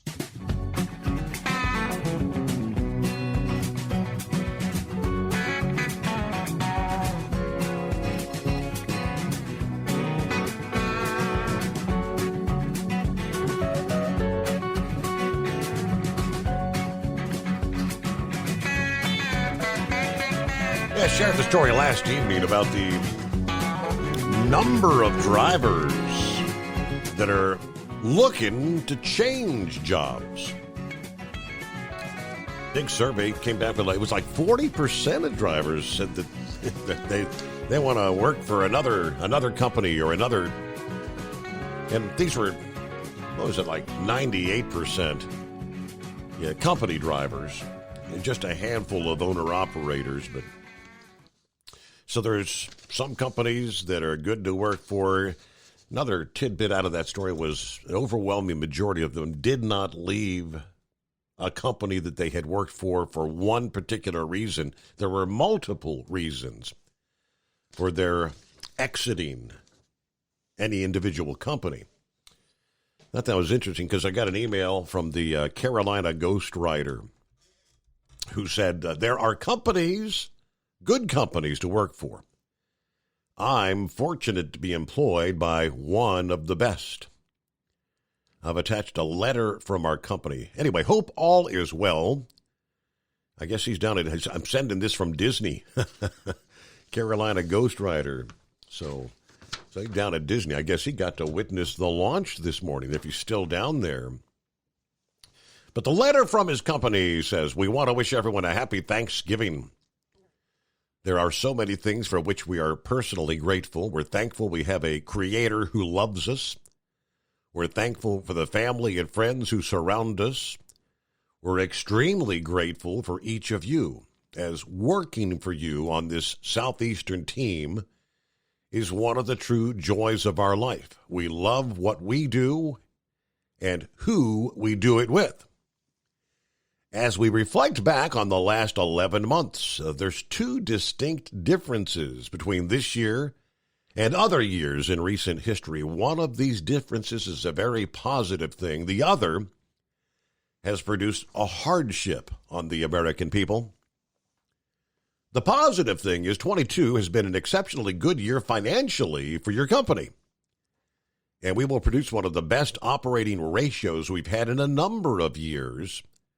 We could not have accomplished this without the hard work of each of you, and for that we are grateful.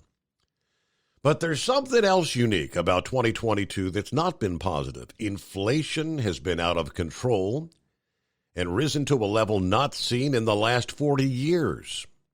This has impacted everything Americans buy and has had a negative impact on each one of you.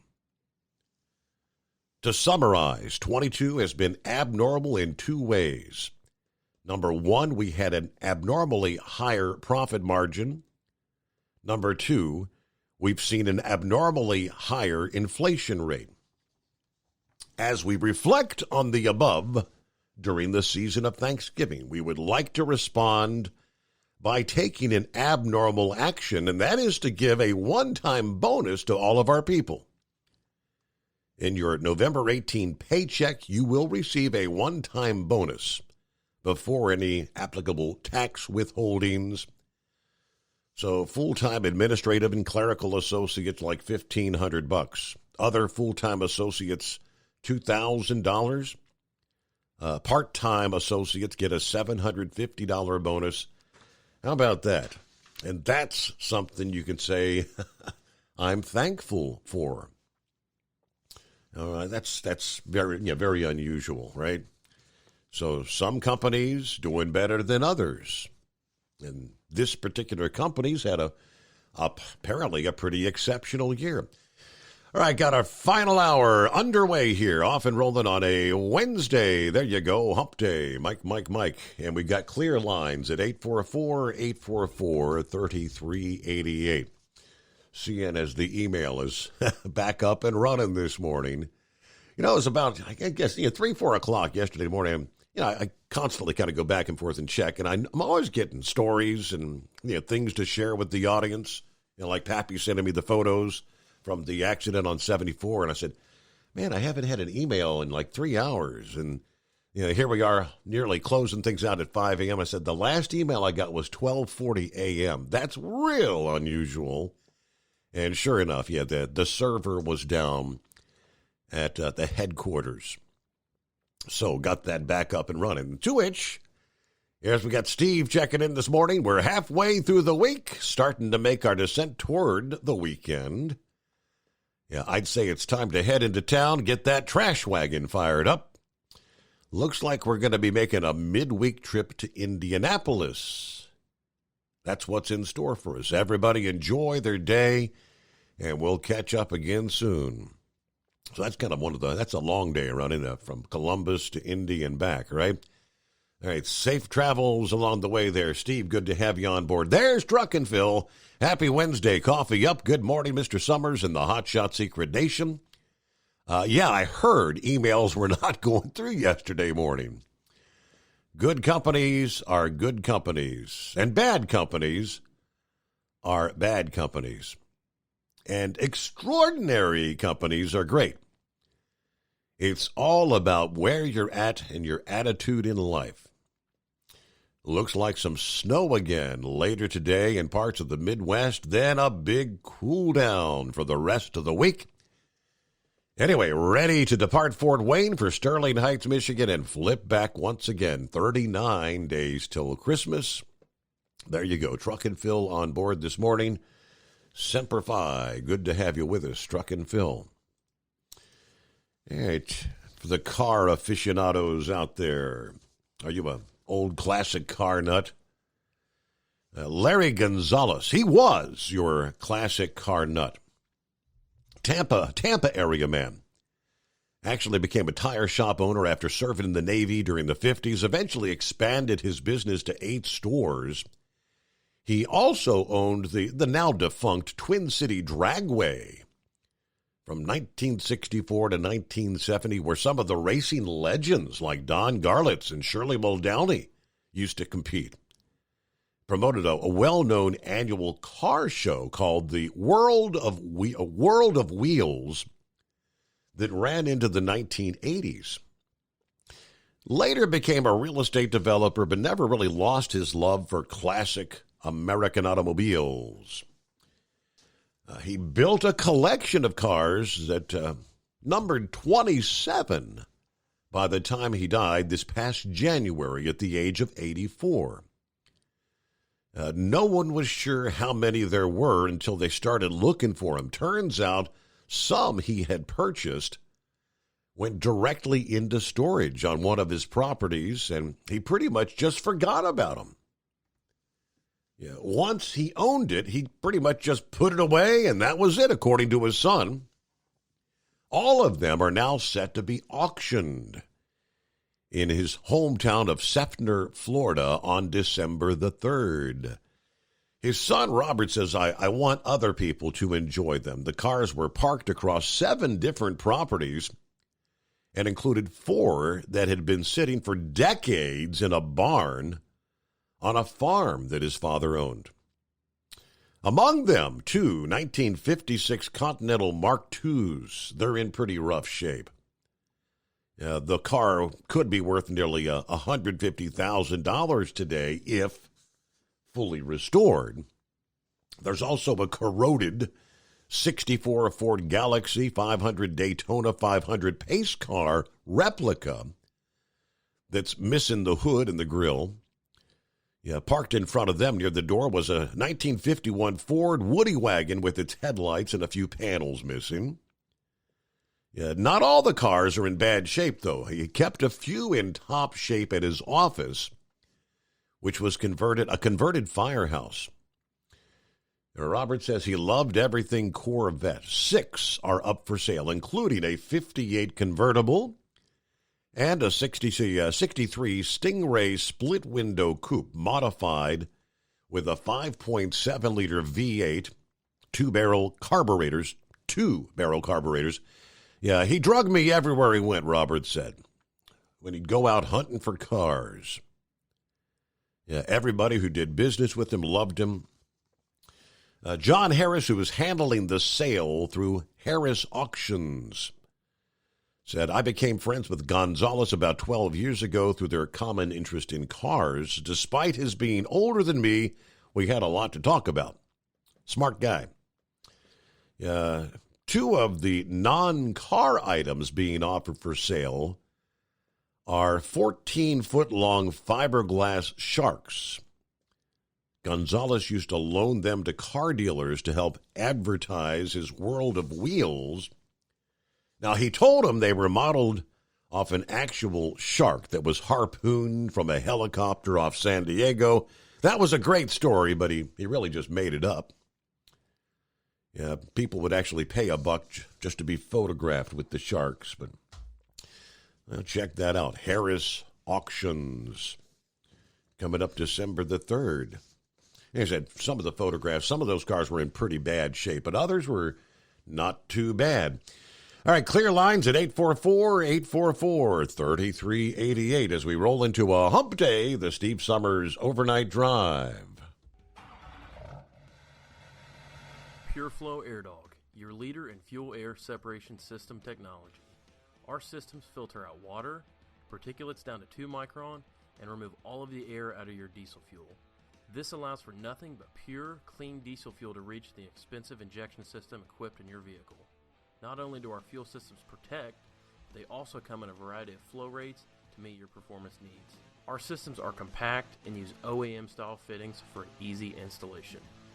Learn more about our product at www.pureflowairdog.com and be sure to follow us on Facebook and Instagram. Protect your investment with PureFlow AirDog. At Hot Shot Secret, we listen to our customers. Everyday Diesel Treatment delivers a 6-in-1 premium fuel treatment for every fill-up, every time. Our fans call it EDT. I'm Nathan from Ellisville, Mississippi, and I drive a 2017 Ford F-350 Power Stroke. I've been using Hot Shot Secret EDT every tank for almost 3 years, and I've seen about 1.5 to 2 miles per gallon increase in fuel mileage. Everyday Diesel Treatment is available at truck stops, Tractor Supply, O'Reilly's Auto Parts, and online at HotShotSecret.com. Drivers, you demand that your equipment's reliable and dependable, and that also applies to your headset for communication. Well, our friends at Stellar Electronic have you covered. The Pluto Duo headset bundle is the best communication headset you can find in the industry. No matter the challenging environment you're driving in, the Pluto headset will make you sound crystal clear all the time thanks to their 99% noise cancellation. And the Duo's not only a stereo converter for the headset, but also a power bank so you can charge as you go. Learn more at StellarElectronic.com or visit them on Facebook. Hey there, listening friends. I want to remind you, don't forget you can get 10% off your entire order at HotShotSecret.com by simply using the coupon code Overnight Drive. Keep the bugs off your glass and the smokies off your ass. This is the Overnight Drive with Steve Summers.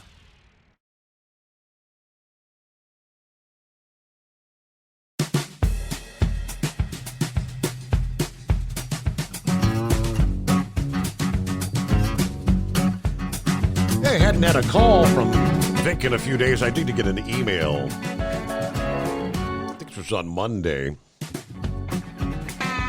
But he listened in, I guess, to the Monday morning program, and he said, Steve, you read an email about Trump's emergency order being the cause of disruption in the 2020 election.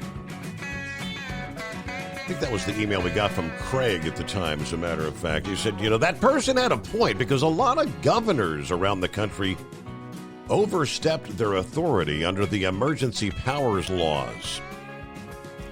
However, President Trump was getting no cooperation from anyone at this time as to the origins and the characteristics of COVID. Technically, nor has that been settled to this day. But governors in a lot of states kept people from being primary by using this authority, ensuring the old guard would remain in power regardless of who won the general election. The private agendas would continue.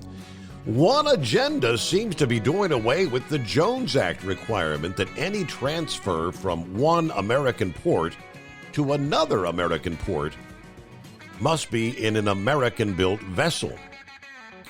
Now, why the desire to change the Jones Act requirement? I mean, we have little or no civilian shipbuilding industry. Now, Mitch McConnell's second wife, Elaine Chao's family, has their shipping vessels built in China with Chinese steel. Mitch's first wife, know it or not, was a liberal. But with the loss of the shipbuilding industry, a lot of talent was also lost. The last ship my wife's brother worked on modifying was to carry U.S. Air Force missiles. Had foreign workers. Before that, he worked repairing Great Lakes vessels with an all-Chinese crew. The company he started with building barges was closed during the Trump administration. More skilled American workers will be lost, ironically bringing product from Gulf of Mexico ports to New York ports is where getting products in the heartland to the people in populated areas is where it started over 2 centuries ago, led to the creation of the Erie Canal and interconnecting canals. Yeah, the rivers could not always be depended on for transportation of goods, and we're seeing that right now, as a matter of fact. The intermodal capacity of America today is resilient, very capable of dealing with failure in one area by diverting traffic to another mode, if done so in a timely fashion. Why anyone would prefer bringing oil in tankers along the treacherous Atlantic coast rather than pipelines or even proper rail cars is an absolute mystery to me. One of the reasons for the loss of civilians shipbuilding was the Navy buildup during the Reagan years. There was not enough extra capacity to build civilian ships, so private owners turned elsewhere. You know, it seems prudent to me that rather than abolishing the Jones Act requirement, we should use that to rebuild our shipbuilding industry. Always an interesting take from our friend Vic there. All right, let's see, real quick like there, would that be Hillbilly Tex? Morning, Steve. It is. Hello, Tex. What's going on? Oh, well, I just sitting here watching the world go flat, but, hey, I see they shot that Sputnik off a while ago. I was going to say, what do you think about that? Hey, it's headed to the moon there, Tex. Yeah. They gonna keep messing with them haints up there. Got that voodoo on them. They gonna keep messing around up there, and something bad gonna come out of that there deal. Yeah. Hey, Steve, what I called to talk about, that governor down Texas, old Greg Abbott, boy, you got to give him a big tip of the hat, buddy. He called in the National Guard, got gunboats running the river. Amen, and God bless him. Yep. More power to him. Took him a long time to do it, but he finally did. I'm anxious to see what kind of official word, what are we going to hear from from Biden or John, the press secretary? What are they going to say about that declaration? Yeah, I already figured they trying to null and void that, but the way I understand it, the governor has a right to defend his territory, so, I mean, I'm just all awed about that deal. I'm proud he got the kahunas to get out there and do it. Yep. And, the Democrats, they going to fight him every which way they can over it, but he's control of the National Guard, and so put the boats and the guns out there and the guards on the bank, and you cross over here, we're going to bust a cap in you. So, but that's just the way old Hillbilly Tex sees everything, but anyway, I just wanted to call in, check on everybody this morning. Y'all doing all right? Everybody doing just fine. Pretty excited about that moon launch there, the Artemis this morning. Well, I'm glad it got off the ground without hurting nobody, but it's going to have severe consequences with them spooks up yonder. Yeah. Yeah, boy, you got the voodoo fix on them, right? That's right. Got that voodoo stick on them, buddy.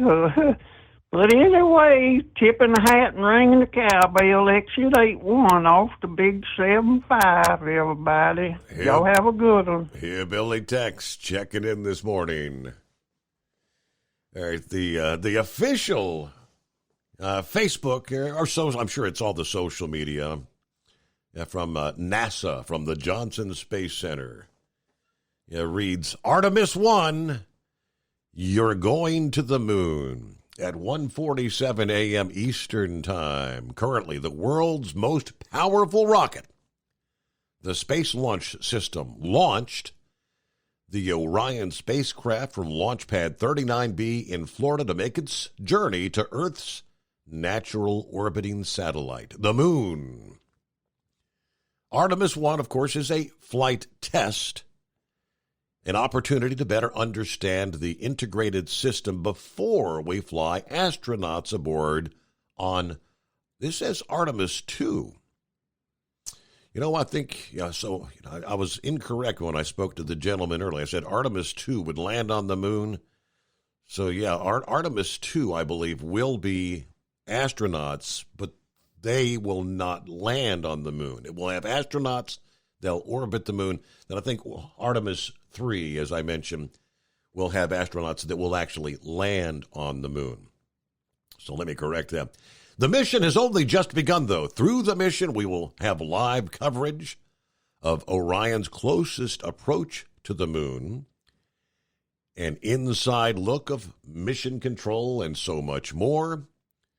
NASA is returning to the lunar surface to not only create a long-lasting presence on the moon and eventually Mars, but to unlock new scientific discoveries and inspire the next generations of space explorers. They will be known as the Artemis generation. So stay tuned via social media. Of course, if you got NASA TV, like I do on your cable, you can tune into all that throughout the mission. Go Artemis! All right, there you go. It's the Steve Summers Overnight Drive. USA Radio News.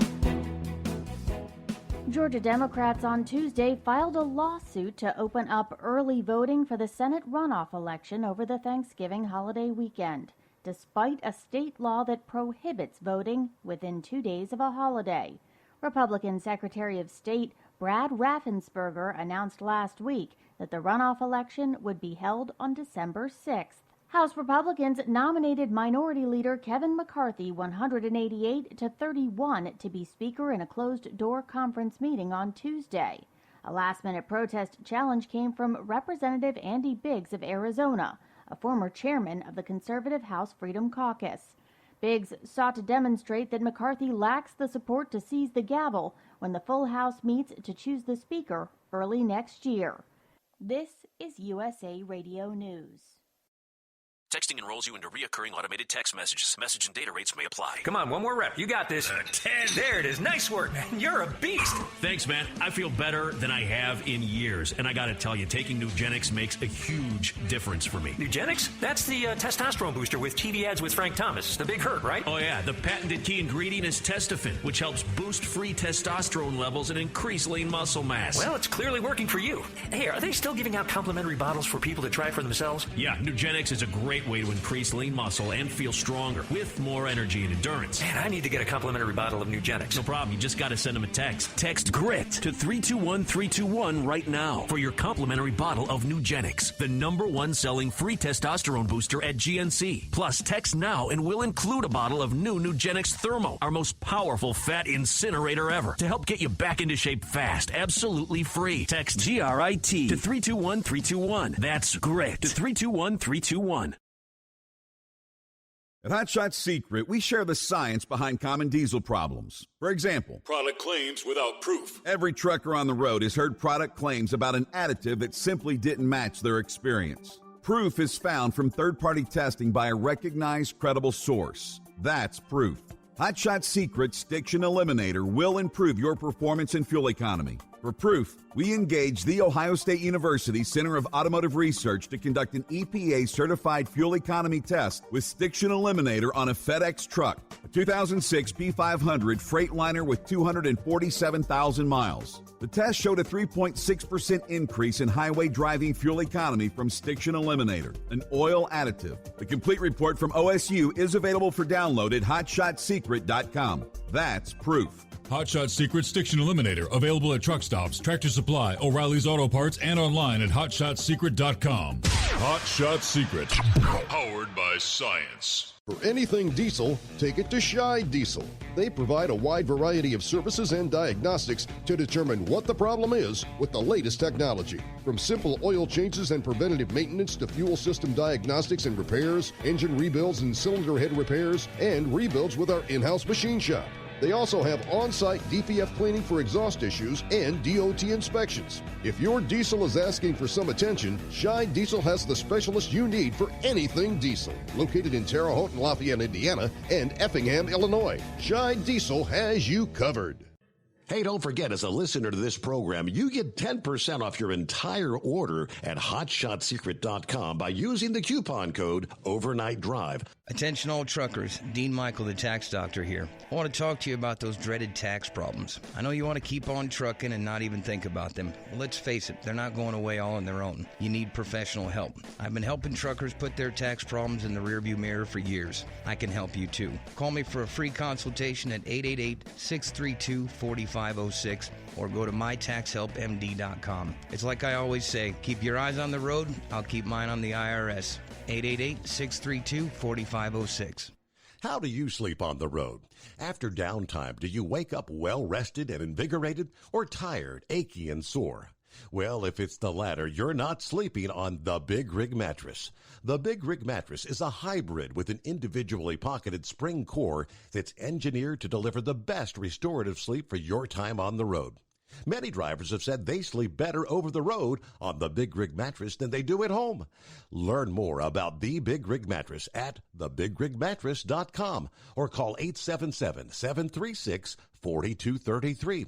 Most standard sizes ship within 72 business hours. The Big Rig Mattress, 100% made in the USA since 2009.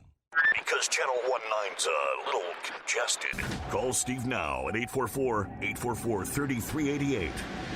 The Overnight Drive.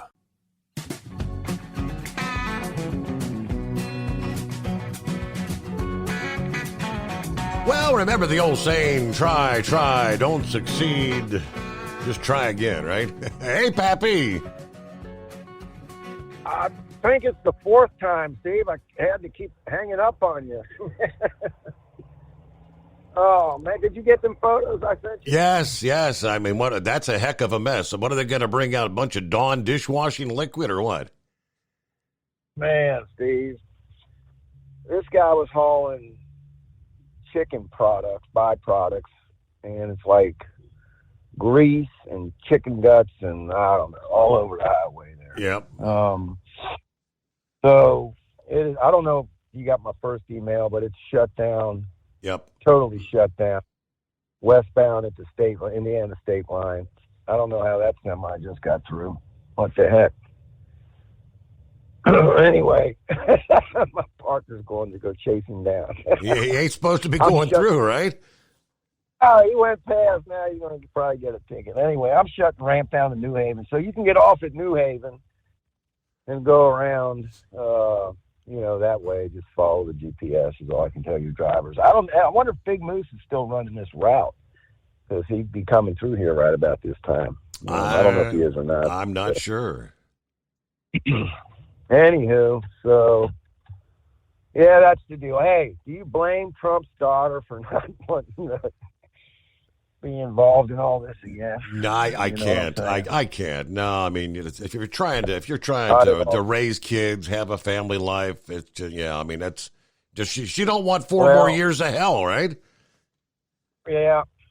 Steve, I can only go back to, I remember an interview that Trump gave Oprah Winfrey a while ago, several years ago. And she asked him if he would ever run for president. He was like, "Are you kidding me? There's no way." And he goes, "Well, I'll tell you what, if things really ever got that bad, I would run." And that's why he ran in 2016. And it's pretty much why he said he's running again. Things are just so messed up here. That's why he decided to run again, So we'll see what happens. Steve, I didn't know nothing about this missile launch that hit Poland until I was listening to your show when you mentioned it.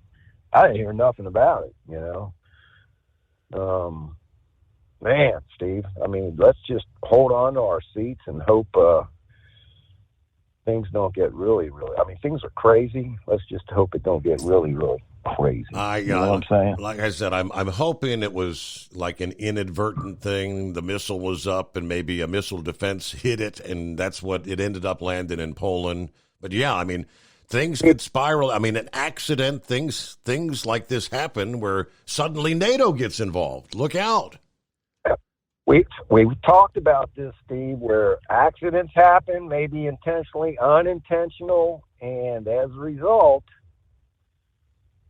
things can go downhill, all due to a mistake, you know. And so, hey, man, these semis just keep getting off the exit, getting off the get-off ramp. I think they're going down through Harrison and over the state line. They can jump back on 74 from there. It's looking like probably, I don't know, Steve, 4 or 5 hours. Okay. I was going to say, so through the morning rush, that's going to be a big mess then. We had one, I think I called you, it was on 275 at Kilby at 3:30 in the morning, Steve, about the same time this happened. And when I came in the next day at 1600 hours, 4 p.m., they were still working on it. Wow. So they don't have to offload this semi because he offloaded everything on the highway. That's right. Oh, they got the equipment out there to get it righted yet, or is it still on its side? No, the hook hasn't come yet. ODOT is out here setting up some signs to relieve us so we don't have to keep sitting here. But they're bringing some dump trucks full of sand, a couple Bobcats, to get this stuff cleaned up, and then how long it'll take them to get that big rig up on a tow truck, who knows, but so I would guess 3-4 hours at least, my man. So if anybody's coming through here, that's what they're looking at. All right. There you go. Thanks for the update, Pappy. Good to have you on board. So that's 74 westbound 1 mile marker on the Ohio side for those headed over into Indiana, right? Yeah, again, it's been shut down for several hours already. It's going to be for several more. Like I said, once they get the scoops out there and get all the solid matter up, all that chicken fat and chicken grease, that would be slick as snot to begin with. And if you put a little rain on that or something, I mean, all that, they got to get that cleaned up. All right, thanks for the update there. Pappy Blind Man is on board. What's going on, Blind Man? Oh, not too much. I wonder if the crows are going to go after the chicken grease.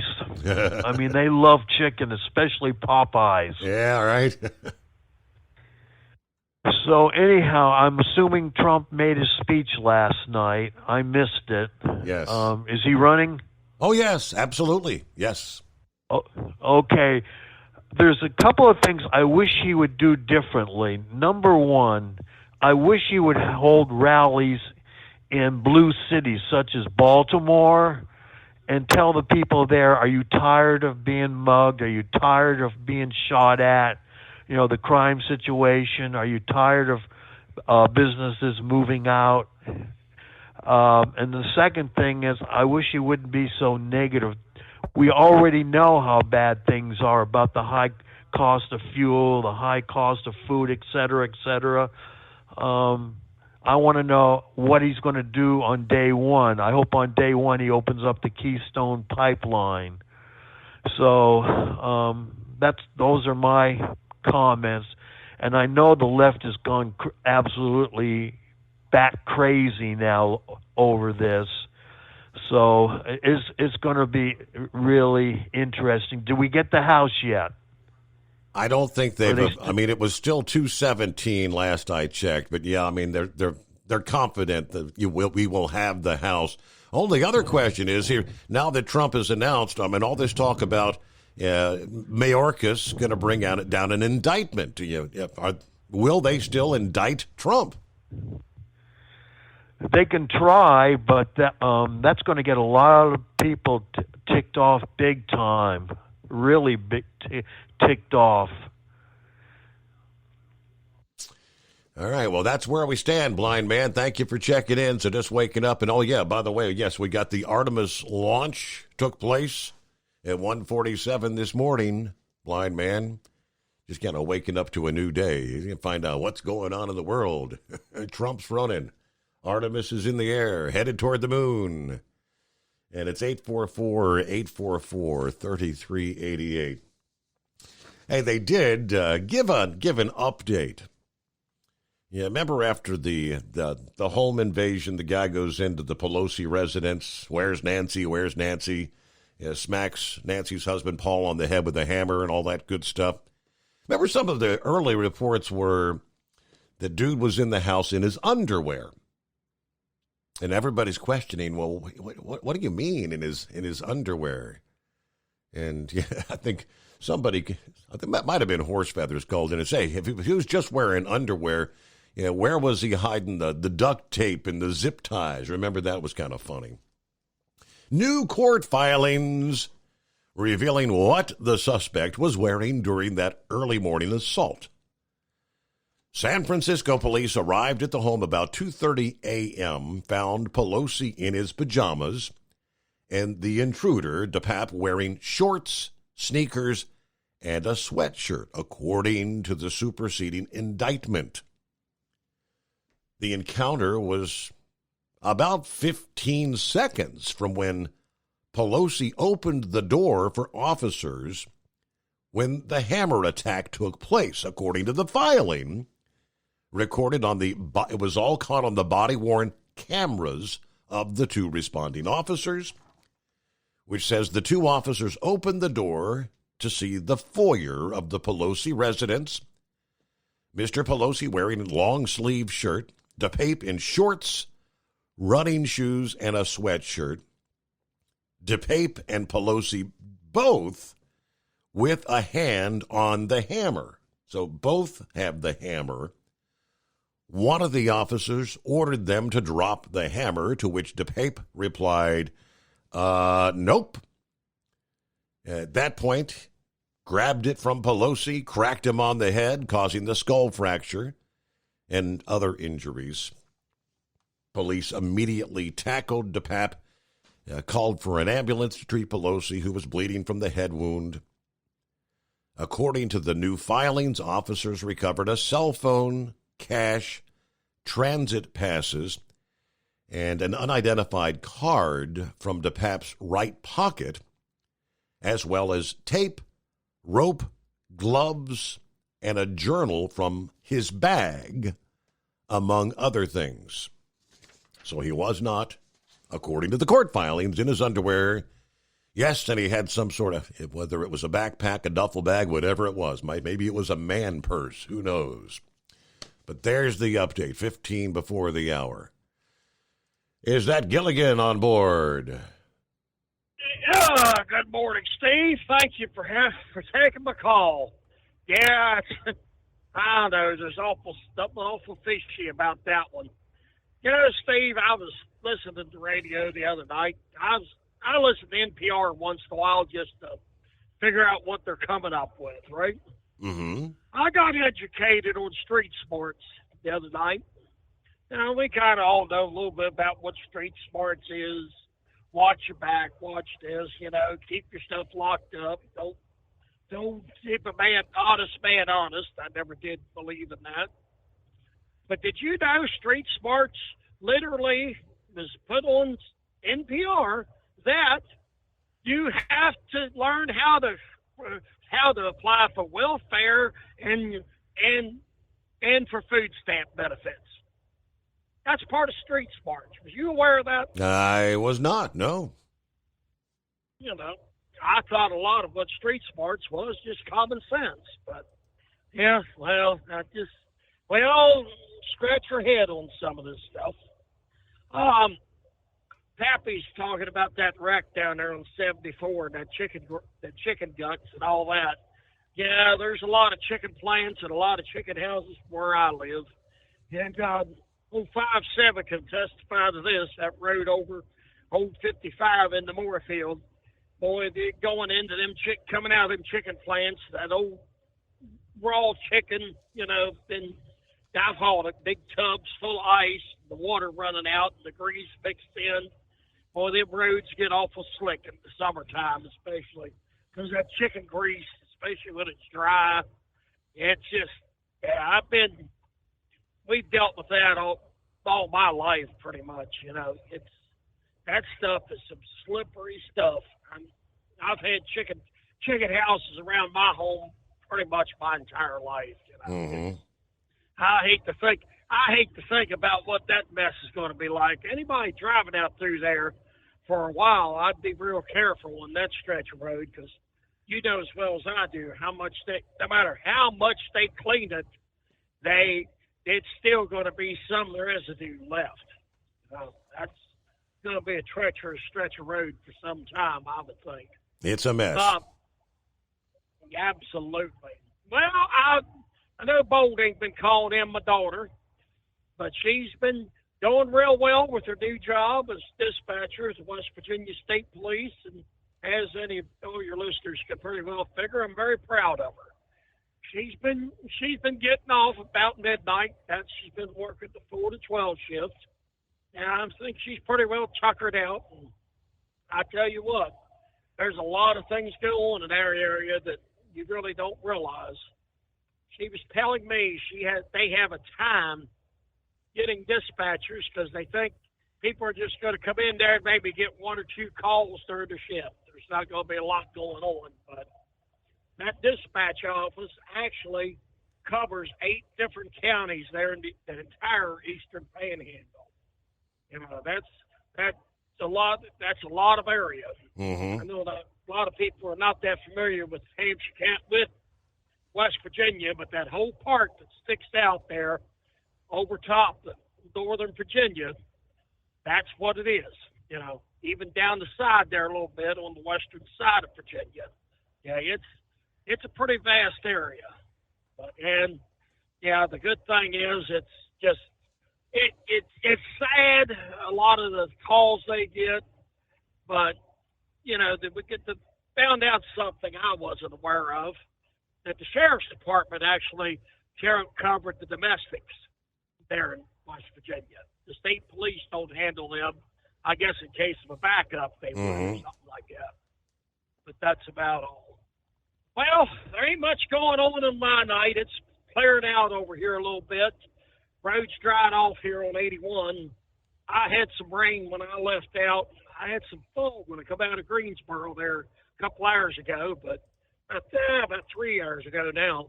But the farther I come up into Virginia, the more it's clearing out and drying off. Well, I hope everybody has a good night, and thanks for having me on there, Steve. All right, thanks for checking in there. Have a great day. Yeah, Bolt gave us a heads up in hour number 1 about the overturned tractor trailer that apparently overturned onto an automobile along I-81 over there. So, yeah, pretty much at the time she said prayers for all those involved. Didn't know if there were any injuries, fatalities, anything like that, but hey, yesterday was apparently the day the world hit another milestone. According to the United Nations numbers, the world population yesterday hit the 8 billion mark. The milestone, 8 billion people on the planet Earth. More after this on the Overnight Drive. It's coming. Crisp fall mornings turn bitter cold. You climb into your diesel and it feels like you're sitting on an ice cube. Imagine how your engine feels after a frosty night. Freezing temperatures impact your diesel's fluids, especially fuel. As the temperatures drop, water that is emulsified within your fuel is released, adding more water into your system. Frozen water in your fuel lines, filter, or bowl will simply slow the flow, or worse, stop the flow of fuel in your system. No fuel flow, no start. Get prepared now for the cold that is coming. Hot Shot Secret Diesel Winter Anti-Gel is a premium fuel additive that lowers your fuel's pour point to minus 65 degrees. If it's that cold out, you shouldn't be on the road. You ought to be at home in front of the fireplace. Hot Shot Secret Diesel Winter Anti-Gel Premium Fuel Additive. Available now online at hotshotsecret.com. Hot Shot Secret. Powered by science. Whether you're a diesel pickup performance enthusiast or just looking for a small upgrade, when selecting common rail fuel system components, look no further than Exergy Performance. At Exergy, you'll find injectors, pumps, and more, engineered like no others on the market using state-of-the-art equipment run by people that have been in the business for decades. So if you're in the market for common rail components at any power level, contact Exergy Performance or one of the many dealers listed on our website at exergyperformance.com. Hey, don't forget, as a listener to this program, you get 10% off your entire order at hotshotsecret.com by using the coupon code Overnight Drive. Plus, CDL drivers, military, and first responders get an additional 10% off. The Overnight Drive with Steve Summers. Live from the Hot Shot Secret Studios. Call Steve now. 844-844-3388. That's 844-844-3388. Yeah, according to the numbers, it was back in July, earlier this year, the UN released their Day of 8 Billion report, predicting the milestone in human development. While it took the global population 12 years to grow from 7 to 8 billion, according to the report, they say it'll take approximately 15 years until 2037 for it to reach 9 billion, a sign that the overall growth rate of the global population is slowing down. A report outlines that roughly 70% of the world's births occur in low-income and lower middle-income countries. Last Friday, the UN Secretary General wrote in a USA Today op-ed that while the world's population continues to rise, it grows more divided. Billions are struggling. Hundreds of millions are facing hunger and even famine. Record numbers are on the move, seeking opportunities and relief from debt and hardship, wars, and climate disasters. But he went on to say, I never bet against human ingenuity. I have enormous faith in human solidarity. There you go. 8 billion people on the planet. 5-7, yes, sir? Well, that explains like Bill Gates and them. They for some reason believe they have the right to control the population. Got plans on doing it. So, of course, God says be fruitful and multiply. So, it's almost anything God says. There's a man out there going directly across. Speaking of mysteries of life, we don't know we're going out to space. We don't even know what's under our oceans. We're finding all kinds of creatures, amazing things in the ocean's depth. Maybe they'll go out there. Hopefully they'll take pictures on the dark side of the moon so we can see that alien base they keep talking about. But I believe tonight we found out a mystery that's always been wondering. Where does chicken nuggets come from? I hauled Pole Reefer, and I'm telling you, anything, I'm out by these chicken houses here, they blow downwind or where I'm at, it stinks. You go to a chicken house, you go to where they're doing the chicken processing, they try to cover up the smell with, chlorine or whatever, and it still has its own special stink. You haul that frozen chicken, and after you're done, you got the blood that's run down and you got to wash that out. That stinks. Everything about a chicken stinks until you fry it up. So I'm still going to eat my chicken, I guess. Have you ever watched the video of how McDonald's chicken nuggets are made? You ever seen that? It is a pretty gross process. Oh, great. Now I've got homework to do. But I believe, now we know where the source is.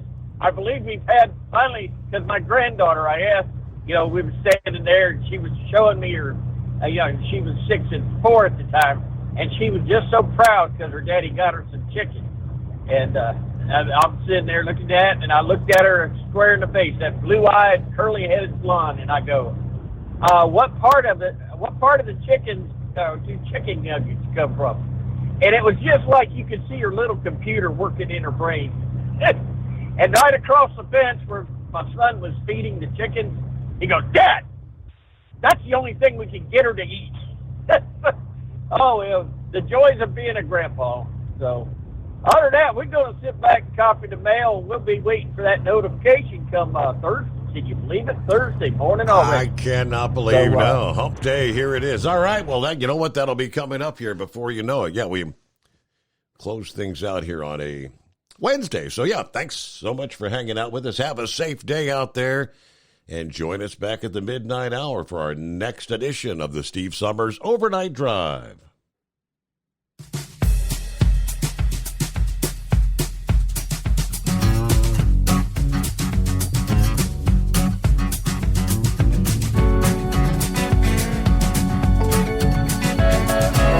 You'll never guess the places that I've been. You never guess the places that I've been. 'Cause everything is like, yeah, but only in that dream that I live in.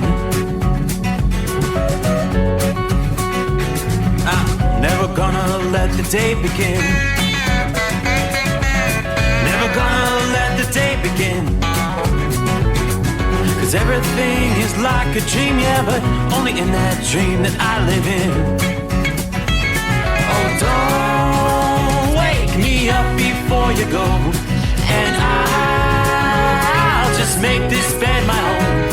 Oh, darling, please just let me sleep. Give me my dreams.